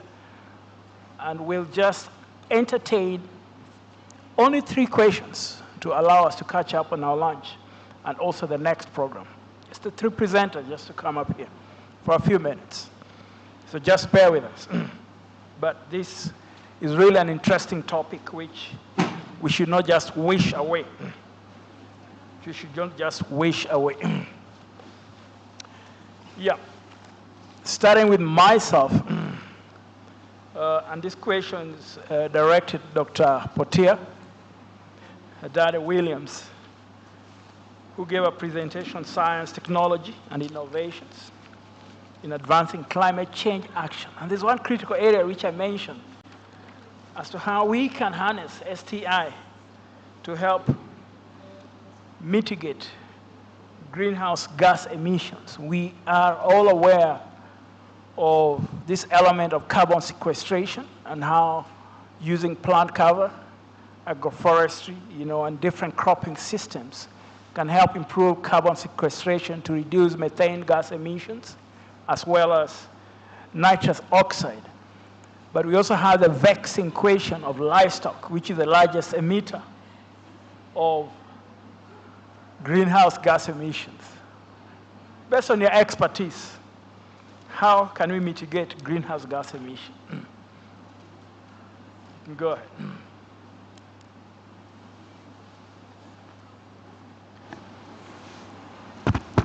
Okay.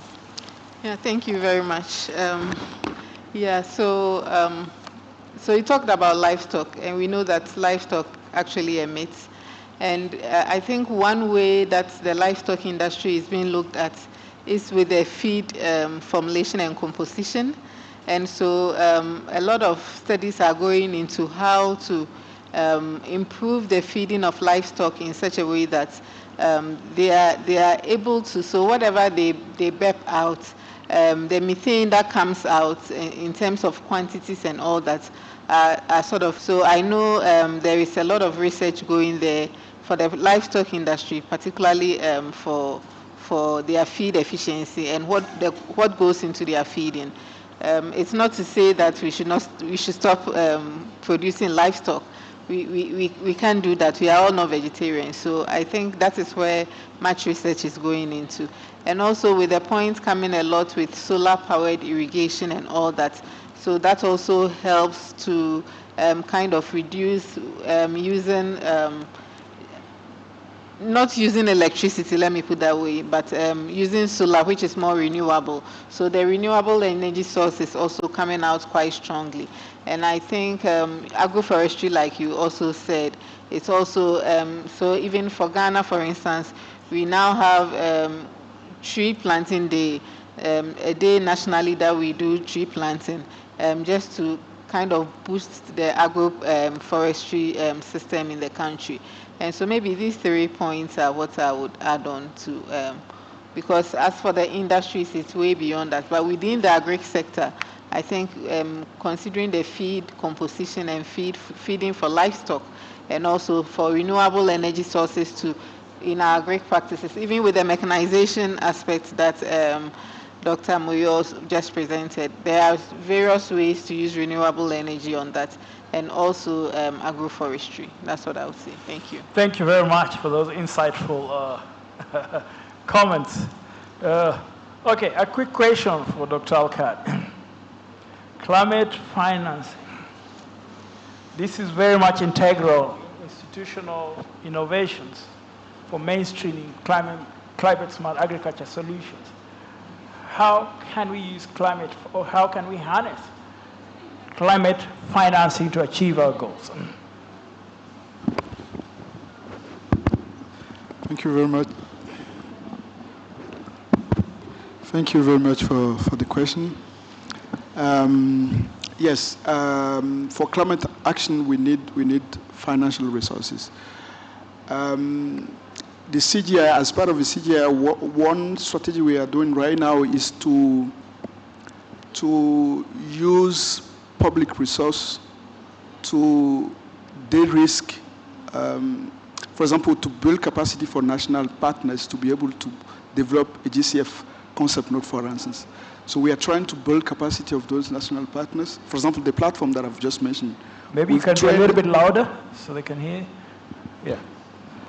We've tried to build capacity for national actors so that they can assess, climate finance, particularly the GCF fund and the adaptation fund. This is one way.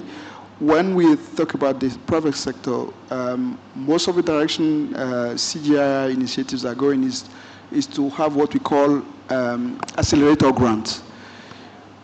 Basically, is that we use public resources to enable private sector actors to invest in innovation that they wouldn't be able to invest with their own money. So it's kind of de-risking grants that we are providing. As part of ACRA, we've done that. In Senegal, is currently ongoing in Ghana, in Ethiopia, in Zambia. So the idea is to use public funds to de-risk, as a de-risk grant to enable private sector, small and medium enterprise to assess private sector capital, for instance, to be able to implement climate resilient, climate smart adaptation option in food system. So these are the two critical initiatives. I can mention other action that the government can take, for example, by creating new tax for vehicle or cars that pollute a lot, or industry that pollute a lot. These are kind of financial instrument that can be used to mobilize resources and implement climate action. Thanks. Oh, okay. Yeah, thank you very much for that. I happen to know that within the GCA and bilateral, multilateral banks like Africa Development Bank, they have quite a bit of money right now for financing for adaptation and mitigation, for climate change, which we can easily tap into. The biggest issue right now is carbon marketing. Yes, carbon marketing is one option, but before carbon action, there is a problem of capacity of national actors to be able to assess the existing resources. Carbon marketing is an addition that is not operational yet. A lot of things are going on to be able to create the market, but the existing grants, from GCA, GCF, adaptation fund, there's new fund that's been created, loss and damage fund, the JEF fund. Most of the I'm talking about the African national actors are not able. So what we are doing is to capacitate them to be able to assess those grants. When carbon market is also operational, of course, government, actors might need capacity building to be able to understand how if it works, how to convert, for example, forest into product that can be sold on this kind of market. Yeah, actually, it's quite operational now, and there's a harmonized process for carbon marketing developed by UNCC plus different private sector actors. But what your team could do is to develop that evidence that you talked about on carbon sequestration and attach funding to that. You grow these crops, different combinations, you'll be able to sequester this much carbon, and we can pay you this much per ton of carbon which is sequestered. That's the evidence that is needed right now in the current context to be able to reward our farmers for adopting certain practices which are climate smart and be able to make a significant change. And we hope you can look into that because the evidence is what we need. Finalizing, Dr. Moyo, access to finance for agro-processing equipment to reduce drudgery and to be able to develop resilience at the community level is a key. What are your thoughts on that? How can we harness partnership to be able to bring this access to finance at the community level and make farmers access all this important agro-processing equipment that is needed? Yeah, sure. It's really an important aspect, and it's an important challenge to mechanization within the smallholder sector. So what could be done is probably come through with these village savings and lendings groups are able, they're one component of trying to really work around access to finance by farmers. They're able to aggregate their own funds, and they're able to procure, say, from one group to the next, procure equipment. They're also able to probably put in a deposit, and you enable them to pay over a long period of time. I've seen in the context of Southern Africa where farmers are advanced a loan, be it by these microfinancial institutions. Most of the big banks don't really finance smallholder farmers because of the collateral issues, but microfinancial institutions, presence of microfinancial institutions is one key solution to access to finance. So there are a number of avenues that probably we should be pursuing, and even government support itself to be able to finance some of the equipment and some of the mechanical equipment that is needed for smallholder farmers. Thank you very much. We just allow one question from the audience. I see two. Okay, we just allow those two and then we run off for lunch. Good afternoon. Thank you so much for the... Maybe we can have a microphone. Roving microphone, please. I've seen 3 hands. Oh, it's coming, it's coming. It's coming.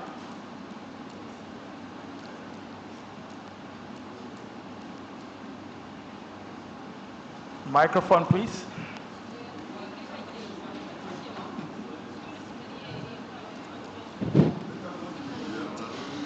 Okay, there you are. Thank you so much. You know, we have to wait for this one because of the online audience. Mine is just to say thank you so much for the presentation from our 3 presenters. And thank you, Moyo. You spoke my language. It's not in the smallness of the machine for smallholder farmers, but creating smart solutions. Now, my question is this. We have these fabricators who are located in the rural areas, and they're not in the mainstream research. And they're coming up with innovative ideas on how you can mechanize smallholding farming systems.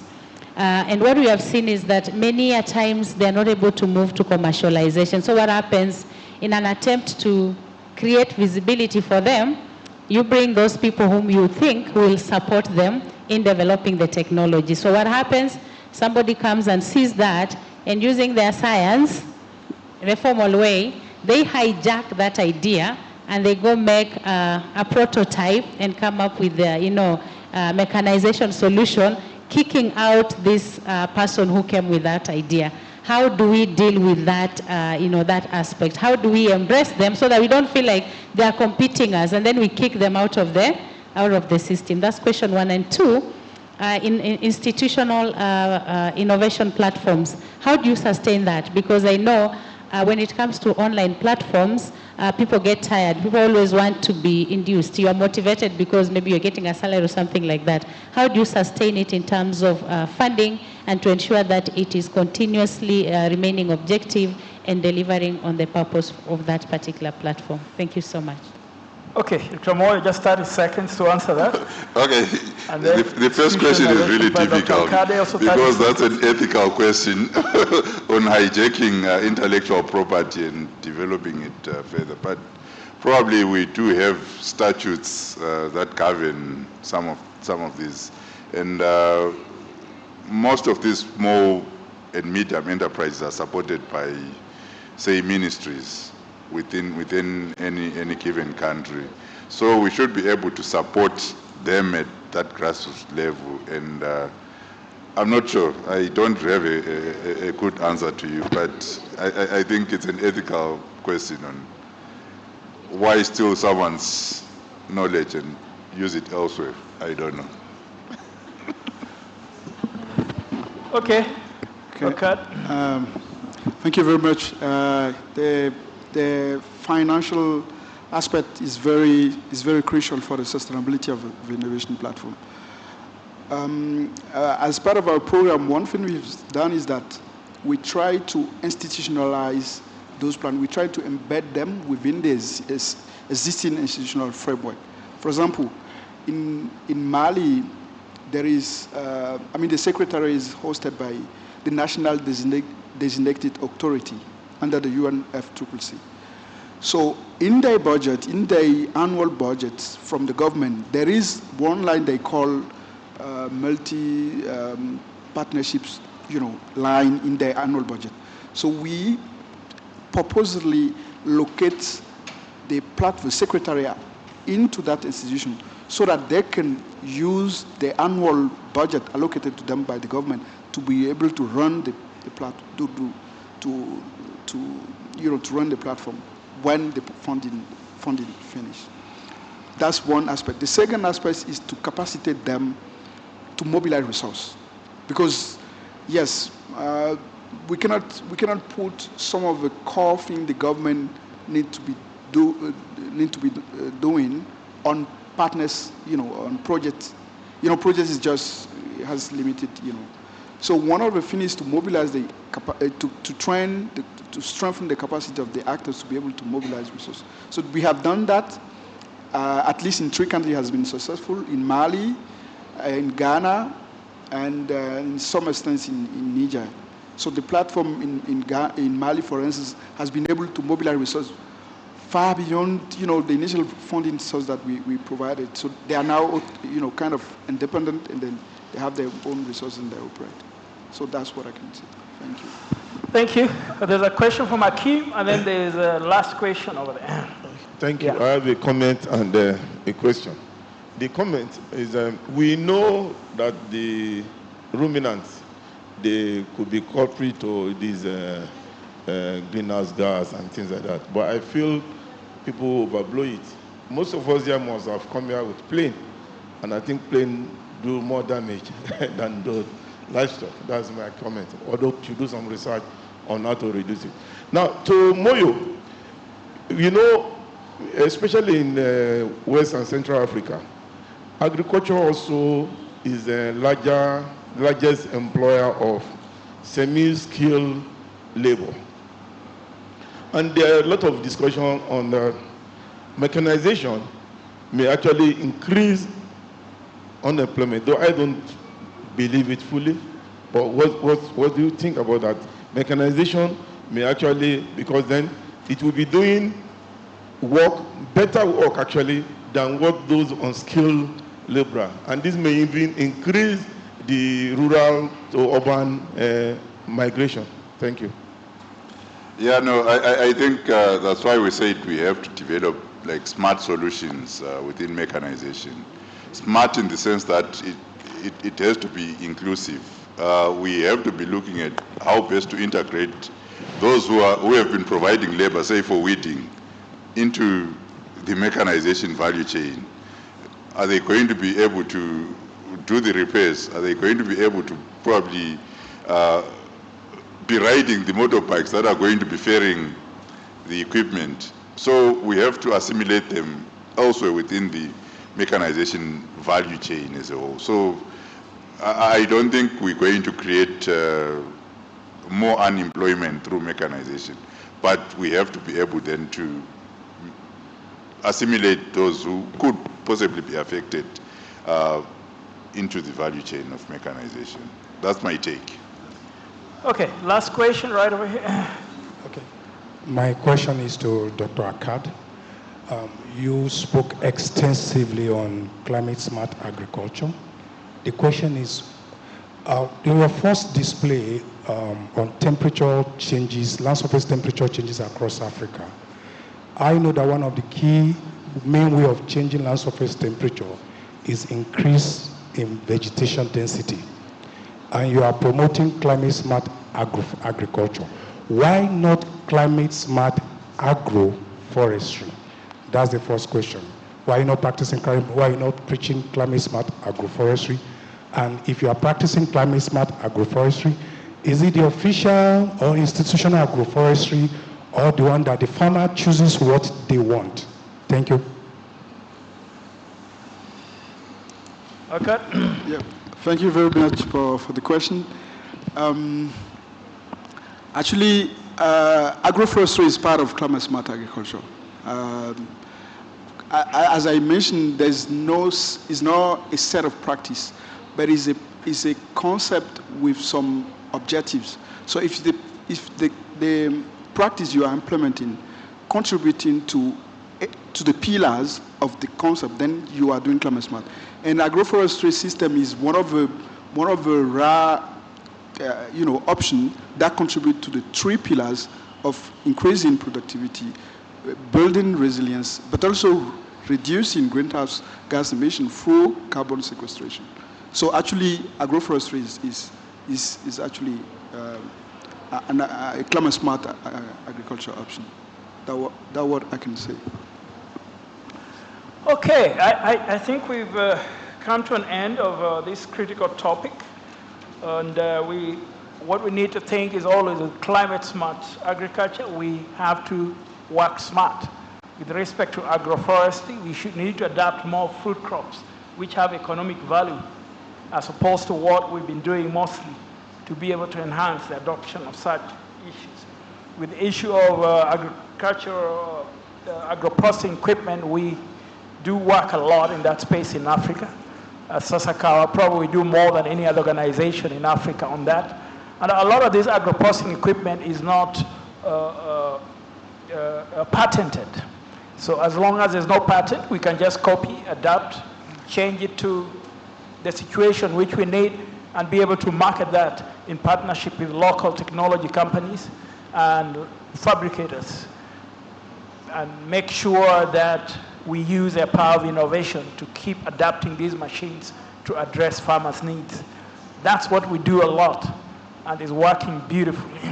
So with that, I think we'll come to an end and probably use the tickets for lunch that we have effectively to allow us to pay more attention to the next sessions which are coming on within this afternoon. Thank you very much, and let's give a big clap to these three ladies and gentlemen.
have to work in Southern Africa.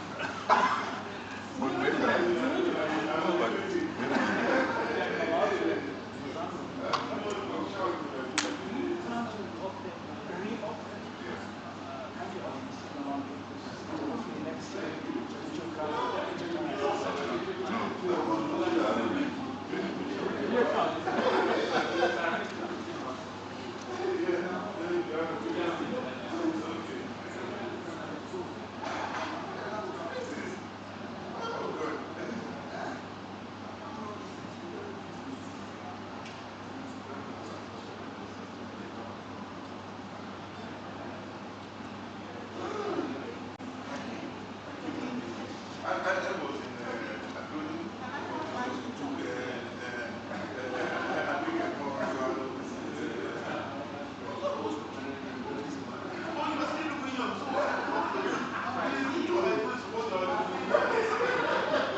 Thank you very much.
C'est bon?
Quand je te regarde, ce n'est plus bon, quoi. Ah, ok. Ah, ok.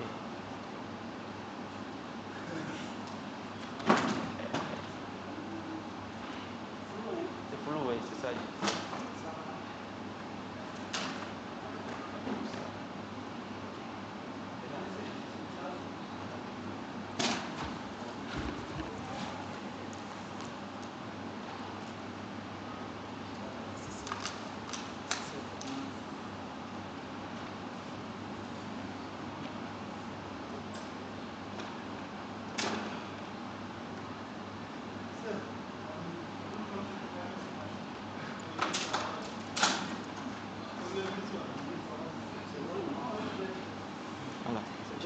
tu me prends encore comme ça.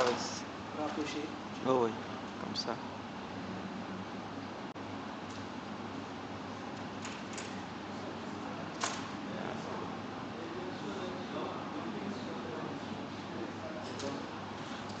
Je vais faire la même chose. Je filme un peu avec le message.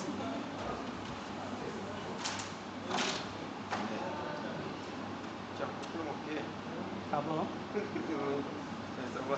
Non, je peux filmer encore.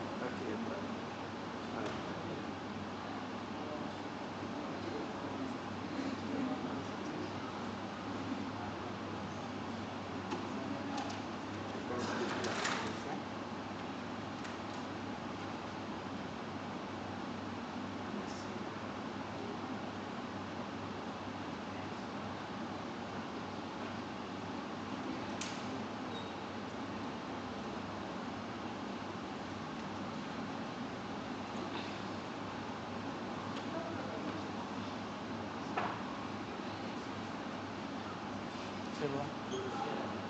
Non, quand tu filmes ici, là, tout à l'heure, là, ça fait trop. Bon, là, les autres, Filme déjà ça.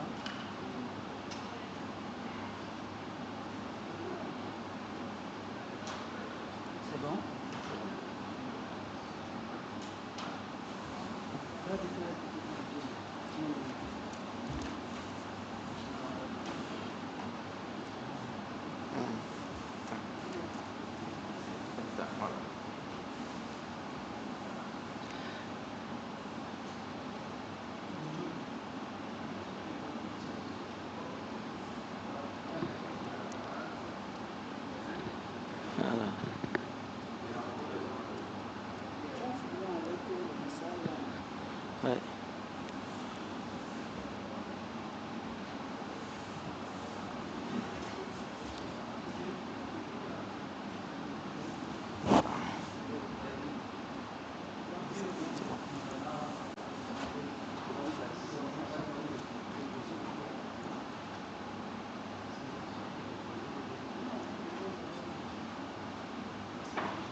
G, 1, 2, 1, 2, 1, 2, 1, 2.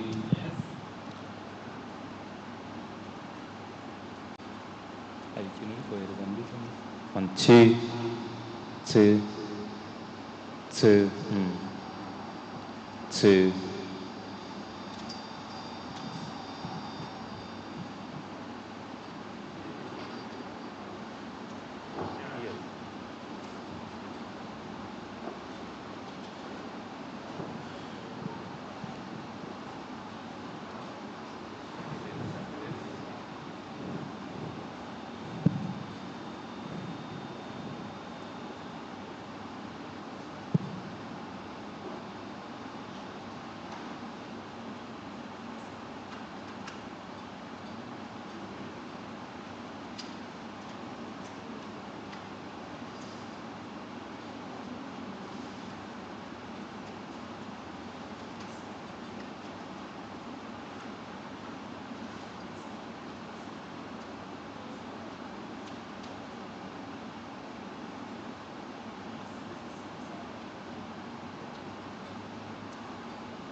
So I use this. Okay. Thank you very much. Good afternoon. My name is Angeline Mujia. I'll be taking you through my presentation. It is on the adapting climate-resilient agri-food systems through circular economy approaches and linking farmers to local businesses. So it falls under the thematic area of youth engagement, women empowerment, and agribusiness development for climate-smart agriculture. So you have realized I have really stressed on agribusiness development for climate-smart agriculture. No technology. Okay, as a way of introduction, just to say that agriculture contributes a lot to the GDP of most countries, globally 4%, and then when you are looking at developing countries, contributing about 25% to GDP.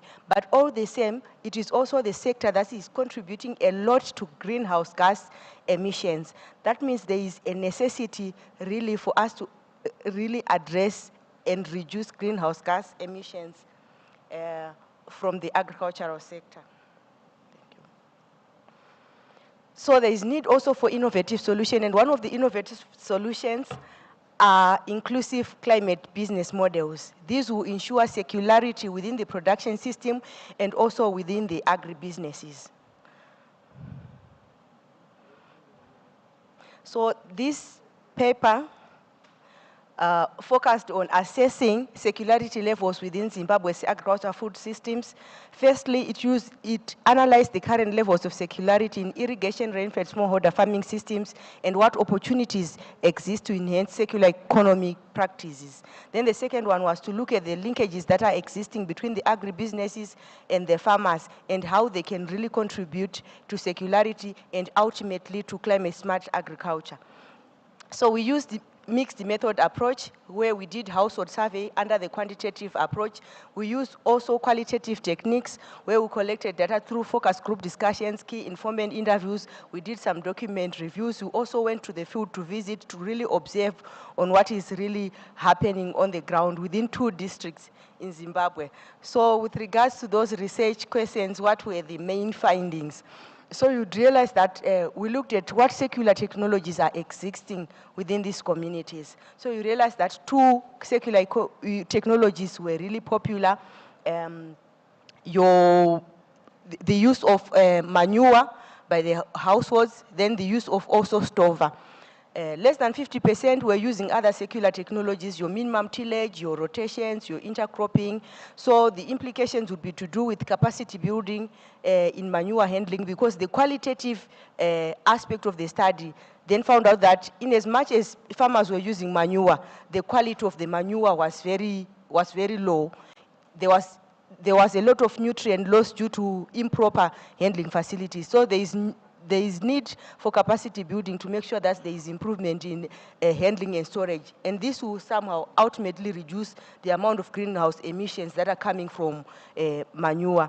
Then in terms of the stover, the quality of the stover also that was being used now to feed the livestock from the crop value chains was really low. So there is no need for capacity building as well to do some value addition to the stover so that it can benefit the livestock. For instance, urea-treated stover could be produced by the farmers, and also maybe the introduction of some cereal legume fodder production. I think earlier on another presenter talked about improving the feed would really reduce the emissions from livestock. Then we also went to look at what are the determinants of this circularity. So the model found out that significant factors that affected adoption of circularity principles was education. So there is need really to invest in educating the farmers, particularly in circular agriculture technologies. Maybe let me quickly rush, I'm being told. We also looked at the models that are there. So we realized that primary processing is very low. There's a lot of processing that could be done by the farmers to really enhance circularity, you see, but the levels of value addition, number of businesses that are there are still very low among a smallholder farming system. So there's an opportunity for us to really grow rural economies by capacitating them so that they can form businesses that can be a market for the produce that is coming from farmers.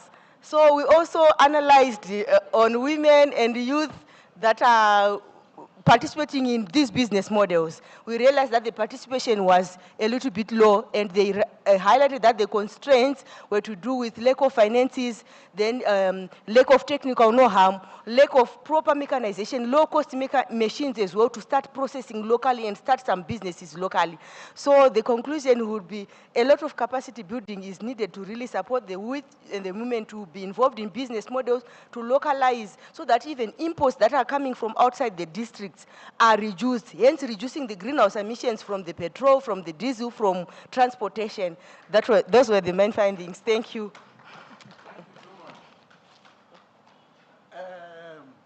Sorry, even myself, I had problem with this when I was presenting in the morning. So don't point to this thing.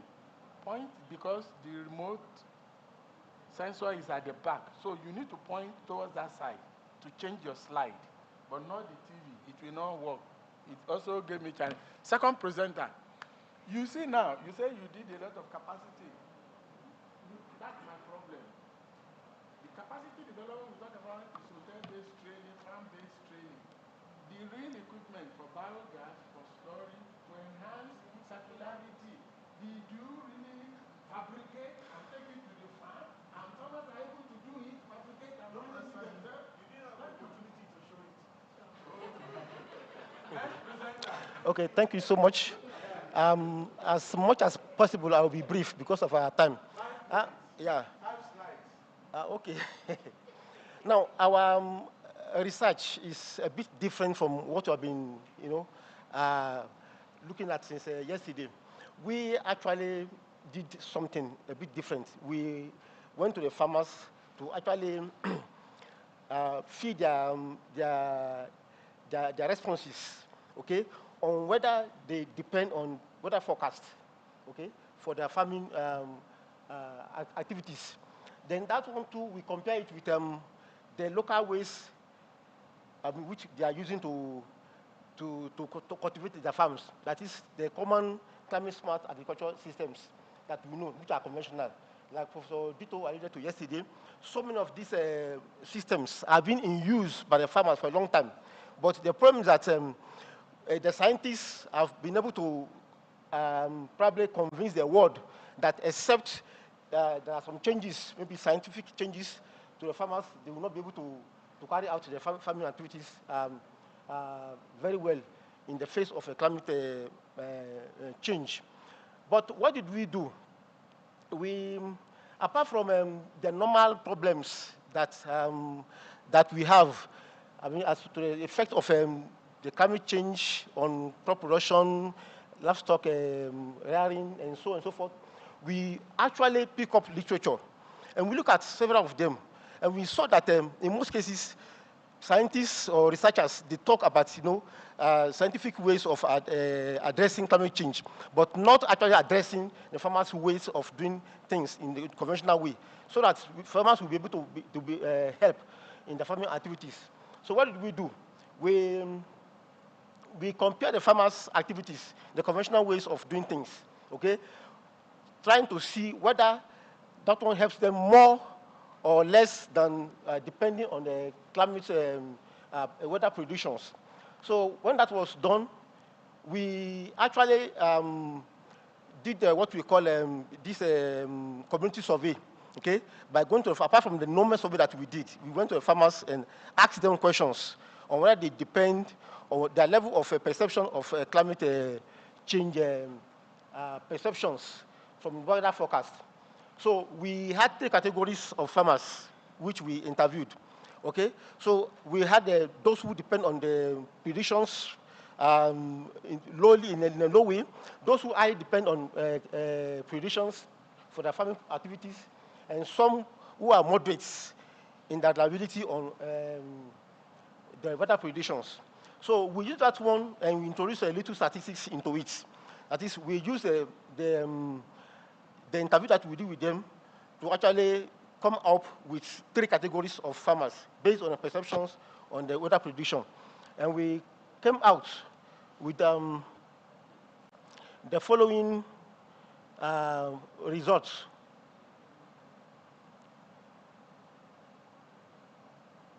So we had 3 categories of farmers. So in the categorization that we did by introducing a small statistic, we discovered that 11.75% of them, 40.25%, and 48% of them were divided into low, moderate, and high reliability groups of farmers, respectively.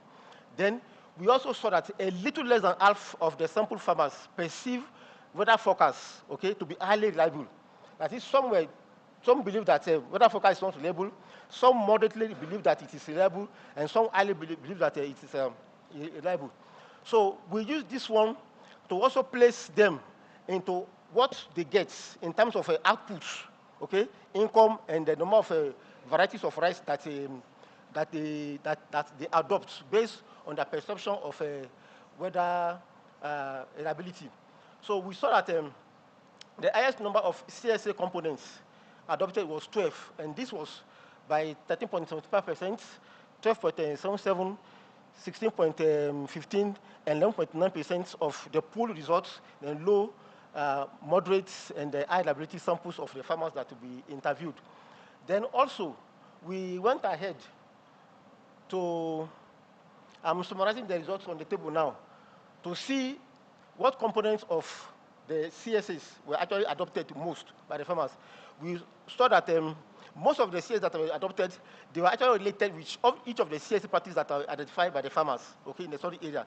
Therefore, the adoption of CSA components cut across the 6 practices, okay, in the study area. When we come to the outcome of what is the impact or the effects of the key factors, okay, that affect. Okay, when we came to the result of the key factors that affect climate weather prediction, okay, for them to get moderate output, we saw that we conclude that relying on the weather prediction and their actual experience in using their conventional method, they play complementary roles in deciding whether you have maximum output or moderate output, optimal output or not.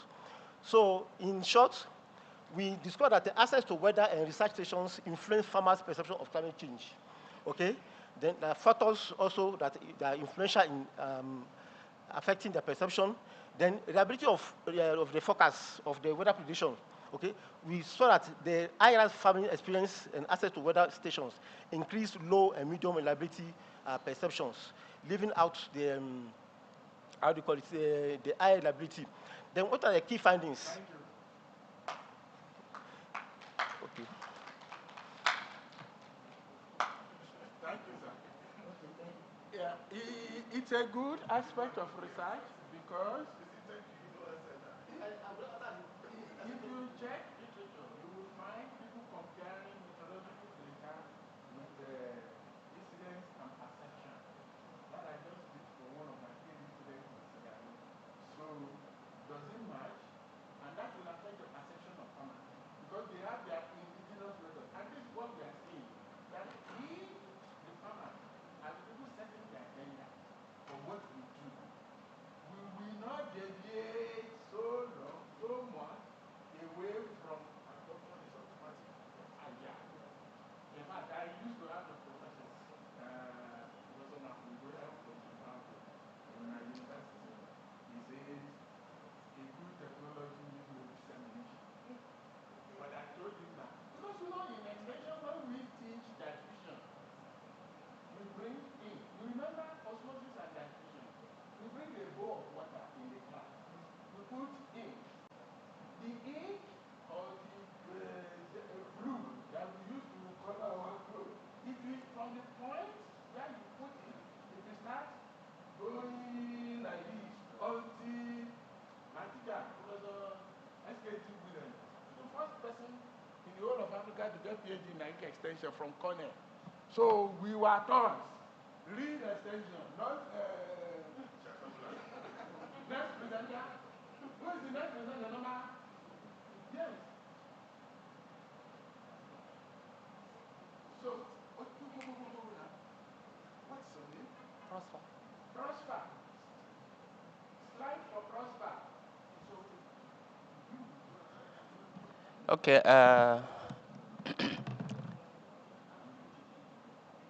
Thanks so much. Our presentation is on role of climate-informed advisory in knowledge, attitude, and practice for climate-smart livestock practice among pastoralists and agro-pastoralists in Senegal.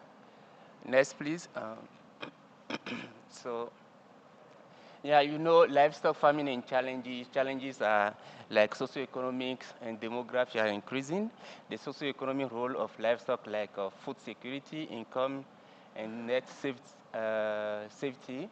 Also, climate change now is a great component of risk, of production risk, due to temperature, and this has consequences as grassland, water resource depletion for livestock, and further, and also there is a decrease in fodder availability and water resource.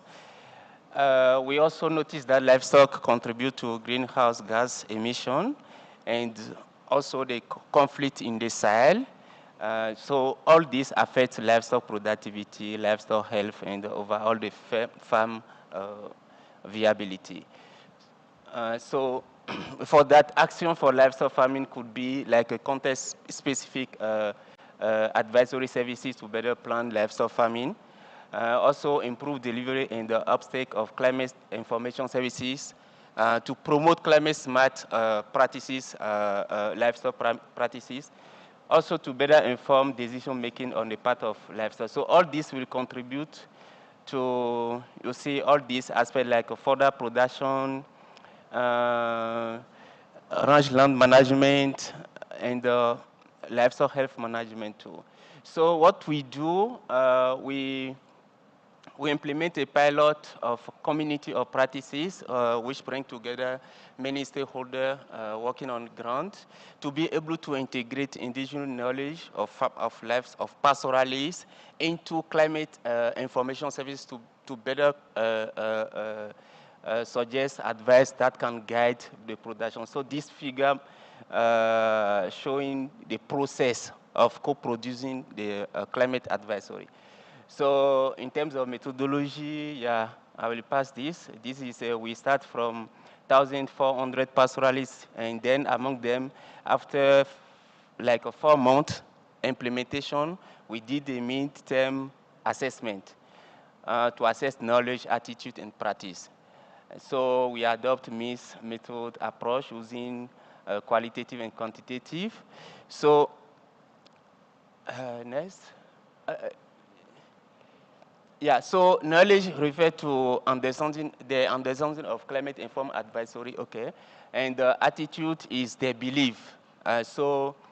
Belief in terms of usefulness, in terms of also reliability of climate-informed advisory, and also practice here about the observable action of an individual, that what they do with the climate information services that they receive.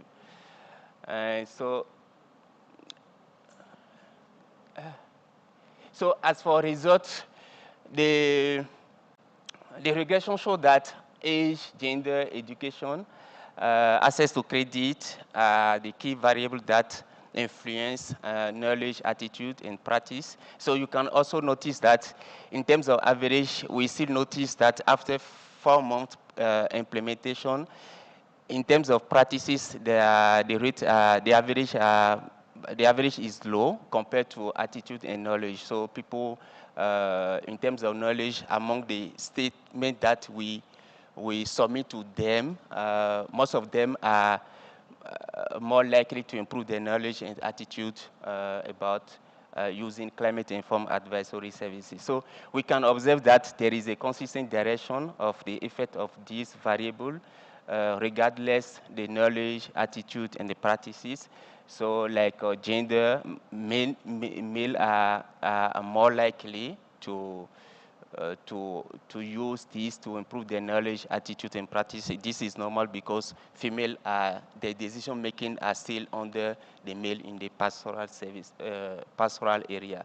So in terms of conclusion and recommendation, we can see that climate informed advisory significantly enhance the knowledge and attitude and practice. And also socioeconomic factors like gender education can positively influence. And then intervention can include gender inclusive program and education programs. Thanks so much.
Globally, is more than 3 billion cars. And with this simple improved fodder, improved garlic and salt lick and ginger, this thing will go off. And the methane they are releasing is trapping 300 times heat attracted than NO2, which is just 30 times. So that's why methane is very, very serious. Even from rice now, we are cutting it because of the ponding alternative wet and dry to reduce it on rice farms. So we need research like this, all this knowledge kind of a thing. Leave it for people that are just coming to learn agric. Oh yeah, madam.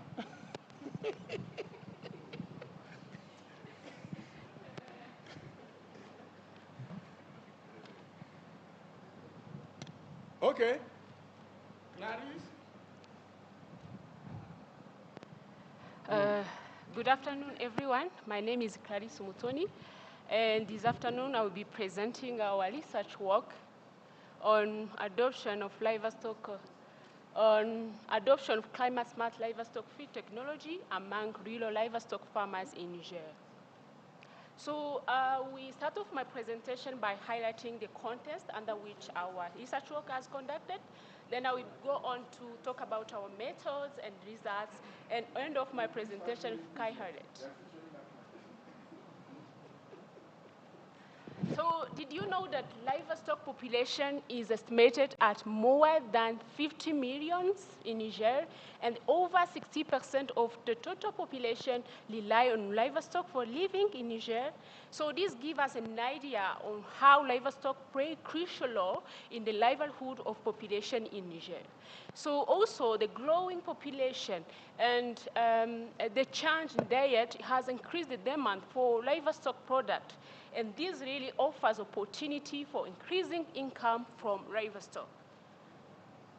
So, but the killing production of livestock remain very, very low, and this is because of scarcity of quality feed and caused by climate change that is impacting grazing area, food availability, just to name a few. So researchers have done a wonderful job. They have really developed climate-smart feed technology, and those technology has proven to increase the production of feed availability, but also the increased livestock production. However, the adoption of those technology among farmers has shown limited adoption rate. So we were really very curious to understand what are really the key factors that influence the likelihood of smallholder farmers for utilizing climate-smart livestock feed technology so that we can guide our strategy and approach to increase the adoption of climate-smart livestock feed technology. So we went into the field. For those who doesn't know Niger is located in West Africa, a Sahelian country, highly vulnerable to climate change. So we went to evaluate 6 climate-smart feed technology that we know that they have been promoted, and then to get to know at which level they're being used by the agro-pastoralist household.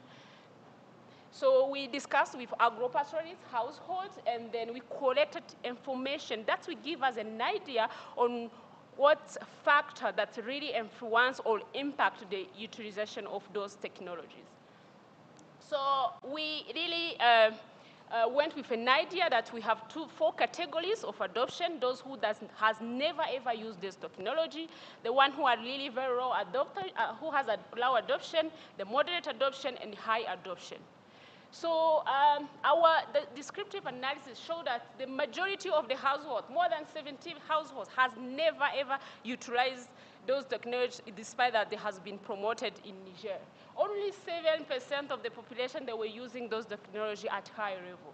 So we went on to really have a good understanding what may be the factor that's really influence the utilization of this technology. So we found out 6 factors that are really key drivers for adoption of this technology, among which we can highlight the household who has at least 1 member who are a member of farmer group. They were more likely to utilize those technologies. So you can get an entry points from farmers' organization to be able to increase the level of adoption. We found also the geolocalization has a really big impact on adoption of the technology. Like household who in region that has high market availability, who share borders with Nigeria, with good business opportunity, were more likely to adopt those technology. Also, households who own small ruminants were more likely to adopt climate-smart feed technology. So from this study, we believe that utilization of climate-smart feed technology can be enhanced by using approaches that will help us to increase the awareness about those technology. It may be collaborating with champions to raise awareness about those technology, because we know that our farmers learn from their neighbors. They want to copy what they see is working quite well. So it's really important to work with those champions or those innovators who are really willing to put everything in our technology to be able to be successful. Also, we saw that those who were participating in farmer group were more likely to adopt technology. So we can use this as our farmers group as an entry point to be able to increase the adoption of our technology we have been promoting. Also improving skills. And again, also improving skills using farmers groups can also help us to really build the capacity of many farmers. So we believe that by really integrating all those approaches, we may be able to increase the adoption of climate-smart feed technology, increase the production of livestock, also enhance the resilience of livestock system. Thank you for your attention. Thank you. Just one short question. What's the operational definition of climate-smart livestock feed technology? Which feed is not climate-smart? Which feed is climate-smart?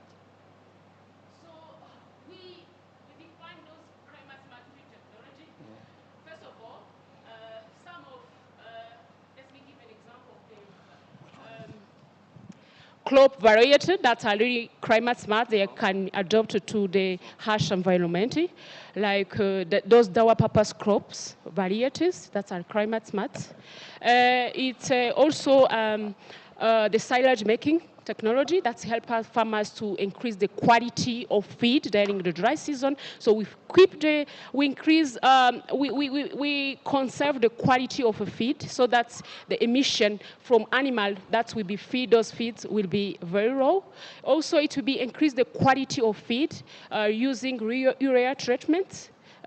Using small quantity of urea, so that will help us to increase the quality of stover. And when you increase the quality of this stover, we increase the efficiency of feed, and then we reduce gas emission from essentially crude processing.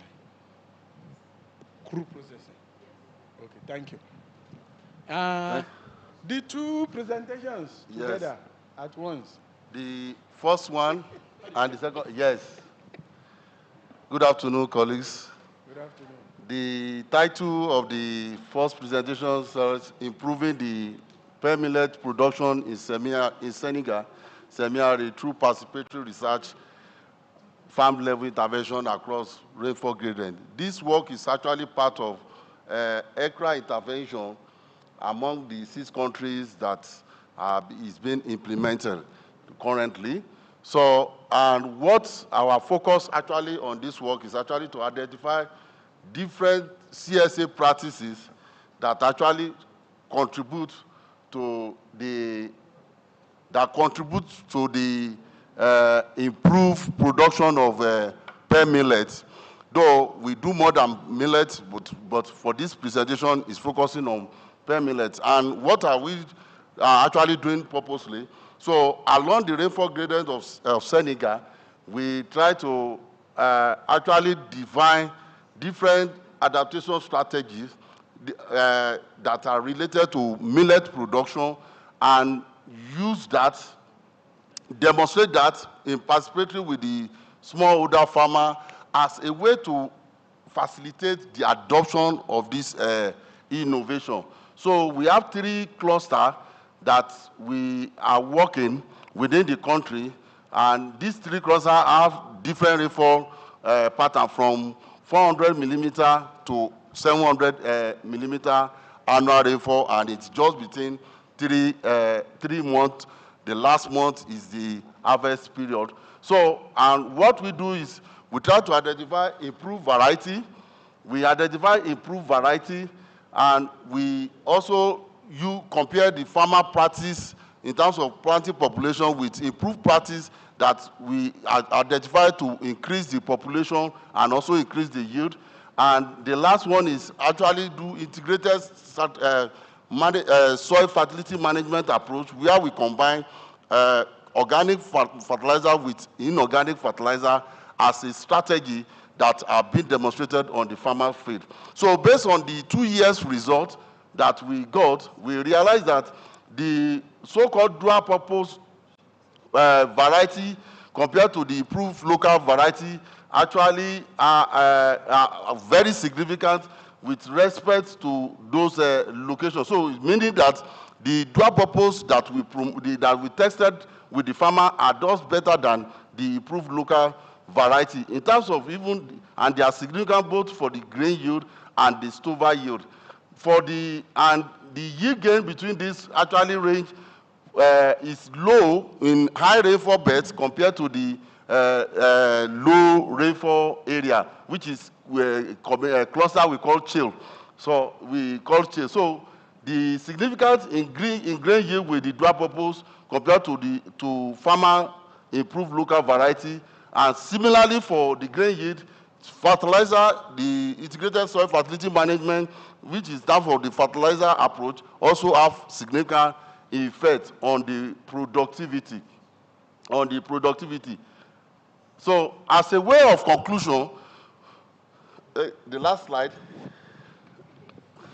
As a way of conclusion, this actually information is actually to look on the long term the best potential adaptation strategy. Yes, in terms of high density and the microdosing strategy that we do to narrow the gap. On demonstration parties now it has been done, but going forward we try to do that with long-term simulation model so that we'll be able to know which one is best approach. And at the end of the day, we do some economic analysis to actually evaluate the strategies and then be able to draw a conclusion at the end of the day. Thank you. First round applause. I just quickly want to say something. In those days, participatory research, we normally use farmer actual practice as the control. Yes. From all these CG centers now, have you decided not to put farmer actual practice on it again? No, the farmer actual practice is there. Is it the T4?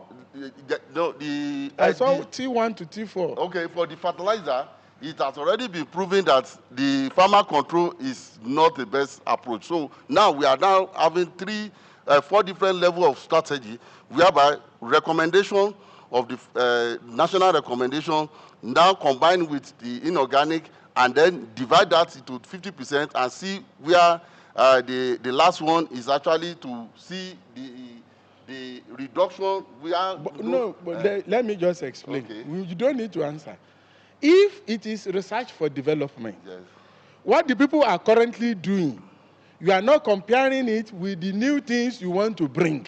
How do you convince them that this thing is a lot better, or it should be, or it's an improvement on what we are seeing? Do you understand my angle? Yeah.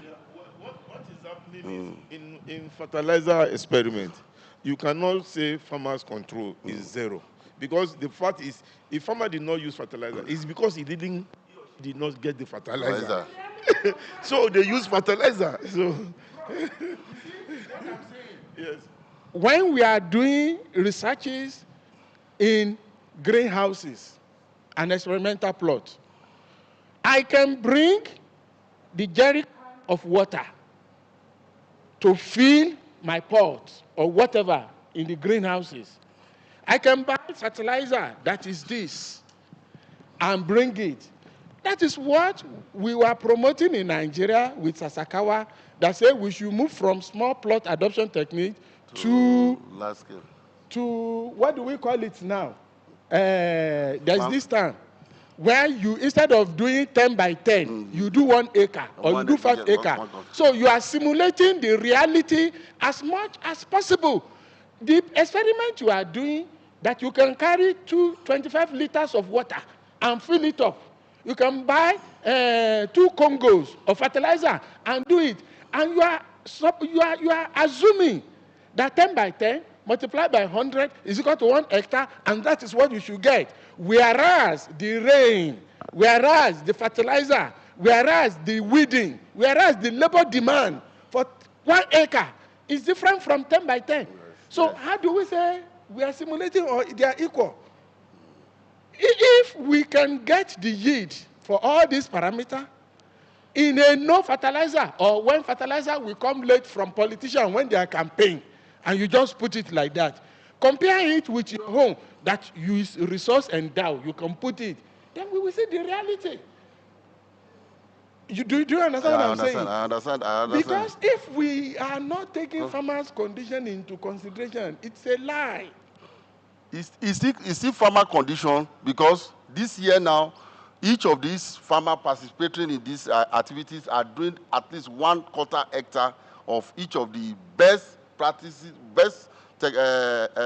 integrated soil fertilizer rate in their community. So, which is already, we are scaling it up from 20 by 20 meter radius now to 1/4 hectare for each of the recommendation you have given as the best performing, and the fertilizer is not available, or the politicians are bringing it after the right time has passed.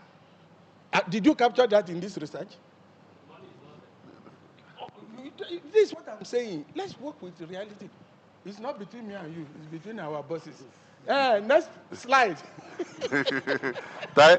Thank you.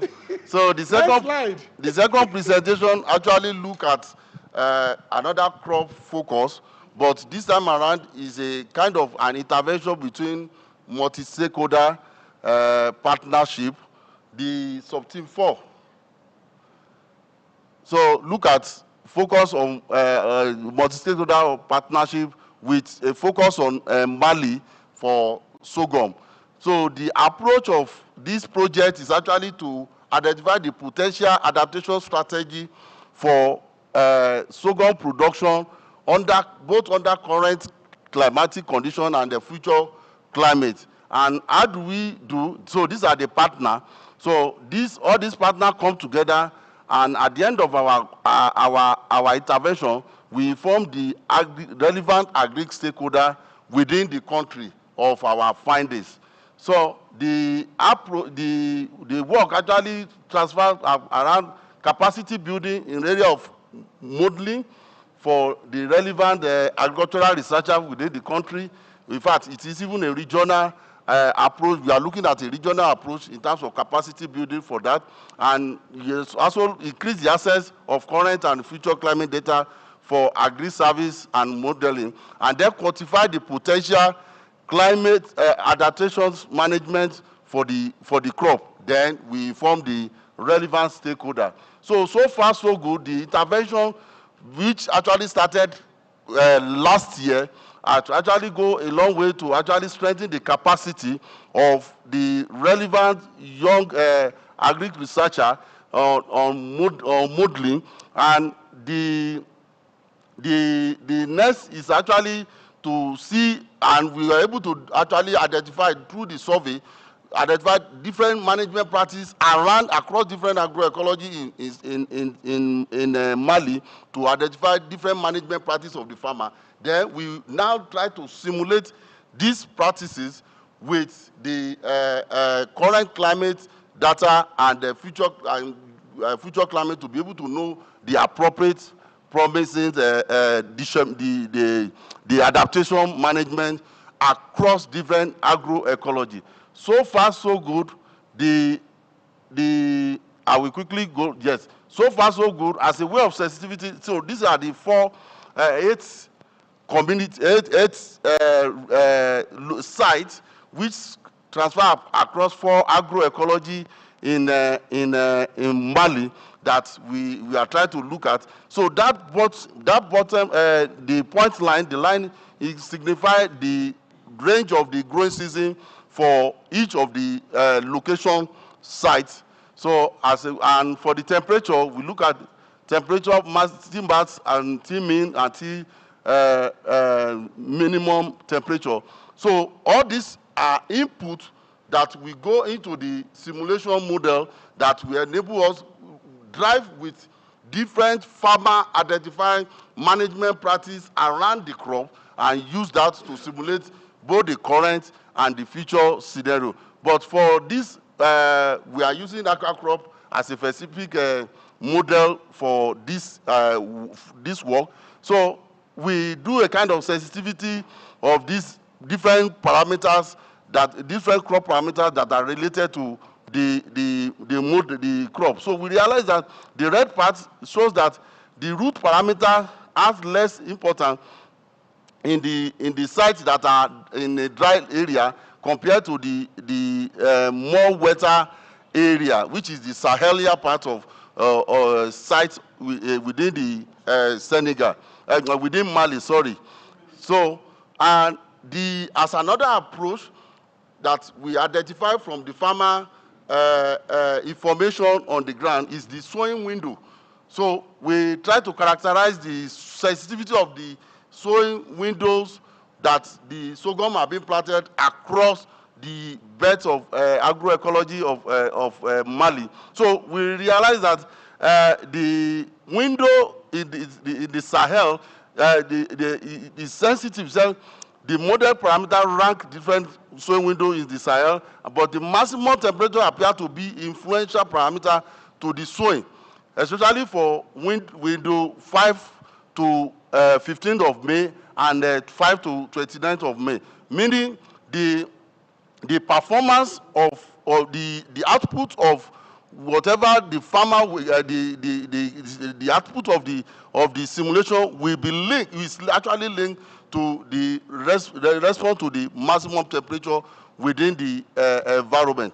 Though it's still an ongoing work, and we are trying to create. The idea is that we will create a dashboard at the end of the day that the extension agents can actually work with, that we help them to actually know, okay, for this, any of the agroecology, they can know the best management approach, the management adaptation strategy to use for those identify improved variety of sorghum that IGRISATs are already promoting within the country, and where each of them we are working better based on the current climate and future scenarios that will be subjected to.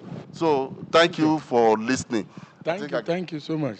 In practical terms, how will this help farmers? So before it goes to the farmers, the first is the extension agent who will be related to the dashboard that will come as output of our simulation output from both the current and long-term the future climate scenario. So then it will give them first-hand information on different strategies within the different agroecology of Mali that they can use as an advice to the farmer.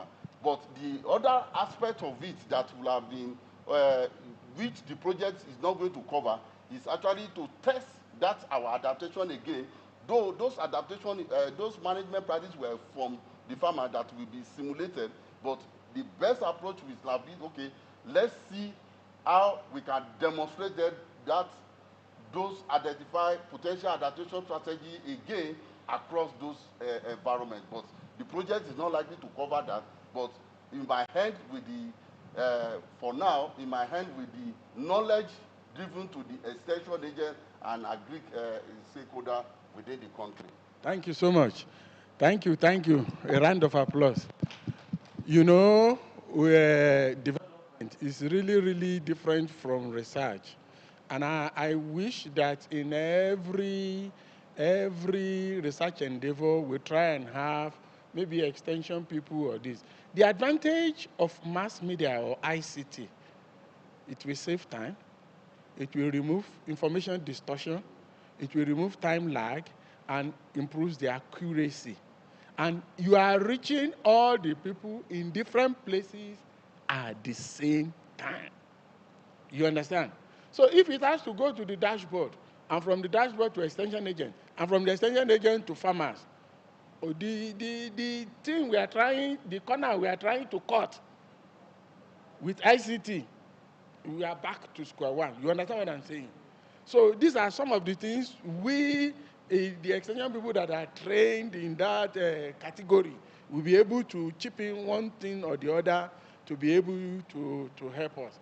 While I was in Nigeria, for IITA and for IART, in more plantation and IITA, we took, this is IITA, we took communities that are 20 kilometers around IITA.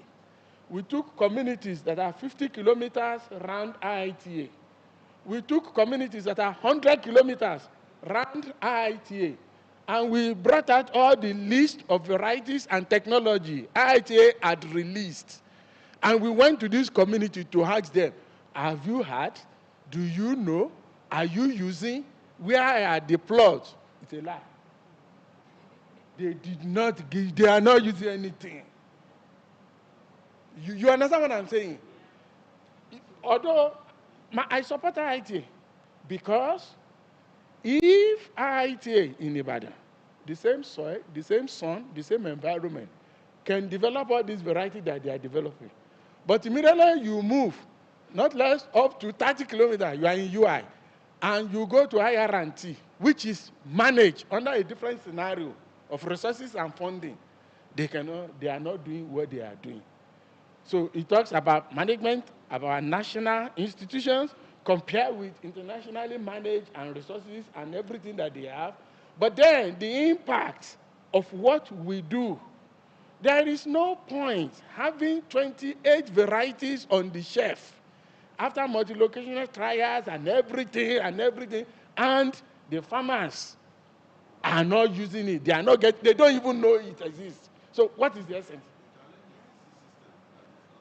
Yeah, that is why you remember my presentation in the morning. Right from the beginning, this thing should be built into it. If it means one of your staff is going to exit the CG center and become the business owner for that thing. Yesterday, somebody was here who had developed from Ghana 3 different varieties of fall armyworm resistant varieties. And CSIR in Ghana had even released it. So where are the farmers in Ghana now that we will ask, where is your plot for this thing? Or are we just releasing? The same group of farmers I collected my BSc data from, they are still there. Their situation has never improved. I've moved from BSc to MSc to PhD to professor. I've graduated 22 PhDs. These same farmers we are collecting data from, they are still there. And the condition is not improving. So why are we getting this degree? Do you understand where I'm coming from? Yes, degrees are needed. The Reform professor will tell us we are not even doing well with the degree because we are only turning out how many thousand a year, whereas it is in millions in China and the other places. But then, even the ones that we have, what are we doing with it? You understand what I'm saying? So I'm talking development now because maybe the research is an avenue, but not the destination. Yeah, it should be useful, sincerely speaking. It should be useful. The lady scientist from NIHOT in Ibadan that developed the biopesticide that controls fall armyworm. No. Yeah, that controls fall armyworm, and she's a scientist. And when it got to farmers, particularly in northern Nigeria, they tested it for anything, and it worked against Absoluta, that tomato pest too. In fact, when I first heard it, I was arguing with the person that the physiology of the larva for Absoluta is different from the family of the fall armyworm. That how can one biopesticide control this worm from this family and this one from that family? They say, don't argue, follow us to the farm. I went to the farm, the thing died. So I kept quiet now because I don't know the ingredient the woman mixed together, and luckily they got a TCP from FAO in Nigeria that helped them to be able to do that. I did evaluation of FAO program in Nigeria from 2012 to 2016. So everywhere they have given money, I had to go and see the outcome of the money. I went to Delta State, I went to Calabar, I went to Ekiti. The sucker of plantain, the now Africa Bank president, Adesina, brought for us to improve our tissue culture and everything for banana and plantain. We cannot trace them. I went to a place in Calabar. This man that was a former governor, Anyade, he said, they have brought new soccer. They have brought new soccer. All the farmers that are there, he drove them away, acquired the land that is going to belong to state, and we are going to plant this new soccer so that we can demonstrate to Nigeria. Of course, you know, Cross River State is the bed for planting, and he converted that plot to his own personal farm, and there was no soccer. So you understand what I'm saying? So these are...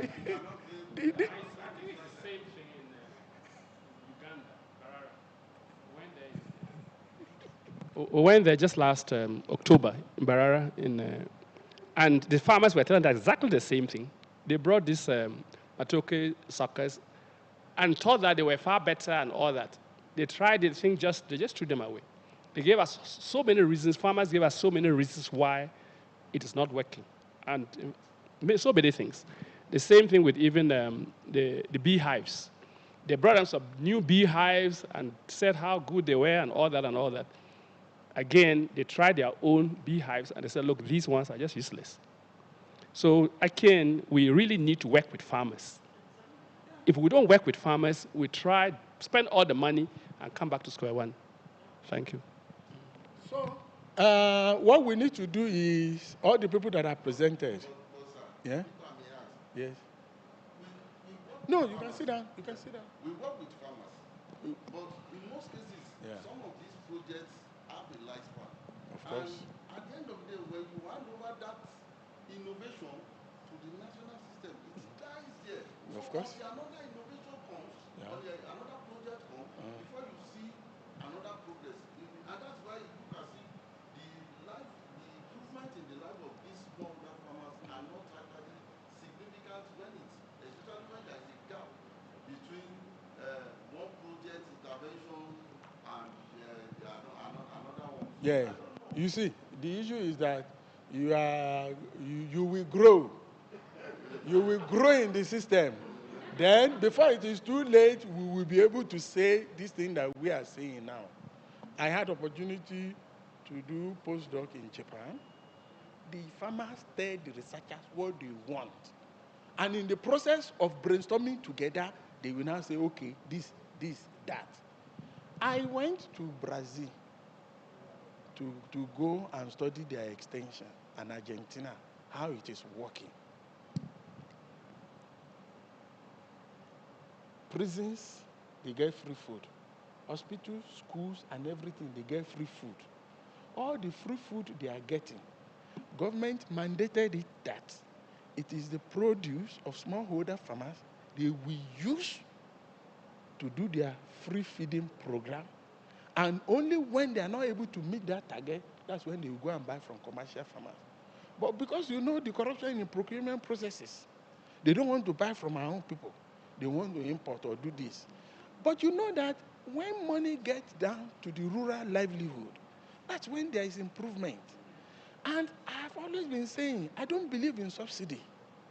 The only best subsidy, and I want a research that will disprove this, because I've been nursing it for so many years. The best subsidy is a guaranteed market system. That I put in my energy, I put in my effort, I put everything, I will get somewhere to sell. The South African commercial farmers are doing very well because their brothers in Europe, their brothers, you see, their brothers in Europe have given them order for consignment.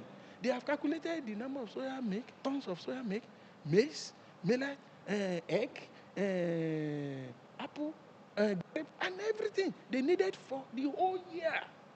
When they get it, they will now call the Association of Grain Farmers, the Association of Pulses of Legume Farmers that are white South African. You, because of your land, give us 10 tons. You give us 5 tons. They distribute it, and they tell them the specification of what they must produce. And the date, it must be ready because it will still travel another 1 month on the sea before it arrives in Belgium, and they start distributing to all the EU countries. So they even get money in advance. When they want to harvest their banana, they don't wait until it's showing yellow color. They know because they are calculating the date so that it will not be overripened by the time it's arriving in that place. Their strawberry going to Australia was having that problem of overripening. One of our students in my former university in South Africa developed a culture or a bacteria. When they put it into the pack of the strawberry, it will stop ripening. Immediately they get into Australia and open the pack, the ripening continues. That lady is in Canada now. You understand what I'm saying? I mean, things that will show impact, improvement, development. That patent, the lady and that Professor Babalola, they were calling in the morning. They are sharing it. And you get your money for life. So some of these things, we just have to push it. It is not the lifespan of the project. We are not ashamed, or we are ashamed that they are even helping us to do research to solve our problem. And now you are saying the lifespan is too short, or you are saying the money is not too big. So what do you really want? The issue is, what is the problem that we are solving? And if we are able to solve this problem, nobody will beg them to continue with it. When Ukraine-Russian war started, and people introduced voucher, people introduced liquid fertilizer, there was a man in Uganda who was buying woman urine. We ferment it and add something in it and was selling it. Government was calling everybody to come and sell urine. You understand what I'm saying? Because one way or the other, it's solving a particular problem. You took this issue of sewages and waste human being to Pakistan and Bangladesh. They say no, because of cultural and religious reasons. Don't bring it here. We don't want. But when you go around CSRR in Accra, in Ghana, all those urban vegetable farmers, which water are they using? And even go to Johannesburg, All this cabbage around Pretoria, the cabbage around Johannesburg that we are eating in Marriott and Southampton. Is it not from that same water?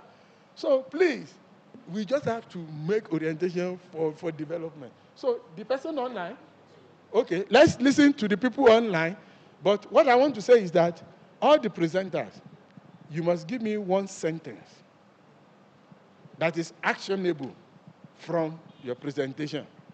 So that by this time, in 2026, in the next 2 years, we will see whether we have achieved it or not. One sentence. You know, you have used 5 minutes, like this. Eh? From your paper, eh? I want one sentence from you that is the key thing that we can put into action that will help climate smart agriculture in Africa. You did it yesterday, you are excluded. You are not here yesterday, you are not here, okay. New people, please do it. One sentence. Okay, can we? Kofi, shall we? Thank you. You know, we need to change the scenario. Only God will help us. This dollar per gem and everything, we are doing ourselves. We will collect per gem.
Hello.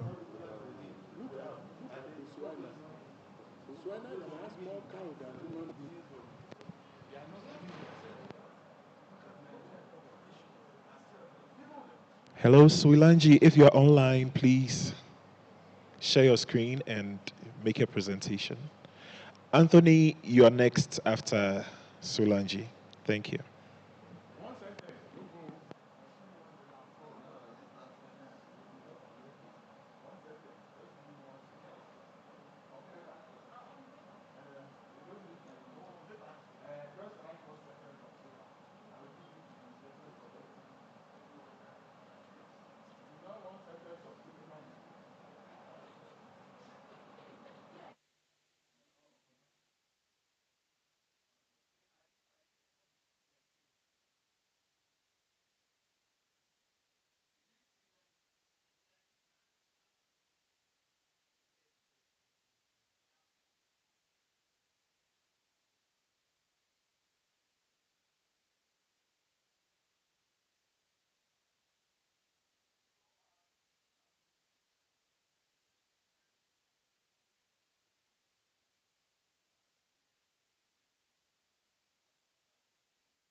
Hello?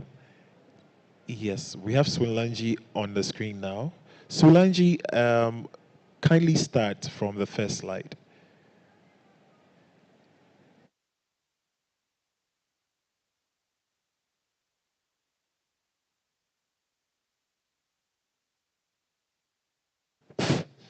No, we didn't hear you from the beginning. I just had a feeling you had started, but it's fine.